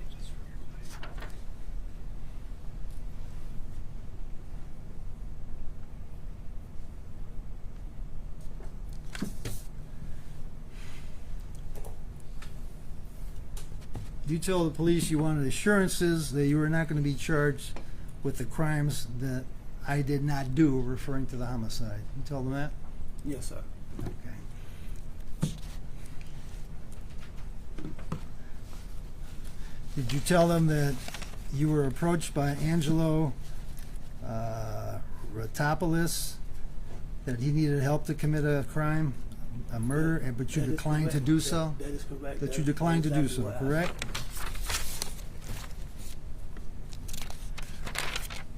And today, I think you told us that you told Mr. Ratopoulos that you were not going to get involved in any kind of homicide. You admitted to that, correct? That was later down the line. But that was a lie. I wasn't. That was later down the line. I told him I wasn't going to. So initially you agreed with Ratopoulos to go commit a murder, but then later you changed your mind. I never agreed to him from the beginning when he brought it to me. I went to Marco and asked him, did he send Angelo a Let's take it one step at a time. I'm asking you a question. You asked me a question. Can I finish? No, my please? question was very simple. Can I finish? No, but Because it's you're- not a yes or no question. Well, that you asked if me. it's a yes or no question, just say it's not a yes or no question. Okay? I didn't ask you, and I apologize. I'm not trying to argue with you or I'm trick not trying you. to argue with you, but But you you are. asked me a question, and I'm trying to express to you what I told I'll rephrase it. Angelo. I'll rephrase it. Did you agree with Angelo Ratopoulos to kill the Hutchinsons? At some point, I did. Okay. See how simple that is? Okay, and then some point you changed your mind. Yes, yes, sir, I did. So you agree that you and Mr. Rotopoulos went out on scouting missions to see where the Hutchinsons were located. Yes, I was. You went out on scouting missions to see the best place where you could kill them. Yeah, I was talking. You had planned to have somebody bump into their car, and when they came out, you would shoot them. Excuse me? Didn't you testify earlier? You told Mr. Skrinsky that there was some plan that a car, you would crash into the Hutchinsons' car. When they came out, you were going to gun them down. Yeah, that was the plan. Okay. And you were up for that plan because you kept consistently trying to find out where they lived, correct? I knew where they lived because I was taken there. Okay, so you knew where they lived, Yes, and you sir. surveilled their house. You looked Yes, at sir. their house. You went to see their movements. sir. You I went was- to see where they were going. I was ordered to do that. Okay. But you were right up along with it. You were going to do something, correct? All the way up until the point of June the 1st, nothing happened to Mr. Hutchins or Mrs. Hutchins. Nothing.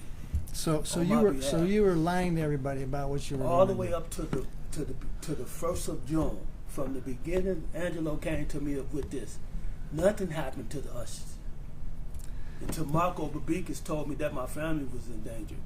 And that people was here. There's no question. And look, is there anything you want to tell the jury? Just No, go ahead and tell no, them because you're no, not no, answering. You just no, want no, to tell them no, what you no, want to tell no, them. So I'm go not tell telling them. you. Tell them what you want to tell them. Objection to the argument. Tell them what you want to tell them because you don't want to answer the questions. I'm asking all your questions, but you're not going to tell me to have to give you a yes or no to an answer.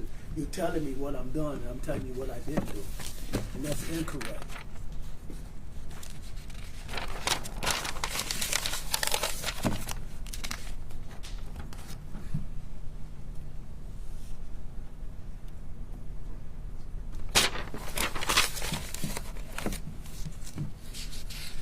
You said that at some point you ended up changing your mind, correct?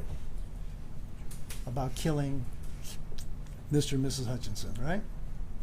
I had a problem with it from the beginning. Okay. You said that you really didn't want to kill him, but you had nobody to talk to about it, correct? Yeah. I Okay. couldn't tell my wife. You couldn't pick up the phone and call the FBI and couldn't say, tell "Hey, my wife. time out." You couldn't call FBI and say, "Hey, there's a plot to kill somebody. I need your help." Who do you call when you got a man that got people inside of But see, all you a want to do place is of business that's is it- giving him information about people he's trying to kill? Who do you call? Could you have picked up the phone and called law enforcement? No. Okay. So you made the choice not to call the FBI, correct?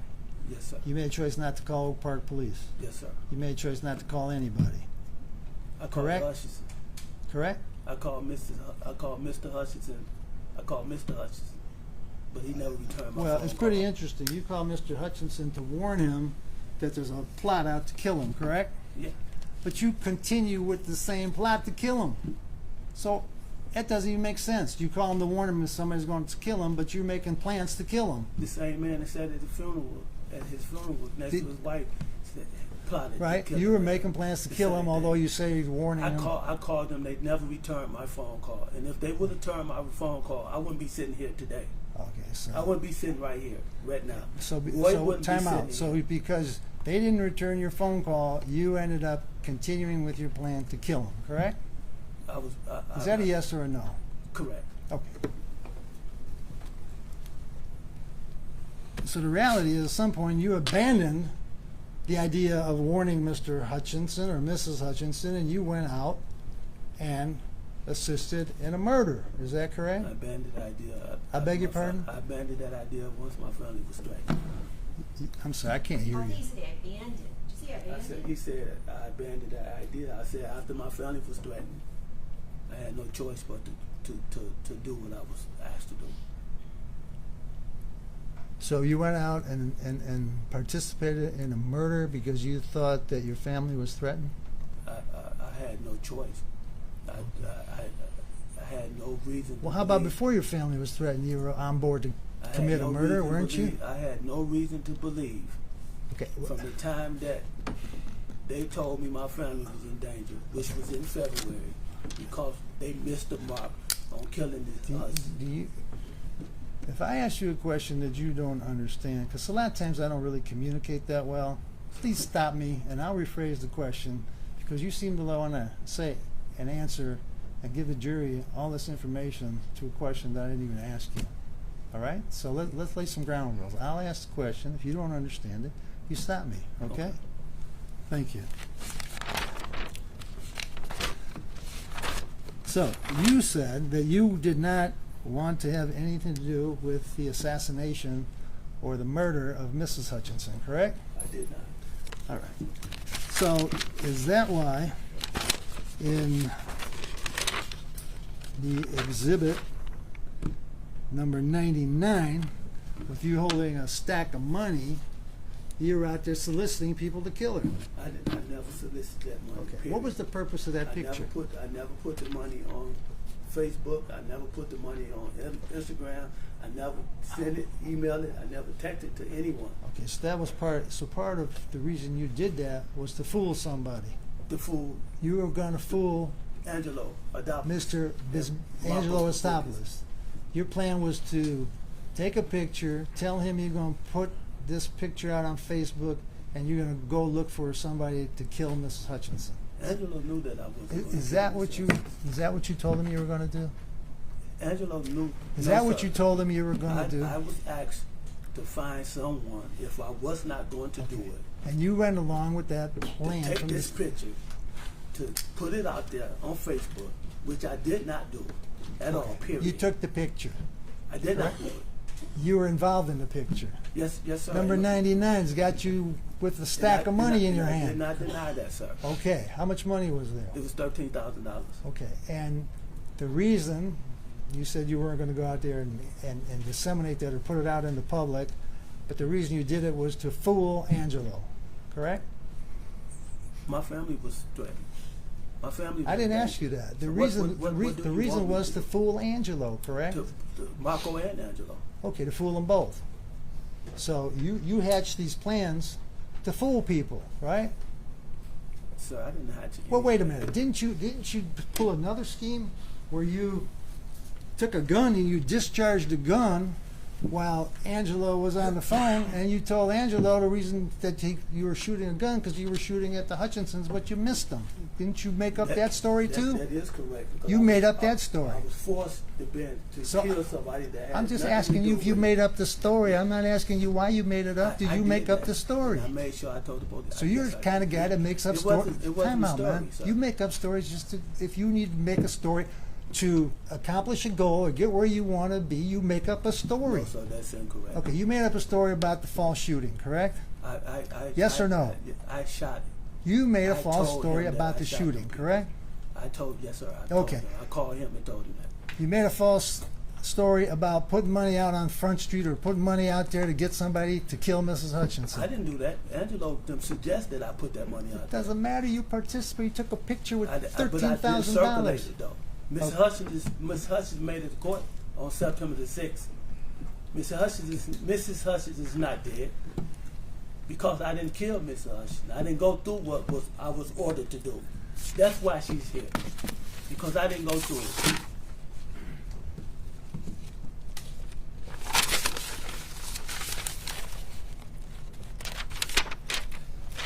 Did you feel the government or the police were squeezing you about participating or cooperating? The police never squeezed me. They never threatened me. They never beat me. They never denied me no food or none of that. So when they said you might be looking at the death penalty, that was just for informational purposes. Is that correct? I never felt threatened by the police at all. Period. If you didn't feel threatened, if you didn't feel threatened by them, why'd you lie to them so much? I did feel threatened. I lied because I was protecting Marco Babikis. I was willing to sacrifice my life for him. You were until loyal. He made that phone call to my wife. So all your loyalty to your cousin or Mr. Bisbikas went out the window when you were looking at life in prison, and now you only have to do another 4 years, right? All that loyalty went out the window, right? My loyalty, at the end of the day, is to my children. It's a simple yes or no question. But he's unresponsive, Judge. I mean, he wants to argue. I'm not arguing with you, sir. All right, I got the message where you're looking at me. You lied to Marco Bisbikas, right? Well, what? About all this stuff, about faking the gunshots, about going along with the plan that you didn't want to execute, right? I didn't lie to Marco Beakers, not one. Okay, time. you I lied to Angelo. That's who he was sending. You lied to Angelo Rotopoulos. I lied to the person that he was sending to me. You lied to the person he was sending to you, Yes, sir. correct? And you also lied to the police, correct? About the murder? Yeah, about a lot of things. Yes, you told sir. him a lot of lies. You told him No, lies no. about the bike, how you got the bike. didn't- You said you got the bike from Angelo Rotopoulos, but you paid a pound of weed for the bike. Is that right?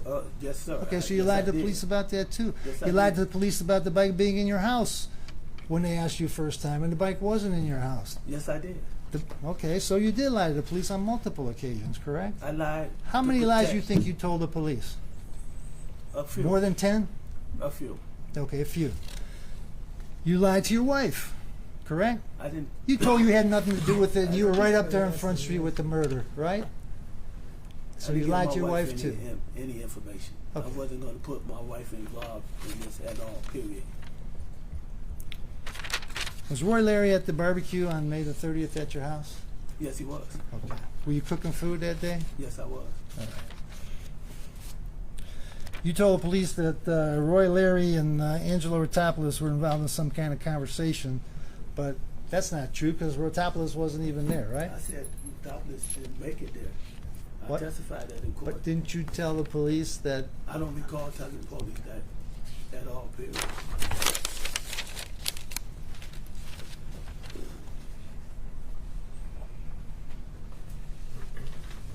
Today you told us you wanted to modify the bike for your kids, but earlier you said you had to modify the bike because Roy broke the chain. That was in the beginning when I first bought the bike. Roy didn't even know anything about the Hutchinson. April the 22nd. Let me ask you this. He didn't even know it. That's the day I bought the bike. He didn't even know about the Hutchinson. He didn't learn about the Hutchinson until later on. June, I want to ask you a question too. There's a exhibit that went up on the board, number 88. There was a white van up there, right? Yes, sir. Okay. You know who Mr. Price is? Never met Mr. Price Okay. in my life. Do you know, strike that, do you know who Mr. Lewis is? I know never met Mr. Lewis in my life. Did you ever watch a video of the shooting? Later on, So you did see it, correct? my Blanco Babika showed me the video. Did you see a white van there?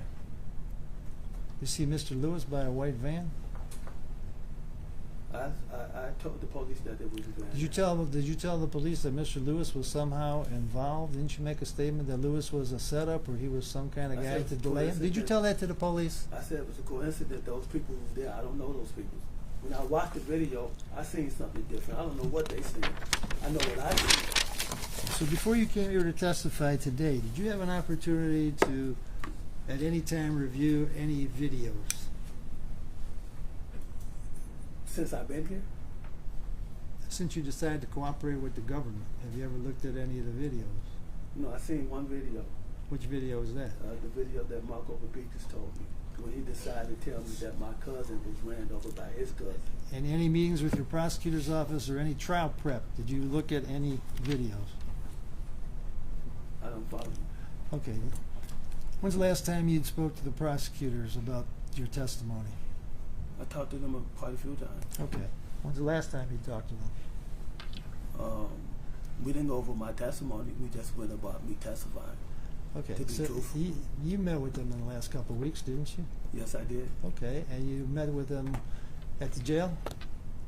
Yes, sir. And you met with them for purposes of preparing for trial, correct? I'm the only individual that doesn't have any information about what was going on. Did you meet with them for the purposes of preparing for trial? Yes, sir, I did. Okay, and you went over basically how the trial was going to go, correct? Yes, sir. You went over the questions that these gentlemen were going to ask you, correct? This gentleman made it clear to me Okay, Mr. what he Skrinsky. wanted me to do, to be truthful. Okay, Daniel, go in there no matter but you how the guys, truth you is. guys Be basically, truthful. you sat Judge, down. Can you finish his answer? Objection, Because non-responsive. he's trying to make it sound like we're visiting him to do something. He's telling you what he I'm told not us. trying to make it that way. I just want to know when he spoke to them and That's what what was it seemed like discussed. to me, sir. I beg your pardon? It seemed like that's what you trying to make me say. I just want to know if you sat down with these people and I talked to sat them. down and talked to them. Okay, and when you about- talked to them, did you review any police reports? They talked to me about me being truthful. Okay, about did you court. review any police reports? No, sir, I did not. Did you review any videos? No, I can't recall. Did you review any transcripts? I reviewed the things that I said. Okay, so you reviewed a transcript of your testimony at a preliminary examination. No questions about this is what you said. They wanted to make sure that I repeated what I said. After we went through what they was questioning me about, they went back to the paperwork and made sure that what I said is what I gave them. That's how they compared it. Is he's truthful? Okay, this is what he said. And this is, if you didn't say this, then you was lying. So did you review a transcript of your testimony? I got a transcript. Did you read it? About a week. Did you read ago. it? Yes, sir. Okay. About just me, about nobody else. When you testified at the preliminary examination in Oak Park, do you recall being in front of Judge Apple? Yes, yes, Recall raising your right hand, swearing to tell the Yes, sir, I truth? do. Okay. And do you recall testifying that murder you were involved with had to do with a drug rival?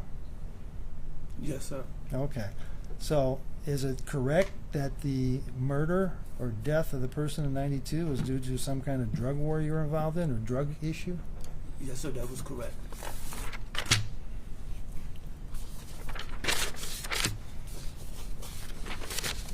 So you told police you're not a snitch, but now you changed your mind so that you could be involved with this deal with the government, correct? Is that a fair statement? Can I answer that? No. Yeah, you can answer it, yes or no. Can I answer it? Yeah, it's a Because simple. you It's a asked me simple question. yes or no This question. is not a simple yes or Why no. not? Can I answer that? You can answer this question. You told the police you're not a snitch, but today you are a snitch, correct? Is that yes or no? Simple. That's not correct. Okay, we'll go on.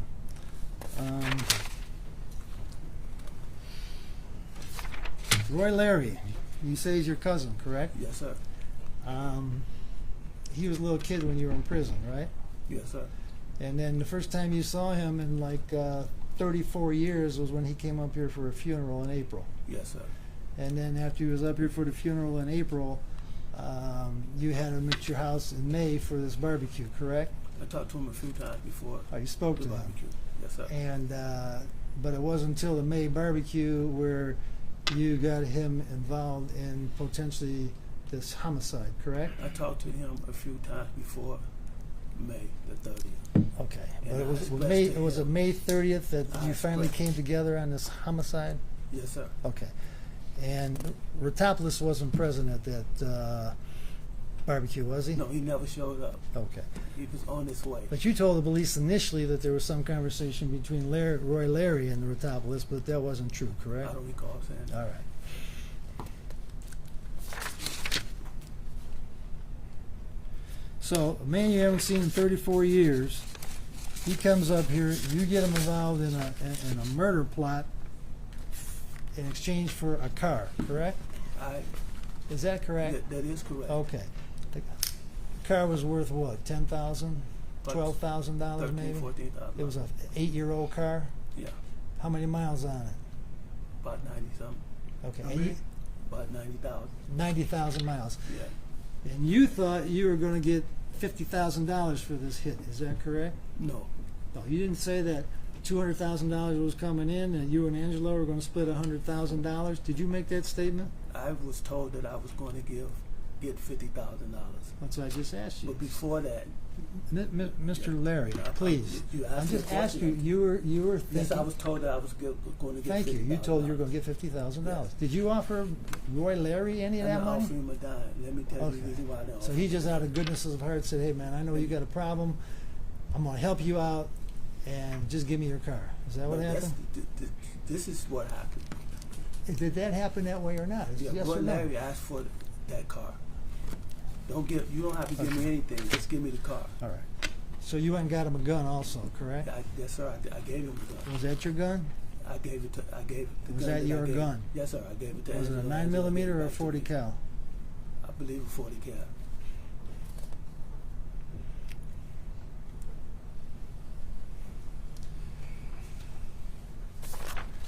You made some statements that a lot of the stuff you were doing is because you were in survival mode. Is that correct? You went into survival mode, correct? Anytime my family is threatened. But those are your statements. Yes, sir. That is Okay, correct. you would agree that today in this courtroom, you are in survival mode, correct? Would you agree? No, I agree. You that agree you're here to testify so that you don't have to serve a death sentence and do the rest of your life in prison. Do you agree with that? That's an answer. Okay, well, actually, y'all want to approach.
I want to try and clarify something. I'm not trying to confuse you. Okay. You understand that with respect to the federal system and the state system, those are two different systems of justice. Do you understand that, right? The feds are not necessarily the same as the state, correct? You right now are being prosecuted in the state, correct? Yes, sir. You're being prosecuted by the state of, you're not being prosecuted, you're cooperating as a witness for the state of Michigan, correct? Yes, sir. Okay. And you know in the state of Michigan, for the crime of first-degree murder, there's a mandatory life sentence with no parole. You understand that, correct? Yes, sir. You also understand that in Michigan there is no death penalty, correct? Not on record. I'm sorry? Not on record. I can't hear you. Say not See, on record. Larry, can I just say, Yes, there Your Honor. is no death penalty in the state of Michigan. Full stop. Right. Okay. The only death penalty that could happen in the state of Michigan would be if the federal government ends up charging you with certain crimes. There may be or could be a death penalty with respect to the federal system, correct? I don't know. Okay.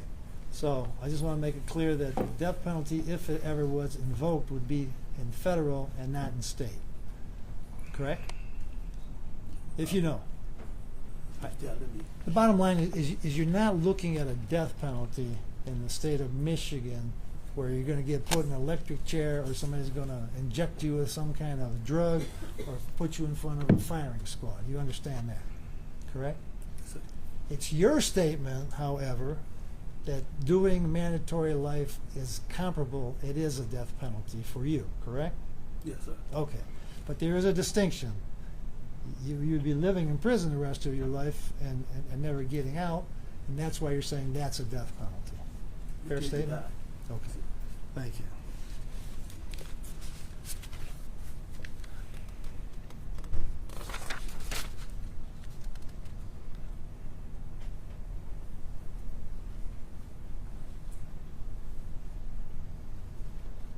At the preliminary examination, you said the only person you ever spoke to about being involved in a homicide was Roy Larry. However, today you said that you discussed it with Philip Sumter. So Yes, to be sir. true that you discussed it with Sumter? That was a lie. That was a lie. That was a lie, Yes, correct? sir.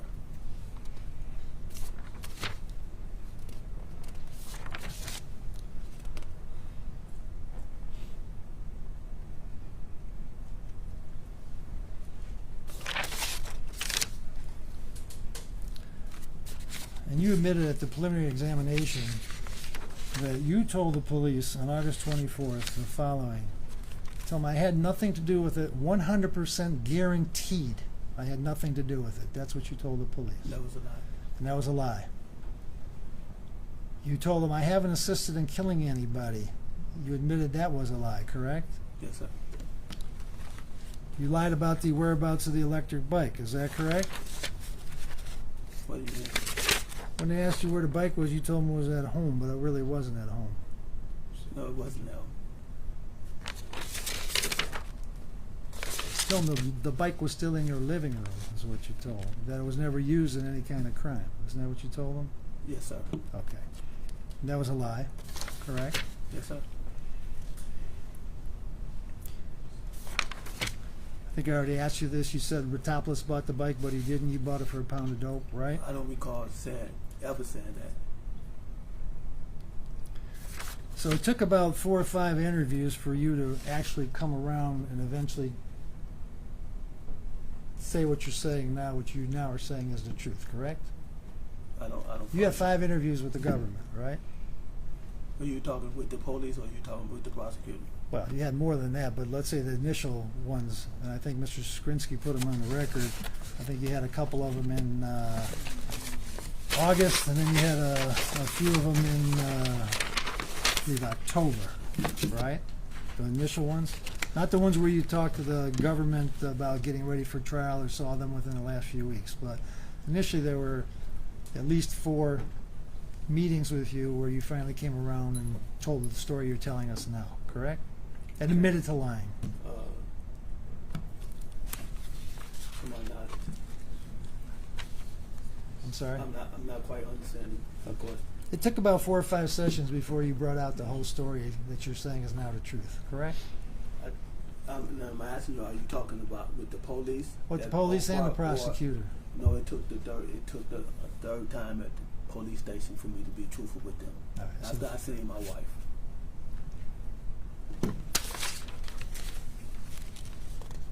You also said you never knew of or had any idea who Daniel Hutchinson was, but then you told us today you were calling his place of business and you After I were found driving out- by his house, so you knew who he was. I never seen Mr. Hutchinson. If you put Mr. Hutchinson in the room or his wife in the room with me, I couldn't pick him out. I never seen him until Angelo took me up to that restaurant, and I figured out that Hutchinson is Hutchinson. Okay. This jewelry store ties in with Mr. Hutchinson. You even lied to the police about Mr. Bisbicus calling you on June the 1st at noon. That was a lie. He never called you at noon, did he? Excuse me? I You never s- said you Mr. said Biggs. I said that, Mr. there Biggs was, called me at 8:30 in the morning. You said there was some discussion around noon that there was something about you waiting 20 minutes or dropping somebody off for 20 minutes, and then you admitted that was a lie. I never said Page Mr. 31 of the Biggers, I never transcript. said Mr. Biggers called me at noon on June. He called me at 8:30 in the morning, Okay. and at somewhere around about 9 o'clock in the morning. That was my testimony then, and that's my testimony now. And he called me to inform me that they was coming there at his office. How about you remember at this 11 question o'clock. being asked to you, page 31 of the transcript. In a later interview, 2 FBI agents confronted you with phone I'm records. sorry, would you slow down? Oh, I'm sorry, slow down. Later interview, 2 FBI agents confronted you with phone records, and they said, look, we looked at the records. There is no call from Marco to you or you to Marco at noon. There was no call at noon the day of the murder, correct? Your reply, that is correct. And then I think it was Mr. Bellata asked you, and you lied. You lied to them about that is correct? You said yes. That was, yeah, that's, Okay, that was, all right. yeah. And Thank Joe, you.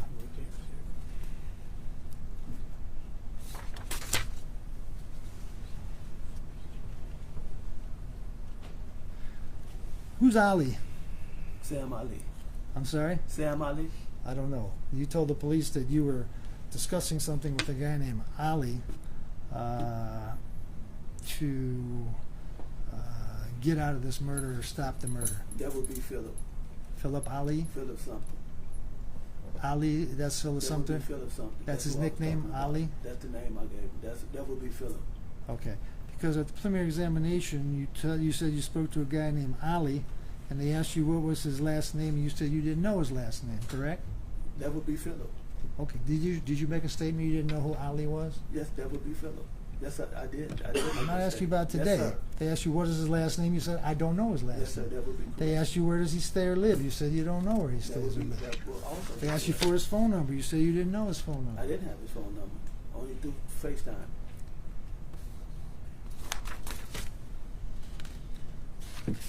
When you were on the James Street, June the 1st, 2022, you said you were parked on James Street. Is that correct? Or you're on I don't Miller? know James Street. I guess that is James Street. All right. I don't know. And you testified a little earlier you saw a light colored vehicle coming down the street. Yes, sir. Okay. I didn't say coming down. I said jump over a curve. Okay. Did you see a guy get out of the car? Yes, I did. And the guy came towards you? A white male. Did you see Roy Larry in the street at that time? No, sir. Did you see Roy Larry anywhere in that area? No, sir. I did not. But you saw the guy get out the car.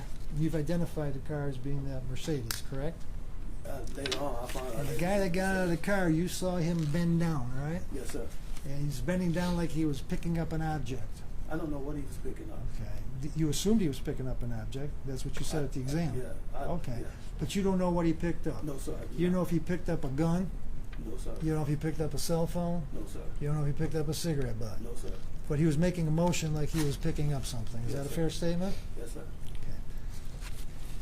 And Roy Larry was nowhere in the area. No, sir. You see Roy Larry get knocked off a bike by a car? No, sir. You see him get hit by a car? No, sir.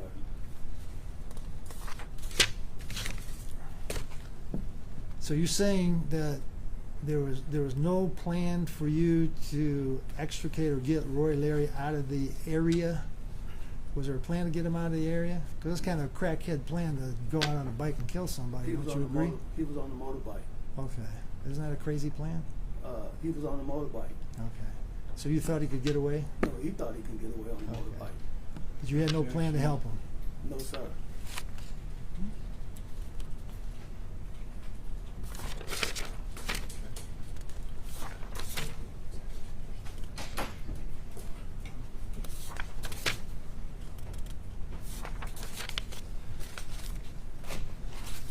You also committed a fraud with regard to Social Security disability, is that I correct? didn't commit fraud, sir. Well, did you transfer title to your car to Mr. Ratopoulos so you wouldn't have to disclose that asset to the government? I was told that. You were told that by who? To transfer by Marco Babikis. To transfer Marco. Okay, so you went along with whatever the plan was to defraud the government so you could get I Social was told Security. by the government to either transfer the car or sell it. That's what I did. The government I was told you under that? the impression that the car was supposed to be sold. When did you make that transfer? Right after March, somewhere around March and April. And I you believe. gave it to Ratopoulos, correct? Yes, sir. So when you allegedly told Roy Larry he could have the car, you didn't even have title to the car, right? I didn't tell Roy that he can have anything. I thought you were going to give him a car Listen, for he killing these asked people. me to give him a car. So you weren't going to give him the car. He asked me, I'm not going to let you put words in my mouth. He said, the only thing that I want from you is this car. After I had let him use the car, I let him drive the car. He took the for sale sign off the car, telling my people, my family, that I have given him a car. Were you going to give him a car? No, I was not going to give him a car. Did you make him think you were going to give him a car? No, I did not. Apparently, somebody did though, and that would be speculation. Let me not say that. Did you tell your wife when you were talking to her at the police station that I don't have what they want me to give them? I wasn't going to give Marco up at all. Period. So you did tell her that, correct? Yes, sir. That is correct.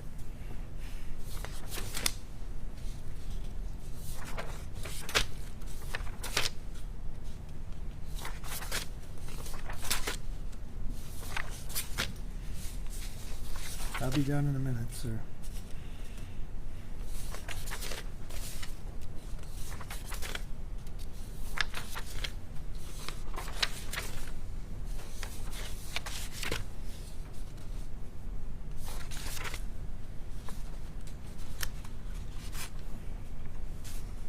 So you've admitted that you've lied multiple times, is that correct?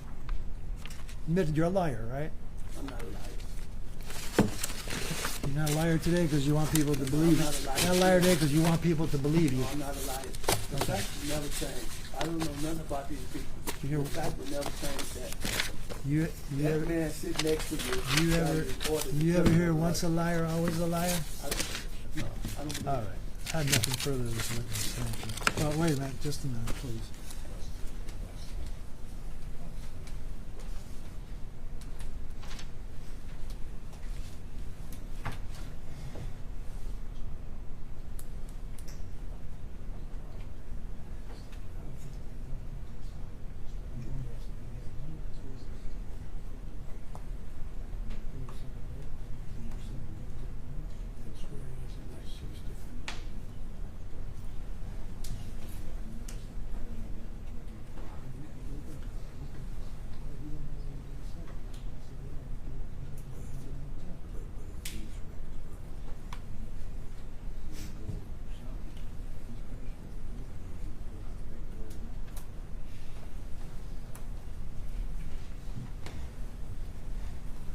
Thank you for your patience.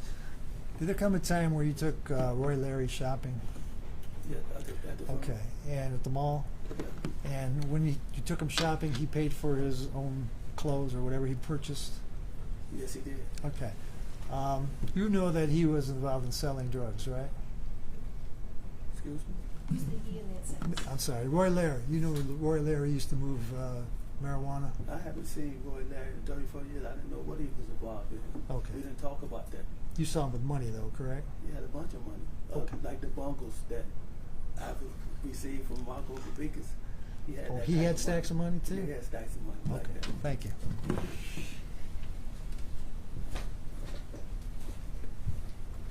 You're gonna take some time, correct? I will be. Okay, so this probably is a good time to take a quick break, please. No discussions, it's just because you've been out for a couple hours, so no discussions, no deliberations, and leave your hands face down in your seats, please. All right, jury.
Mr. Larry, good afternoon. You and I have spoken before, correct? I'm going to ask you to keep your voice up because I noticed during cross-examination you were fine, but during your testimony I couldn't hear you that well. All right. I don't want to ask the same questions that Mr. Rabitwer asked you, but I need to ask you about your conviction. That was a conviction that went back into the 1990s, is that right? Yes, sir. And it was at a time that you were how old? 23, 24. And for that offense, the original charge was a homicide, and it was the killing of an individual. And I'm wondering whether or not you know his name. No, sir. Do you know who Demetrius Taylor is? Yes, sir. Is Demetrius Taylor your co-defendant? Yes, sir. And Demetrius Taylor was supposed to have gone out and shot somebody at your behest. Is that correct? Allegedly. And that person was living down the street, and he was dealing drugs at the time, correct? Allegedly. And you were dealing drugs at the time, correct? That's correct. And you wanted that person eliminated over the drug trade and the fact that you didn't want competition. Isn't that right? That's correct. That is correct. Yeah, and you said that the last time we spoke, right? So you gave, there was another person with him, wasn't there? Yes, sir. And those two people were supposed to go and shoot up the house, is that right? Allegedly. And you gave them guns in order to do that, correct? No, sir, that's incorrect. Were the allegations in the case that you gave them the guns? Allegedly. And you were Yes, convicted, were you not? Yes, I was. All right. And you didn't pay them any money up front, did you? No, sir, I didn't give them anything. No. And in this case, you didn't give any money up front to Phil Sumter, did you? No, sir, I did not. So there was no money fronted in this case in order to accomplish what it was that you wanted to do. This case. It accomplished what I wanted to do? Yes, and that was to hire somebody to kill somebody. You mean accomplishes what your client wanted to To do? hire someone to kill someone. I don't follow you. Well, isn't that what you did? You hired somebody to kill somebody? Yes, sir. Okay. And you didn't front any money? No, sir, I did Okay. not. And that's the same thing that happened back in the early years of 1990. The difference from 2019 and 90 here, I was innocent then. Here, I'm not innocent. I'm not a victim here. That's the difference between You did 20 years? and here. Excuse me? You did 20 years? I did 17 years and 4 years. And then when 17 you- on the murder and 4 on the case. And while you got in trouble, you got additional time, correct? Excuse me? You got in trouble for selling or for bringing marijuana into the prison. Isn't that what the charge was? For having marijuana, possessing of marijuana. Bringing marijuana into the prison? The first charge, bringing money, water into the prison. Okay. And the And second that- charge for possession. of And for that, marijuana. you got an additional 2 years. Is that right? On both cases. And your time was stacked. That Did would be correct. Did you like prison? What do you mean that I like prison? Do you want to go back to prison? I'm not following you. What do Sir, you mean? your testimony here today is in exchange for a plea deal. Is that correct? For very different reasons. Was it a positive experience that you had when you were in prison? Nothing is positive about being in prison. I'm sorry? Nothing is positive about being in prison. No. And when you got out, you don't want to go back, correct? Nobody wants to go back to prison. And you don't. Nobody, not you, wants to go back today. No, sir. Okay, but you got to go back, correct? And you've agreed to go back, correct? Yes, sir. But you're only going to go back for a period of time that the judge is going to sentence you, right? If that's, yeah. Now, your testimony here is as a result of agreement with the prosecution. Is that right? Not solely. That came later. My testimony here. Today, here. My testimony today is here for very different reasons. According I'm not to asking. the plea bargain that I got with the prosecutors. You know I'm asking about the plea bargain, right? Yeah. You want to talk about that with me? But you asked me a question. I'm giving you an answer, sir. But I want to talk about the plea bargain. Will you talk to me about that? Yes, sir. Okay. You understand that you're here to testify, and the prosecutor has asked you to testify truthfully. Is that correct? That is correct. And you heard from Mr. Rabitwer that there's a lot of other things that you said that maybe were not true. You look pretty comfortable here. Are you comfortable today? No, No objection. Can the, well, Yes, ask your question. I'll get to the case. the prosecutor is going to determine whether or not he feels that you are telling the truth. Is that correct? Objection. How does he doesn't know what I'm going to do. It's sustained. You may not know what he's going to do, but do you expect that he will tell the judge whether or not you have complied with your agreement, and that is to tell the truth? I would hope he would do that. Yes. And you're hoping that you're going to satisfy him today, correct? No, I'm here. I'm not here to satisfy. I'm here to make a wrong right. I'm here to tell the truth. Right. I'm here not. And once again, you asked me a question, and what's bothering me is that you asked me to give you a yes or no to a question. That when you asking me, you're telling me what I'm here for. I'm here to. I did something wrong on behalf of your client, Marco Babikis. Okay, now here you go. This is why I'm here. Are So you I'm done? testifying truthful today. Like Would you like to finish your testimony here or wait for Mr. Skrinsky to rehabilitate you? Excuse me? I'd like to ask you a Are you question serious? and have you answer my question, please. Okay. Okay. Your plea agreement with Mr. Skrinsky has a provision in it about your telling the truth. Is that correct? That would be correct. And part of that is also that he's going to inform the judge at sentencing whether or not you told the truth, correct? Objection. That's not what that plea agreement says. Well, I want to know what his understanding is, and he can tell me if it is or is not. That wasn't your question. All right, let me do it another way. You got a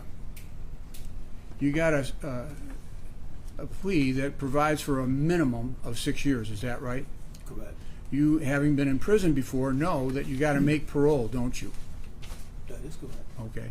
So I'm moving to another area. Is one of the provisions that the prosecutor make the parole board know about your cooperation here in the event that you testify? Isn't that in your agreement? No, Judge, object. That's not in the agreement. That's not what the agreement says. Do you expect? Well, yeah, that might be your objection, but the question is not inappropriate, and Mr. Berry can answer the question. Do you expect a little help when you come up for parole in 6 years? No.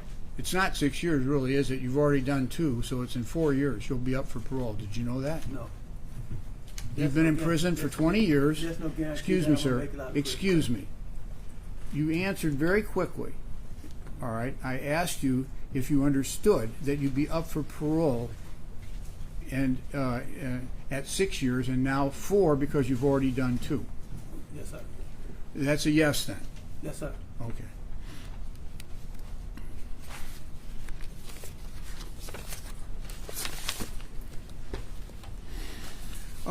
Sir, have you ever gone by an alias? Yes, sir. All right. In fact, when you were charged in the case for the bringing the drugs in, did you use a different name? What do you mean? Is your name Roy Larry? I'm Darnell Larry. Is your real name Darnell Larry? Yes, it is. And that was with your given name, your born name. Yes, sir. All right. Who is Don Shell Larry? Don Shell is my nickname. So your nickname, did you use your nickname when you were charged with bringing marijuana into the prison? No, I used Daniel Larry. I was sentenced under Don Shell Larry. The court used that, but I used Daniel Larry. Okay, so let's get to the bottom of it. In your court case, you were referred to as Don.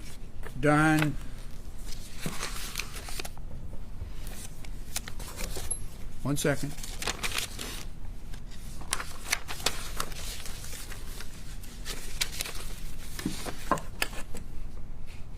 Don Shell Young. Yes, sir. Is that your name? No, sir, that's not my Is name. that your name when you were in prison in the Michigan Department of Yes, sir. Corrections? Yes, sir. That's the So name you I had was an sentenced under. alias in prison. I was What- sentenced under that name. And the only reason why that you probably put I got Sentenced that information is under because which of the case, sir? box that Marco had for all my information in it. That's how you attain that information. Nobody Is knows it about is that it relevant about the truth of whether or not you were Darnell Larry in the first case? What do you, I'm not following. what I'm you're happy to saying. hear all you have to say, but I got only a short period of time. Okay. I need to ask you the question. when you were charged in the murder case that you say you didn't commit, was it Darnell Larry? I'm assuming it was. Well, that's. Can I show you something to refresh your recollection? May I, Judge?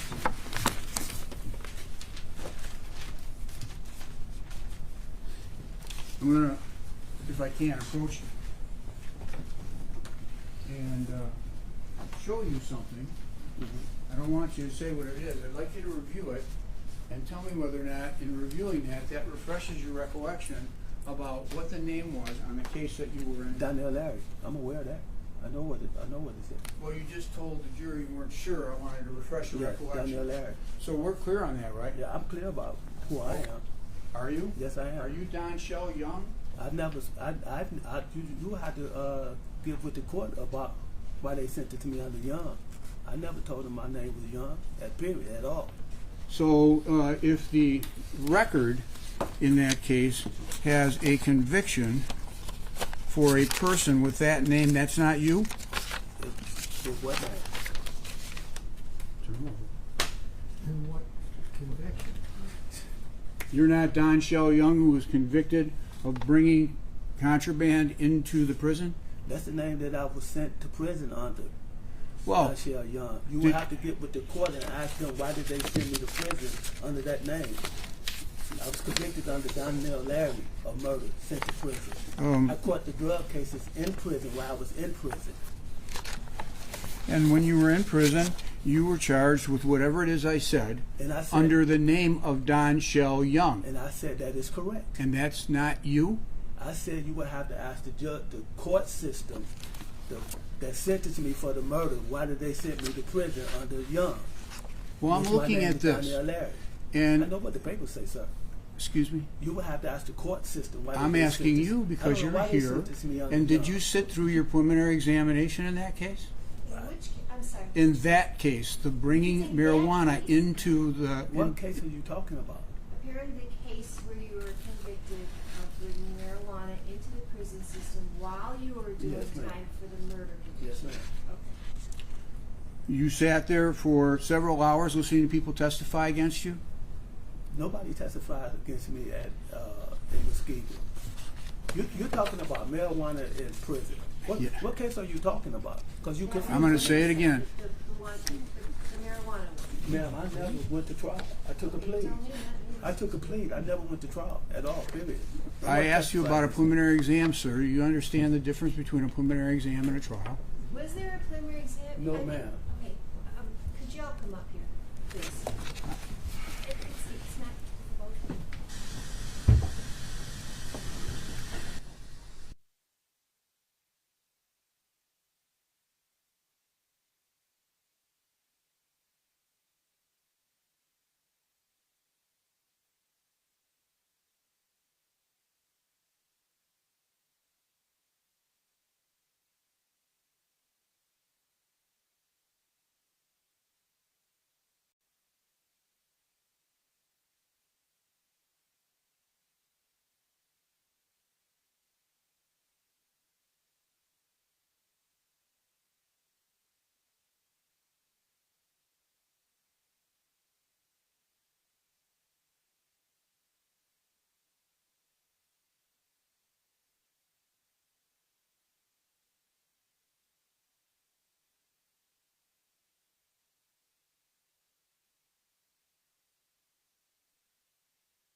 continue, Mr. Thomas.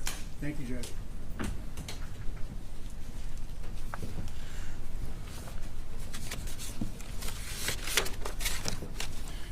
As a result of the case in Muskegon for bringing in contraband, you received 2 years, did you? Yes, sir. And did you receive that concurrent or consecutive to? What I need is my stuff right where it was.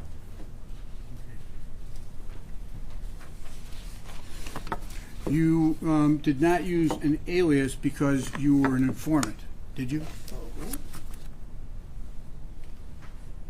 In your case that you had in the name of Don Shell Young, or let me do it another way. In the case that you had relating to bringing the drugs into the prison, did you use an alias to protect yourself because you were an informant?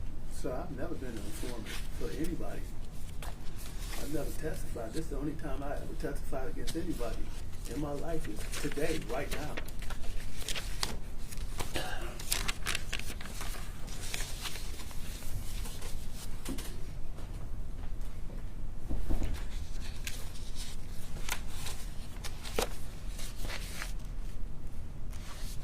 Sir, you said you were not a snitch. No, I'm not. And the reason why is because you have a belief that being a snitch is something that is improper or wrong. Is that right? I was taught that. And that is wrong. That is wrong. It is wrong. I was taught wrong. And so you're a criminal. And this is the way that you think and the way that you believe. Is that correct? I'm not going to let you phrase me as a particular. So you're going to control the courtroom today, correct? No, I'm not. And you're not going to let me do my questions to you because you're in control of the courtroom. No, I'm not in control of the courtroom. Okay, will you answer my question? Okay, what is your All right. question? Did you not call Hutch's on 3 occasions in March? I believe it was February or March. I called Hutchinson twice. 3 times. It may have been 3 times. Maybe 3 times. Okay. And didn't you go to Hutch's to go to talk to somebody and go actually to the store and speak to somebody? And I told the prosecutor that. Yeah, you told the prosecutor, you told the police, you told everybody. Yes, I did. And when you did tell them, didn't you realize that what you were doing was going against your code and going to tell them that something bad was going to happen? I went against my code the moment that your client called my wife. So you are a snitch. So you are a snitch. I'm making a man is dead because of your client. You are a snitch, and you won't accept it. And maybe the reason why. Right, wrong. The reason why. Because I'm telling because this man ordered me to kill a man. This man dead because of your client, so I'm a snitch. You think that you're pointing at my client in answer to a question is going to convince the jury that you are not a snitch? You're not going to change the fact. The fact is that your client ordered the killing of these people, the Hutchinson. Mm-hmm. So by me testifying, on one occasion, by many occasions, you had a conversation that you say happened, and there's nothing else to prove it except for what you say. How do you think I got the information about the Hutchinsons? How do you think I know about Ward Heights? Did you know Angelo Raptopoulos? No. This didn't come from Angelo. You asked me a question. Your you asked me a question. You want to answer it? Did you know Angelo Raptopoulos? I think that this is argumentative, and I object. What is this question? I met Angelo. Sir. Not answer the question. You know Angelo Raptopoulos? Yes, through my course. Did he know Hutch? I don't know. Did he ever tell you he knew Hutch as a part of this conspiracy? He told me that he worked it for the Hutchinson. Did he? There you go. Is that exactly what I was asking for? He told me that and that was false. Did you ever go and were taken over to Hutch's house by Angelo Raptopoulos? By Angelo Raptopoulos. Did you post up somewhere around 9 Mile and Woodward, 10 Mile and Woodward at Hutch's house with Angelo Raptopoulos at times? And I testified to that. Okay, you say you don't know Hutch, so you must have done nothing because you didn't know Hutch. I don't know him. But you knew people who did know Hutch. Yes, I did. Okay, did you know Alex Sacolaris? Who? The guy who ran the shooter down. You mean the cousin of Alex? I mean the man who shot. The jury's going to decide who it is. His Not cousin. you. His cousin? Not you. Okay? But you're having fun pointing your finger No, sir, today, I aren't didn't you? know this man until he told me who he was. And do you think that makes it any more convincing I'm not that you're trying to pointing your convince finger anybody at now. my client and at the other? You asked me a question. I did. And I'm telling you what your client told me. Did you know Sacolaris? No, I did not know him. Okay. Did you know that Angelo Reptopoulos knew Sacolaris? I didn't know until they told me that was their cousin. He ran my cousin down. So you did know that Angelo Sacolaris knew who Angelo Reptopoulos knew Alex Sacolaris. I wasn't aware of who this person was, and I still don't know who this person was today. I couldn't identify this person. I was told by your client that Alex ran my cousin over at Hutchinson's place. That's what I was told by Alex. So you want to talk about that? Let me talk about this. A question, I'm telling you. As a Give me result my of your answer, cooperation, are you thinking about getting any other benefit? Sir, I don't want you to make. I don't mean no disrespect to the court, to nobody. Then You're not answer gonna my make question. me turn out to be a I'm going to hostile change witness to gears it. here, sir. I'm not No, angry at sir. you. I'd just like What to is get a your clear question? answer. Okay.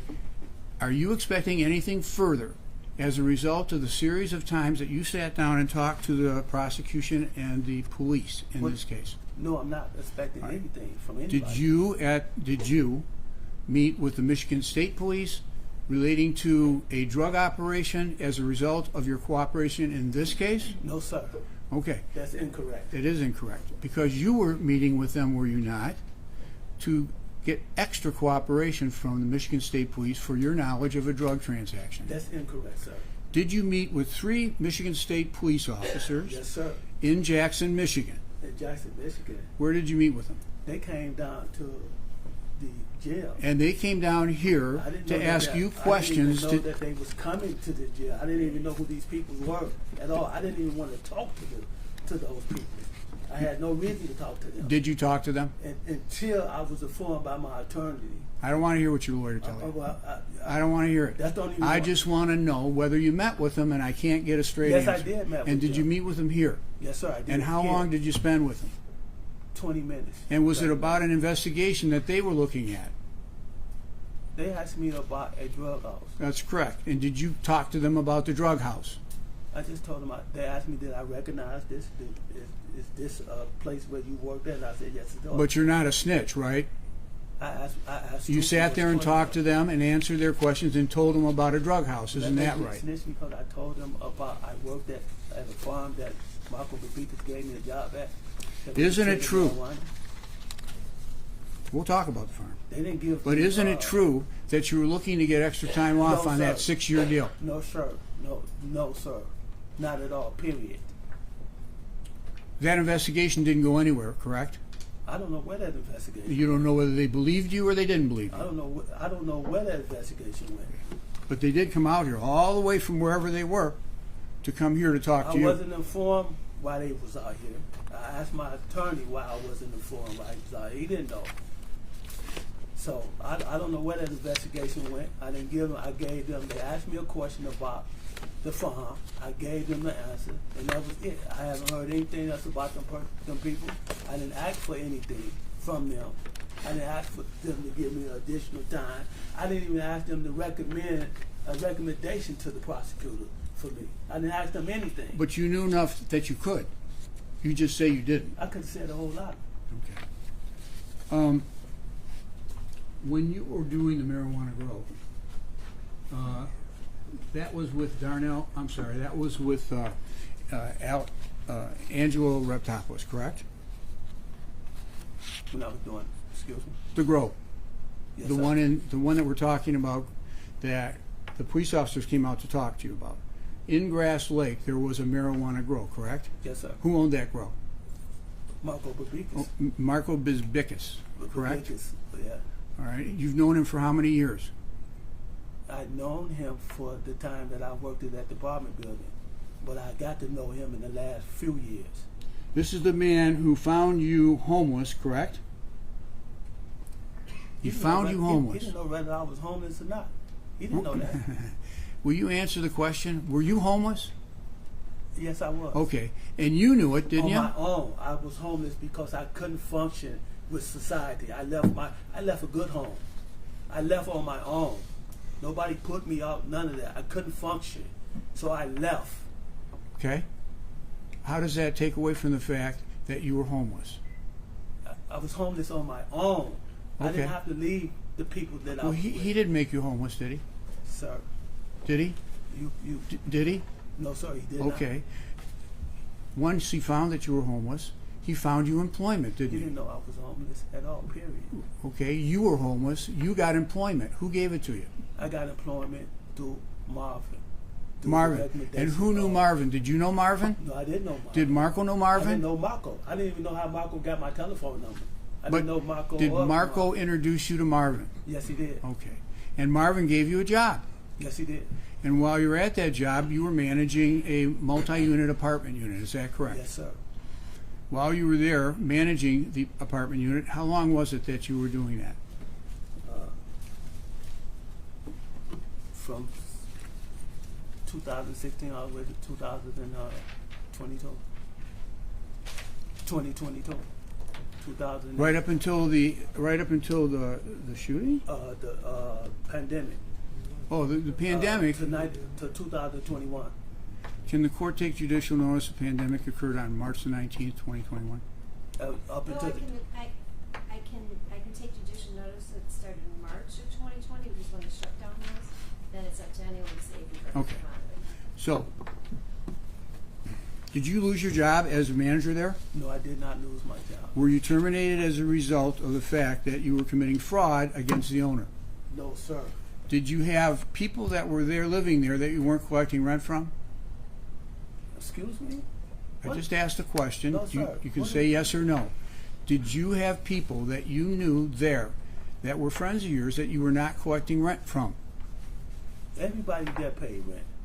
Everybody paid you. Were you working? With Were the new you? owner. Everybody paid rent. Did you get free rent? Yes, that was part of my job. And so when you left then for some reason other than your wrongdoing. I didn't do anything wrong. Okay. You confusing me. Well, I'm just asking a question, and you can tell me the answer, Yeah, please. you are incorrect. I didn't do anything wrong. All right.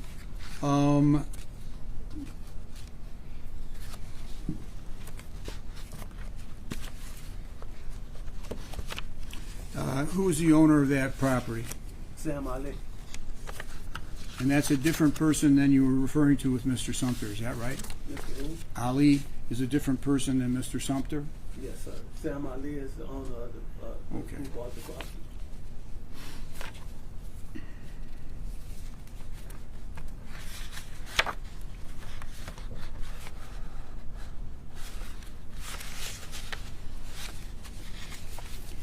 When was it then that you started working in the marijuana grow?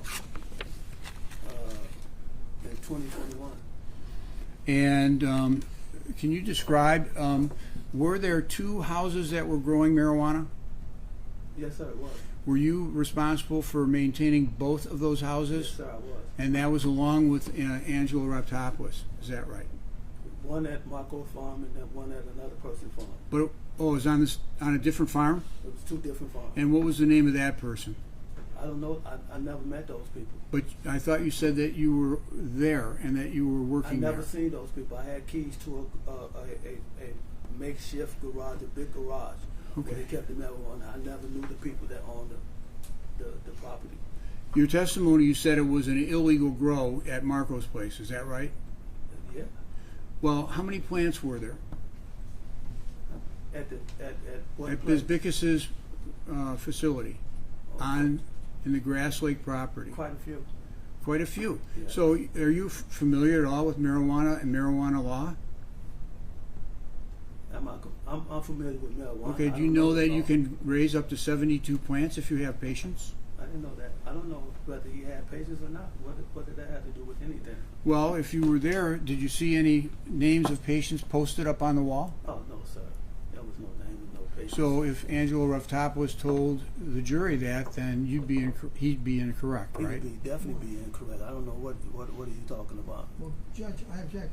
I mean, I think he's arguing a fact that's not in evidence. I don't remember anyone He- being asked if there's patient names on the wall. Right. It's a legal grow, which would imply that. No, you may imply something, but the question is, if someone said that there were patient names on a wall, there was no question asked. No, he said no, and I accepted that. But here's the concern.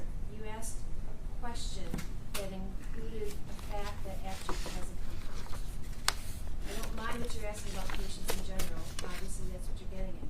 But you said if Mr. Toplis testified that there are patient names, and there was no testimony. Okay. You would call into question whether or not that was a legal grow. Excuse me. Would I call into Yes. question? Is it true it was a legal grow? It was illegal. Okay. And the reason why was because there were so many plants. I don't know how many plants a person could grow. But not, Then why I'm was not it illegal? familiar with If that. you can tell me. I found out it was illegal because what I was told. Oh, all right. And then we weren't selling it to medical patients. We weren't selling it to people that were getting a card from a doctor saying, hey, it's okay to come here to buy this marijuana. So I want to get into Marijuana that. is free.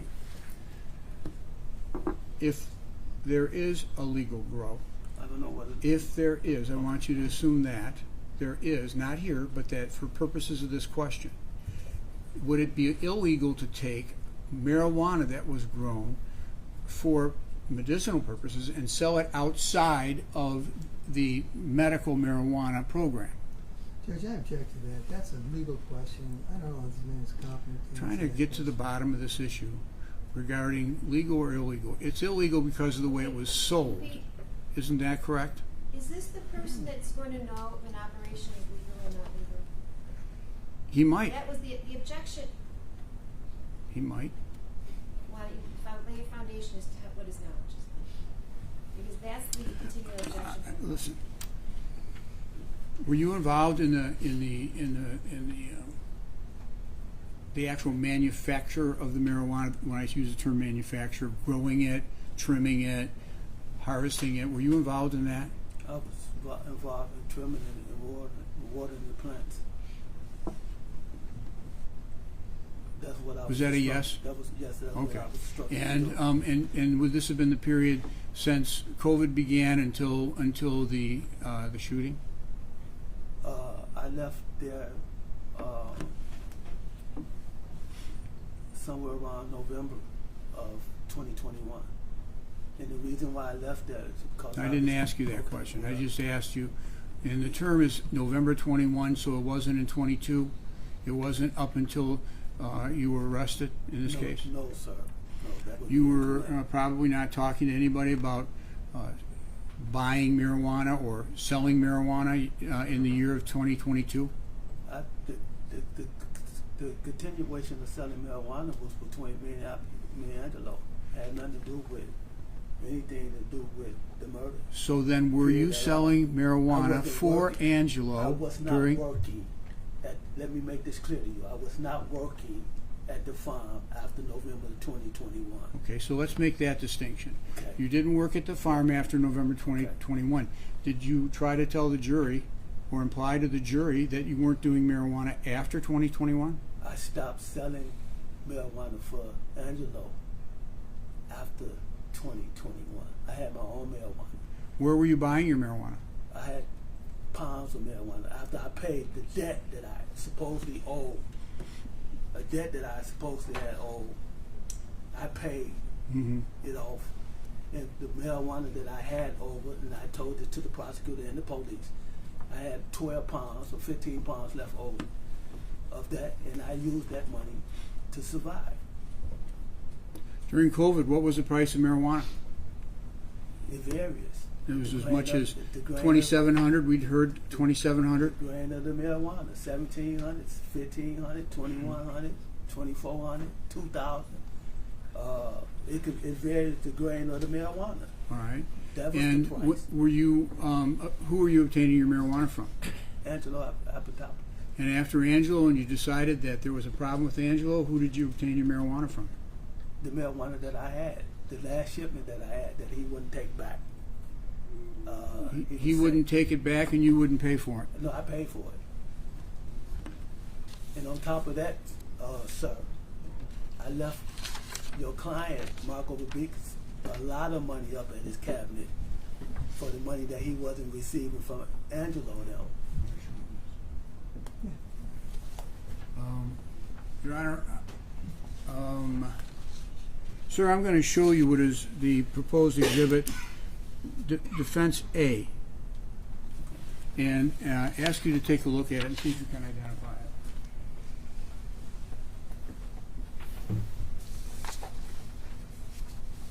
Can I approach?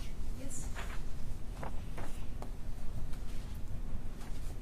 There's a marijuana leaf. I just take a look at it. You recognize it? It's a marijuana leaf. Marijuana bud? It's a marijuana leaf, yeah. Is this the type of bud that you were growing? Quite a few type of was being on there. Do you recognize this picture? Defense A? It's a picture of a marijuana. Is it a fair representation of the type of marijuana that you were growing? Some of it, yeah. Okay. Move for admission of Defense A. No objection. A is admitted. You mentioned a number of plants and that there was a great number of them. I'm going to show you another photograph. And I'll first give it to the prosecutor.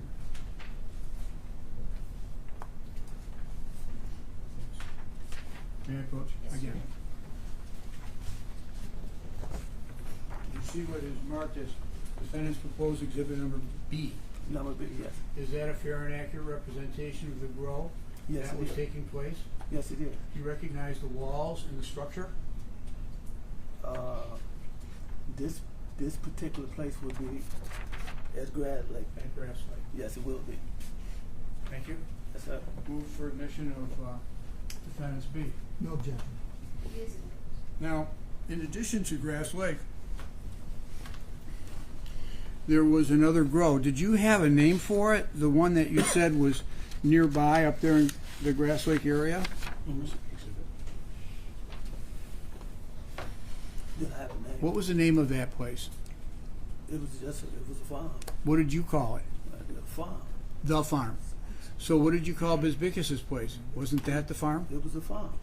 So was that a grow that was in similar size to the one that... The first place was much smaller. Now, the first place, Exhibit A, was in a... No. What do you mean when you say first place? You're not finna mix me up with that. The Exhibit A. You showed me a plant of a bud. Okay. What I'm saying is the first place that I went to off the freeway before you get to Marco's farm was a place of business. It was a garage.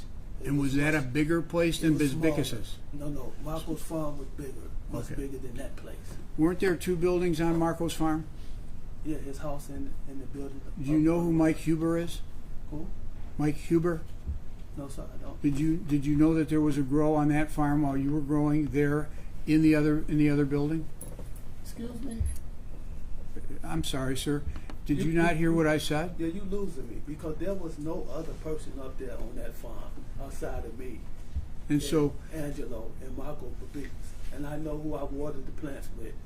and you were not tending a marijuana grow in any other building on Marco's farm. On both in his house, in the garage, and in the other his farm up on his property where they was growing at, where he wanted me to paint the garage at. So I'd like That you was to no at least different. clarify for the jury Okay. then there was a marijuana grow in a building which was shown to you just a moment ago, Defense Exhibit B.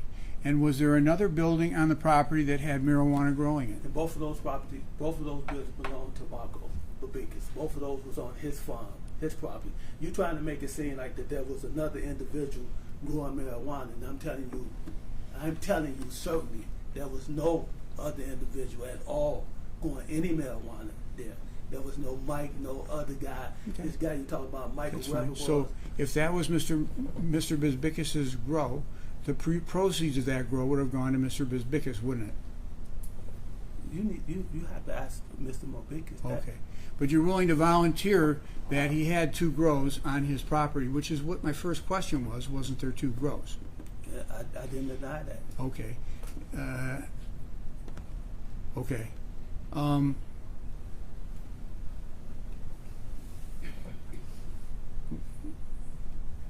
When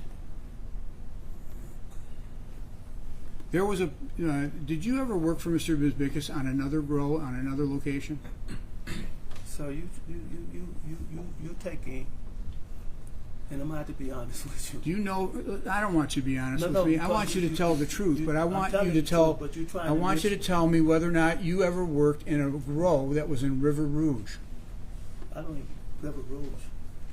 I worked on. I'm going to make this clear to you again. Say it again. I'm gonna make this clear to you. I worked 2 places. They was a mile from one another, towards Grass Lake, Michigan. One place was a place of business that people Marco knew.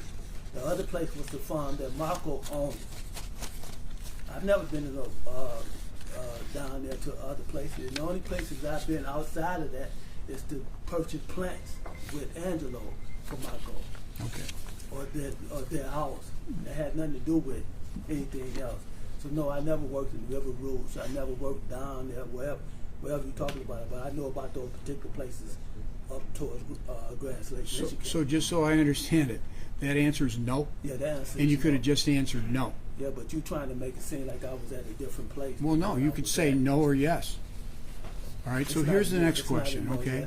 How many plants do you know were in the house? If you know, I had to when you were there tending those plants. Yeah, it was. Let me be very precise about this. I can't hear you. It was 70, close to 70, 80 plants in the garage up on the hill, the barn. Yes. Which is the barn. 78. And then in the house, it was close to around 30 or 40 plants. Okay. And you were going out there at least 2 days a week, sometimes more? I went every day. Every day, and you tended to the plants? Every day.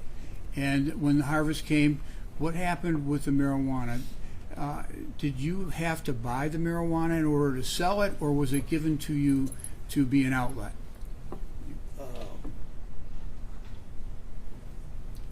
I'm not following you. Did I have to? Sir, how did you make your money on the marijuana that you had that you sold? It was given to me. By the person purchasing the marijuana? It was given to me by Angelo Adopter. Okay. And that assumes then that he got the money from you. He got the money from you for whatever it is that you got for selling the marijuana. Is that correct? That is true. I gave him And the money. then that money went back to Marco because it was Marco's grow? To my knowledge, that's what I was told. Okay.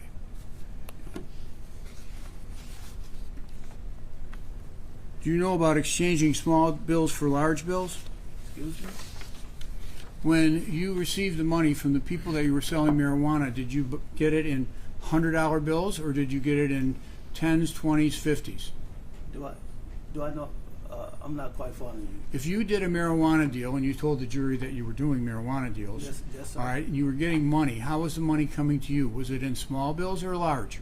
Sometimes large bills, sometimes small bills. And when it came to you in small bills, did you accumulate them and try and get large? No, sir. Okay. Why would I do that? You might agree with me, wouldn't you, that it's easier to carry around a bunch of hundreds than it is fives if you got $100,000? Would you agree with me on that? $100,000. Could you even agree with me on that? I would assume so.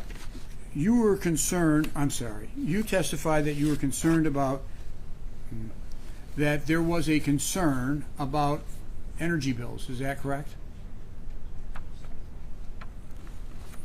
I'm not following you. In order to do a marijuana grow, okay, there has to be fans, correct? I'm not following you. Well, just to answer my question, are there Okay. fans in a marijuana grow? Yes, it is. Okay, is there air conditioning? I'm assuming. And is there lighting? Yes, it's likely. And electric consumption is very high? I wouldn't know that. I'm not paying for electricity. Didn't someone express some concern to you about the cost of energy?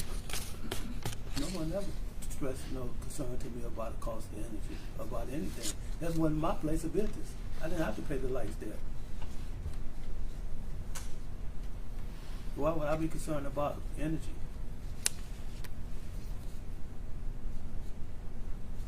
Why would you be? Yeah, why would I be concerned about that?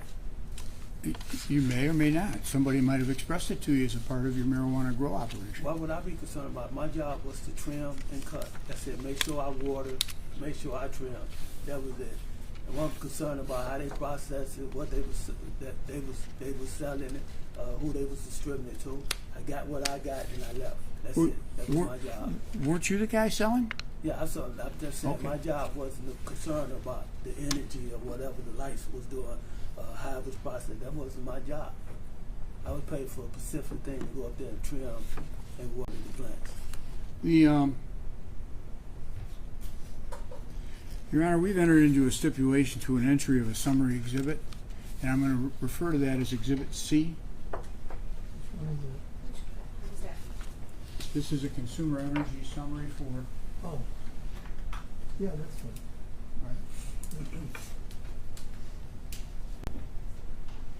So no objection to C? No objection. Right, C is admitted. Sure.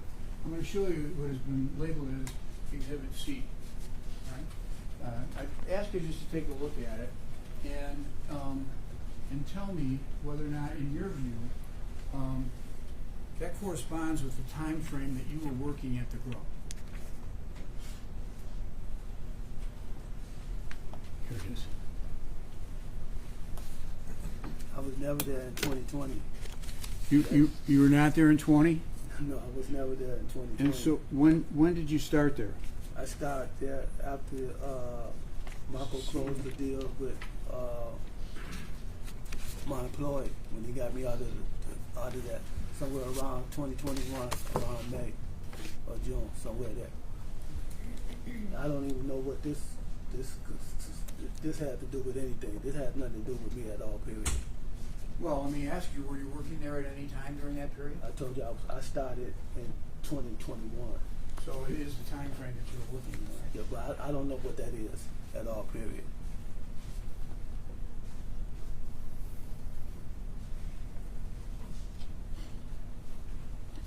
You talked about a car that you were going to give to your cousin. Is that right? I talked about a car that I was going to give to my cousin. Did you have a Camaro? Yes, I did. All right. Did you have a claim for Social Security disability? Yes, I did. Did you have a lawyer by the name of Alex Georgiolis? I don't even know what the man looked like. Did Marco refer you to a lawyer? Yes, he did. And did that lawyer prosecute your claim? Did he prosecute? Did he get you a money award? Yes, he did. All right. Are you collecting it even to this day? I don't know. Okay.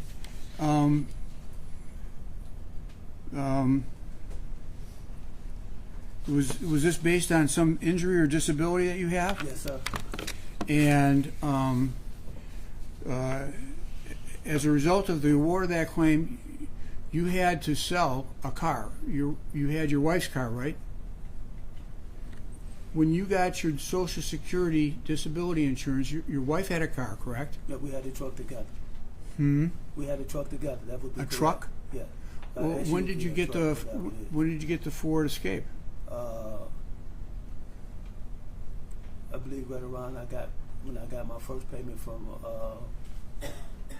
Marvin. So you used the funds to buy a car, but you already had the Camaro, right? Yeah, me and my wife got a car together. And the award that you received was in March of what year? 2021. 2021. No, I had the car before I got my Social Security. Which car? The truck. I used the previous money that I had from Marvin.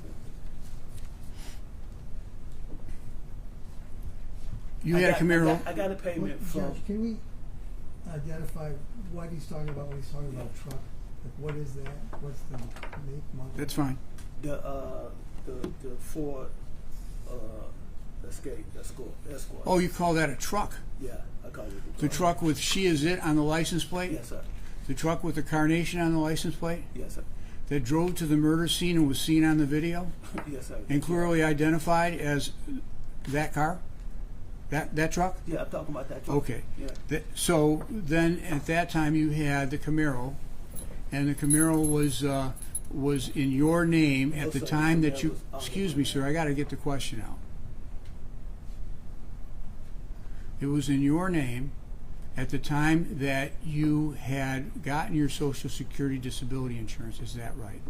It was out of my name. Before I could even get the Social Security, I had to get it out of my name. And so you got Social Security in March of 2022, correct? Yeah, it was out of my name. That's the only way I could receive Social Security. Or was it March of 21 that you got Social Security disability? March 22. 2020. 22. 22. Yes. And who did you sell it to? I didn't sell the car to anybody. Well, did you assign the title to Angelo James Rotopoulos? I signed the title over to him because I was told that it would be put into a LLC. But I thought you account. just said you didn't assign it to anybody. You asked me who did I sell it to. I said I didn't sell it to anybody. Okay, and so when I say sale, did he put it in his name? Yeah, with the direction of Marco, he did.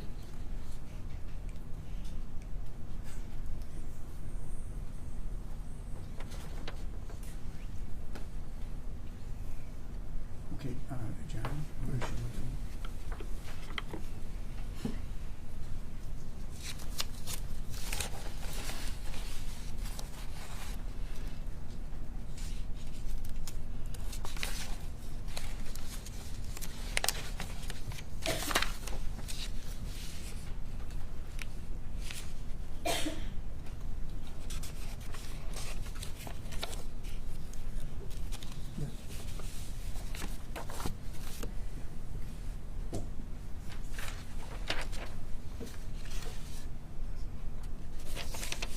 This is going to be 4.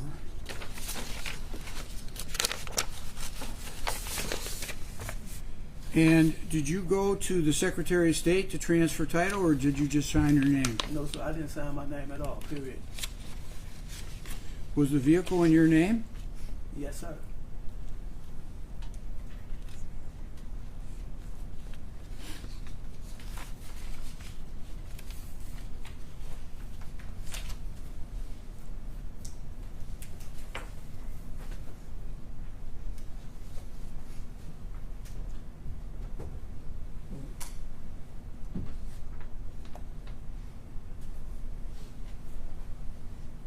If I showed you a document, would that refresh your recollection About what? about whether or not you signed anything? I'm sure I didn't sign my name. Angelo was told where to take that title to get it signed over in Grass Lake or somewhere where Marco went to Secretary of State and they signed anything. I didn't Okay. sign it over. That's not, and I can guarantee that's not my signature Okay. at all, period. This is what, here's what I get to. Oh.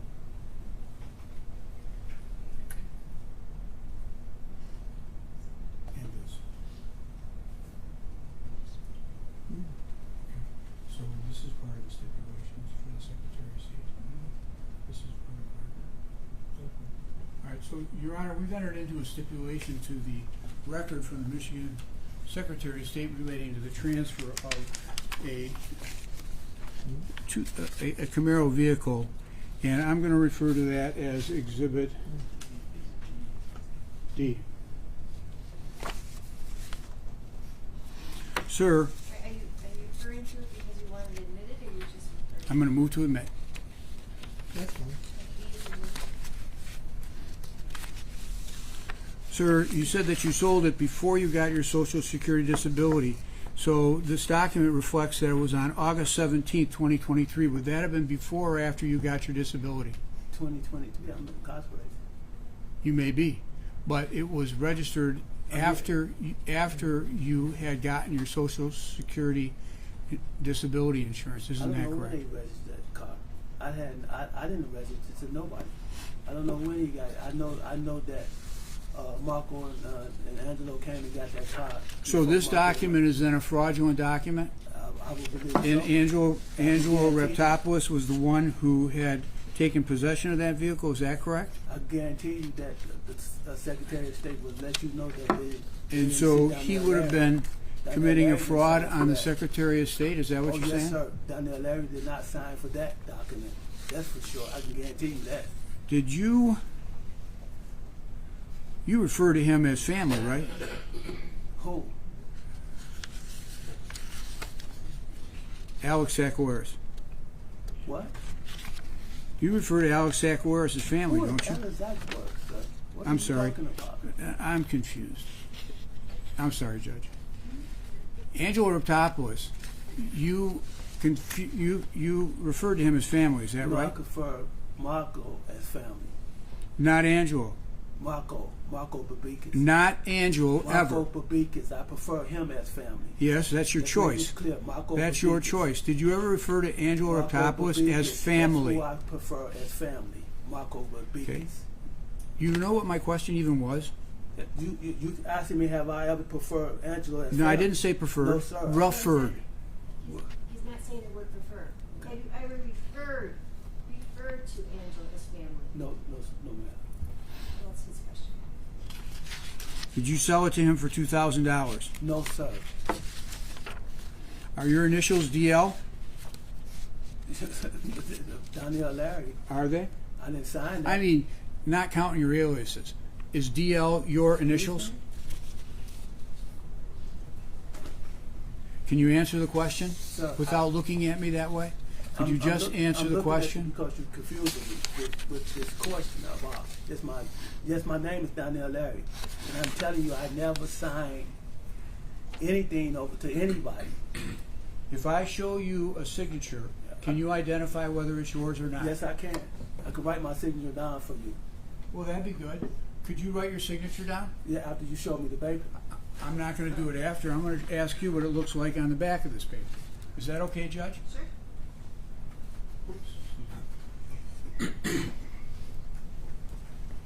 Write it like you usually do. What you mean? Here's a tip there. Don't. Yep.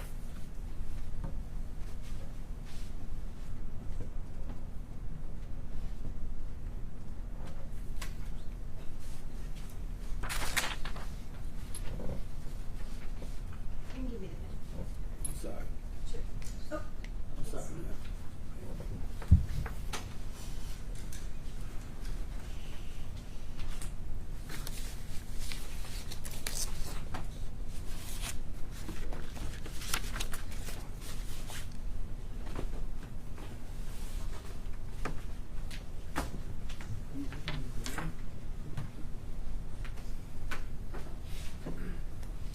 Judge, can I see See what? the exhibit? I'm going to make photocopies. I'll make sure that you have it. I'm not going to ask him any more The questions. Secretary of State title? Right, I mean, I'd just like to see what he just Sure. did. Oh, what you, did yeah, he because say? you want to ask questions. I get it. Where's it? Let's see, it's, yeah, that's it. While we're looking for that,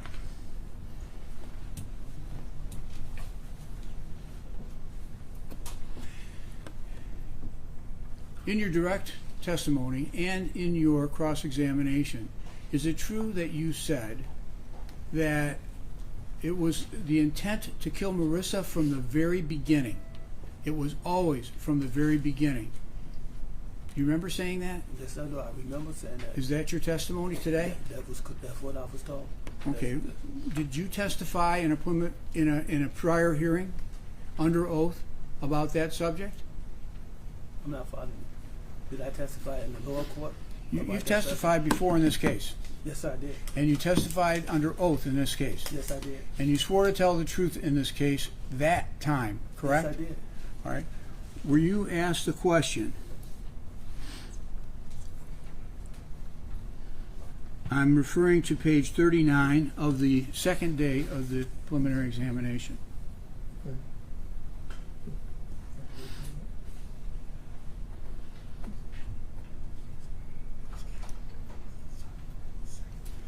The preface was, sorry, by Mr. Boada, on June the 1st, prior to, between the hours of midnight on June the 1st at 12 a.m.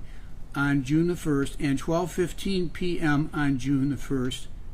That's what I'm talking about. And you answered, did you answer, I still would be speculating, he knew May 31st. He knew May 30th. He knew May 30th, 29th of May, but I did not have any direct contact with him on June the 1st. Did you testify to that? Who are you talking about? Who are you referring to? We were talking about Marco Bisbicus.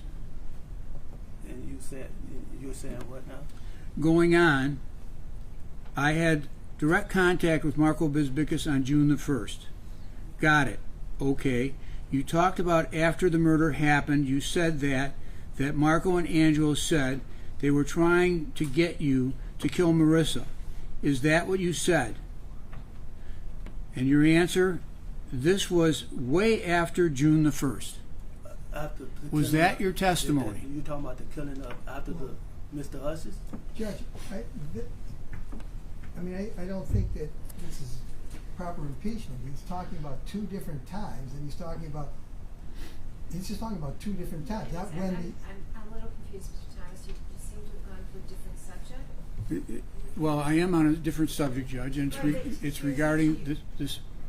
Shall I explain? I'm not saying you can't use a transcript.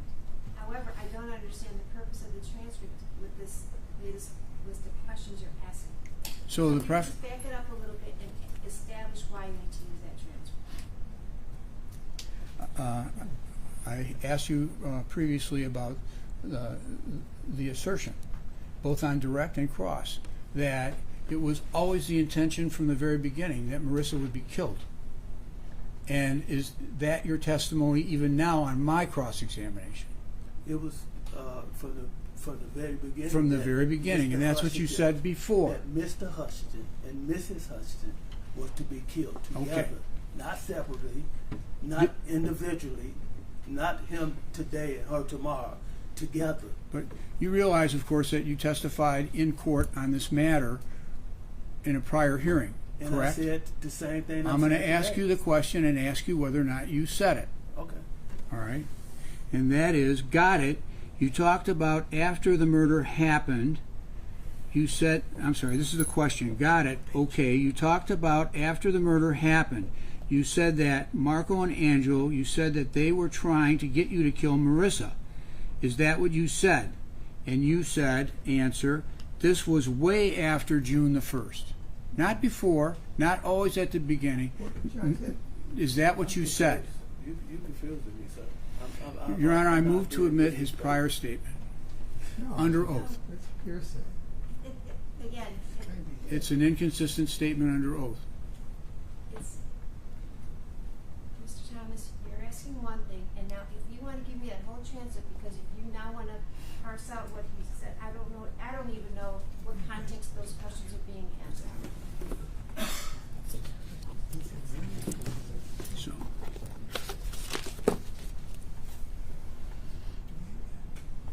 What page is it? 39. I just lost it now. Let me see. It's on the second. This was page 39 on the second day of testimony. Okay. Did you find that piece of paper?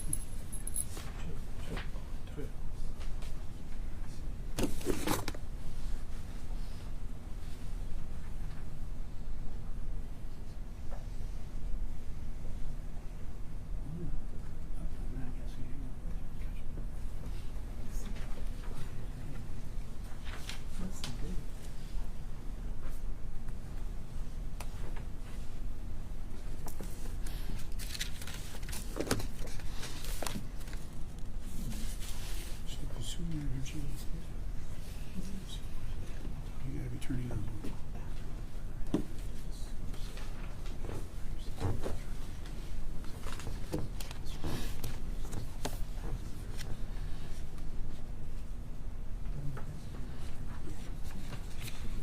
Judge, I'm going to need about 15 minutes. Can I do it? Yeah, we don't leave till 4:30. Oh, good. All right. So, you had a series of interviews with Mr. Skrinsky and the prosecutors, as well as with the officers in this case, correct? Correct. All right. During those interviews, were there also FBI agents involved? They said that. Do you know who Matt Schoof is? I don't recall Do you know who Brian Tolsis is? one or two of the FBI agents. But they identified themselves to you as an FBI agent. Is that correct? To my knowledge, yes, sir, that's correct. When you were first interviewed, you had been arrested. What time of the day were you arrested on the 24th? In the morning. In the morning? Mm-hmm. On the 24th of August, Yes, sir. that- which would have been about 3 months after the incident, correct? Maybe 4. Yes, sir. That's All correct. right. And you were taken into custody, is that right? Yes, sir. I was. And when you were taken into custody, did you have a weapon on you? No, sir, I did not. And when you went to the Oak Park Police Station, did you sit down with police officers? Not right out there, and I did not. How long were you there before you were sitting with police officers? I was up 2 hours, I guess. A couple hours. I don't know. And then during that time, were you handcuffed? I was put in the room. Okay. Were you handcuffed is No, the sir, I question. wasn't. You were not handcuffed. No, sir. And how big was the room? I don't know. But Can you do feet? Do you have carpentry skills? Do you know feet? like, You, about the size of these two boots we got. Wide. we're going to see it in a second. But were you barefoot? No, sir, I was never barefoot. And were you under arrest? Yes, I assume I was under arrest. Yes. And were you given your rights? Yes, sir. You know your rights. You've been in prison. You know what the rights are, right? Yes, sir. Okay. One of them is the right to counsel. Did you ask for a lawyer? I didn't need a lawyer at that particular time. 'Cause Oh, I so you wasn't- didn't ask for a lawyer I then? wasn't talking to the police. Oh, you weren't. No. Did you ask for a lawyer? When I decided to talk to him, yes, I did. No, before you got to talk to him and decided to talk to him, did you ask for an attorney? When I Do you decided have to a talk to him, I asked for an timeframe? attorney. This is on the first meeting on August the 24th, which is the only date we're talking about, Judge. Oh, I'm sorry, what year? August the 24th of 2022. Thank you. They asked a few questions. I You didn't can't que- ask me a question, No, I said they asked me a few questions. I did not answer. and you didn't ask for a lawyer. I didn't need a lawyer because I was That's not the question, sir. You asked a question, and I said, no, I did not ask for a lawyer. Okay, because you didn't think you needed one. I wasn't going to testify against Marco at that particular time. Okay, so then you didn't ask for an attorney No, I because did not. you didn't feel that you needed one. No, I did not. Did you think you were going to talk your way out of it? I wasn't going to cooperate with them against him. When the officers were asking you questions, did you feel like you were intimidated by them? I wasn't intimidated by anyone. Okay. I wasn't scared about nothing. I wasn't.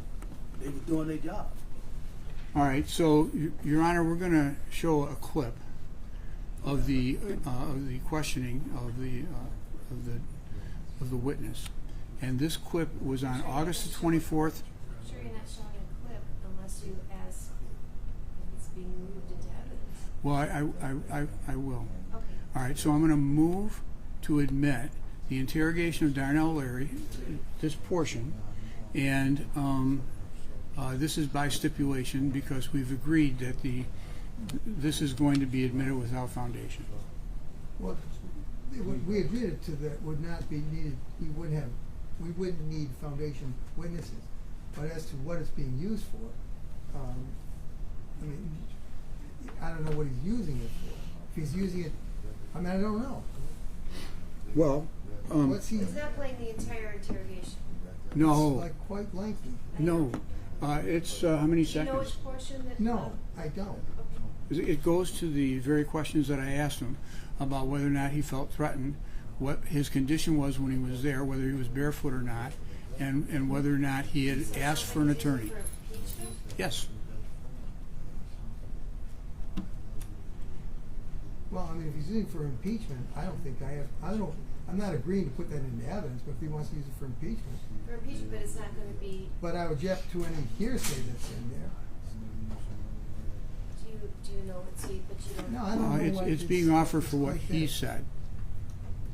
I understand that, but the issue is you wanna play it, and it's not going to be admitted as an exhibit, and the jury needs to understand that. So if they see it, and then they ask for it during deliberations, they have to understand, they're not gonna be able to see this again, because it's not an admitted exhibit, it's being used for a particular purpose. That's for me to explain to the jury. More important would be, do you have a transcript of the portion that you wanna play? I don't. Oh, okay. All right, but we agreed that the evidence would come in. I didn't realize I was going to have to Well, jump as through long as these you, hoops. as long as, well, as long as you are playing a portion, I'm sure Mr. Naughton knows who's going to play it, and that it doesn't have hearsay in it.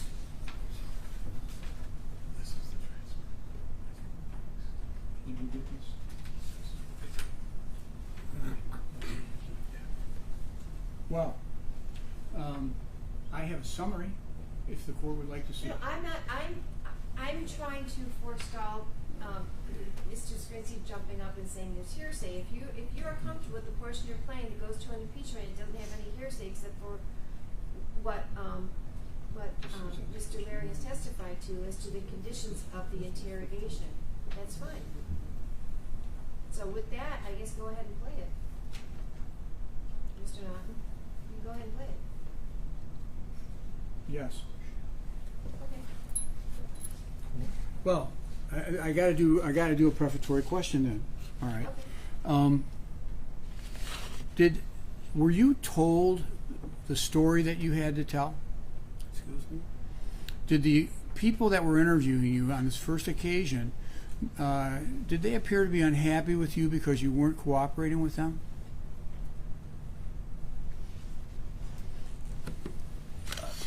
I never played that in.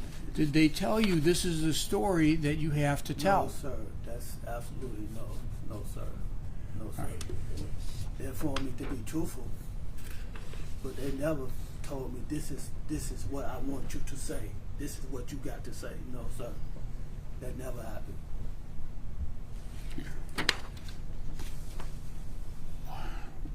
Were you asked a question? There's other people that are involved. They're not in custody right now. Did you hear them say that to you? I don't recall. Do you recall them saying they're traveling the world, they're world travelers right now, they're not in custody right now, you are? Roy is being charged with homicide, carries up to life, and on the federal Yes. side it's a death penalty eligible case? Were you told that? Judge, may we approach the bench? Sure.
continue working, but you get to stop for the evening. So, if you could all be back here at 8:30 tomorrow morning, fresh as a daisy, we'll get started again right where we left meeting off. We're going to continue so we can use your time more efficiently tomorrow. So, please, no discussion, no deliberations, no social media, no looking or Googling or looking for any kind of news accounts or journalism on this, So and she's we'll see you at saying- 8:30 tomorrow morning. All rise for the jury. I think she's going to. Still. If I ask her a question, I'm going to show him.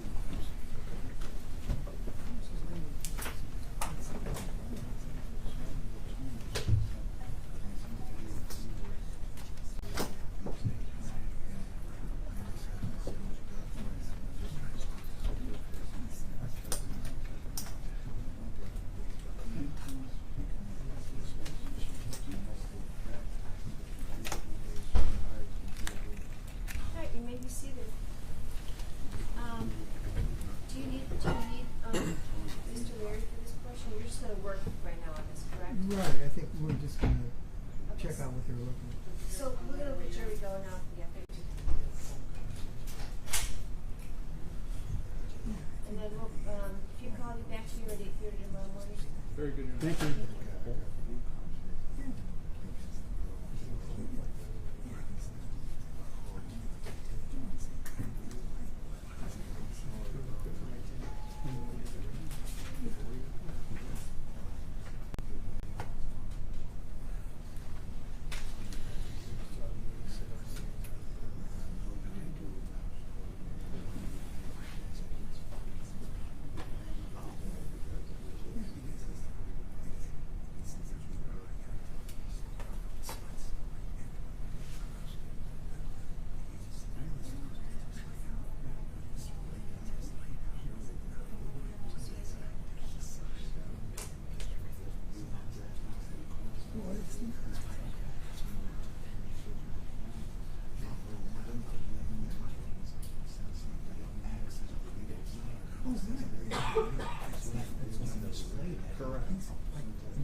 Please remain seated.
Questions?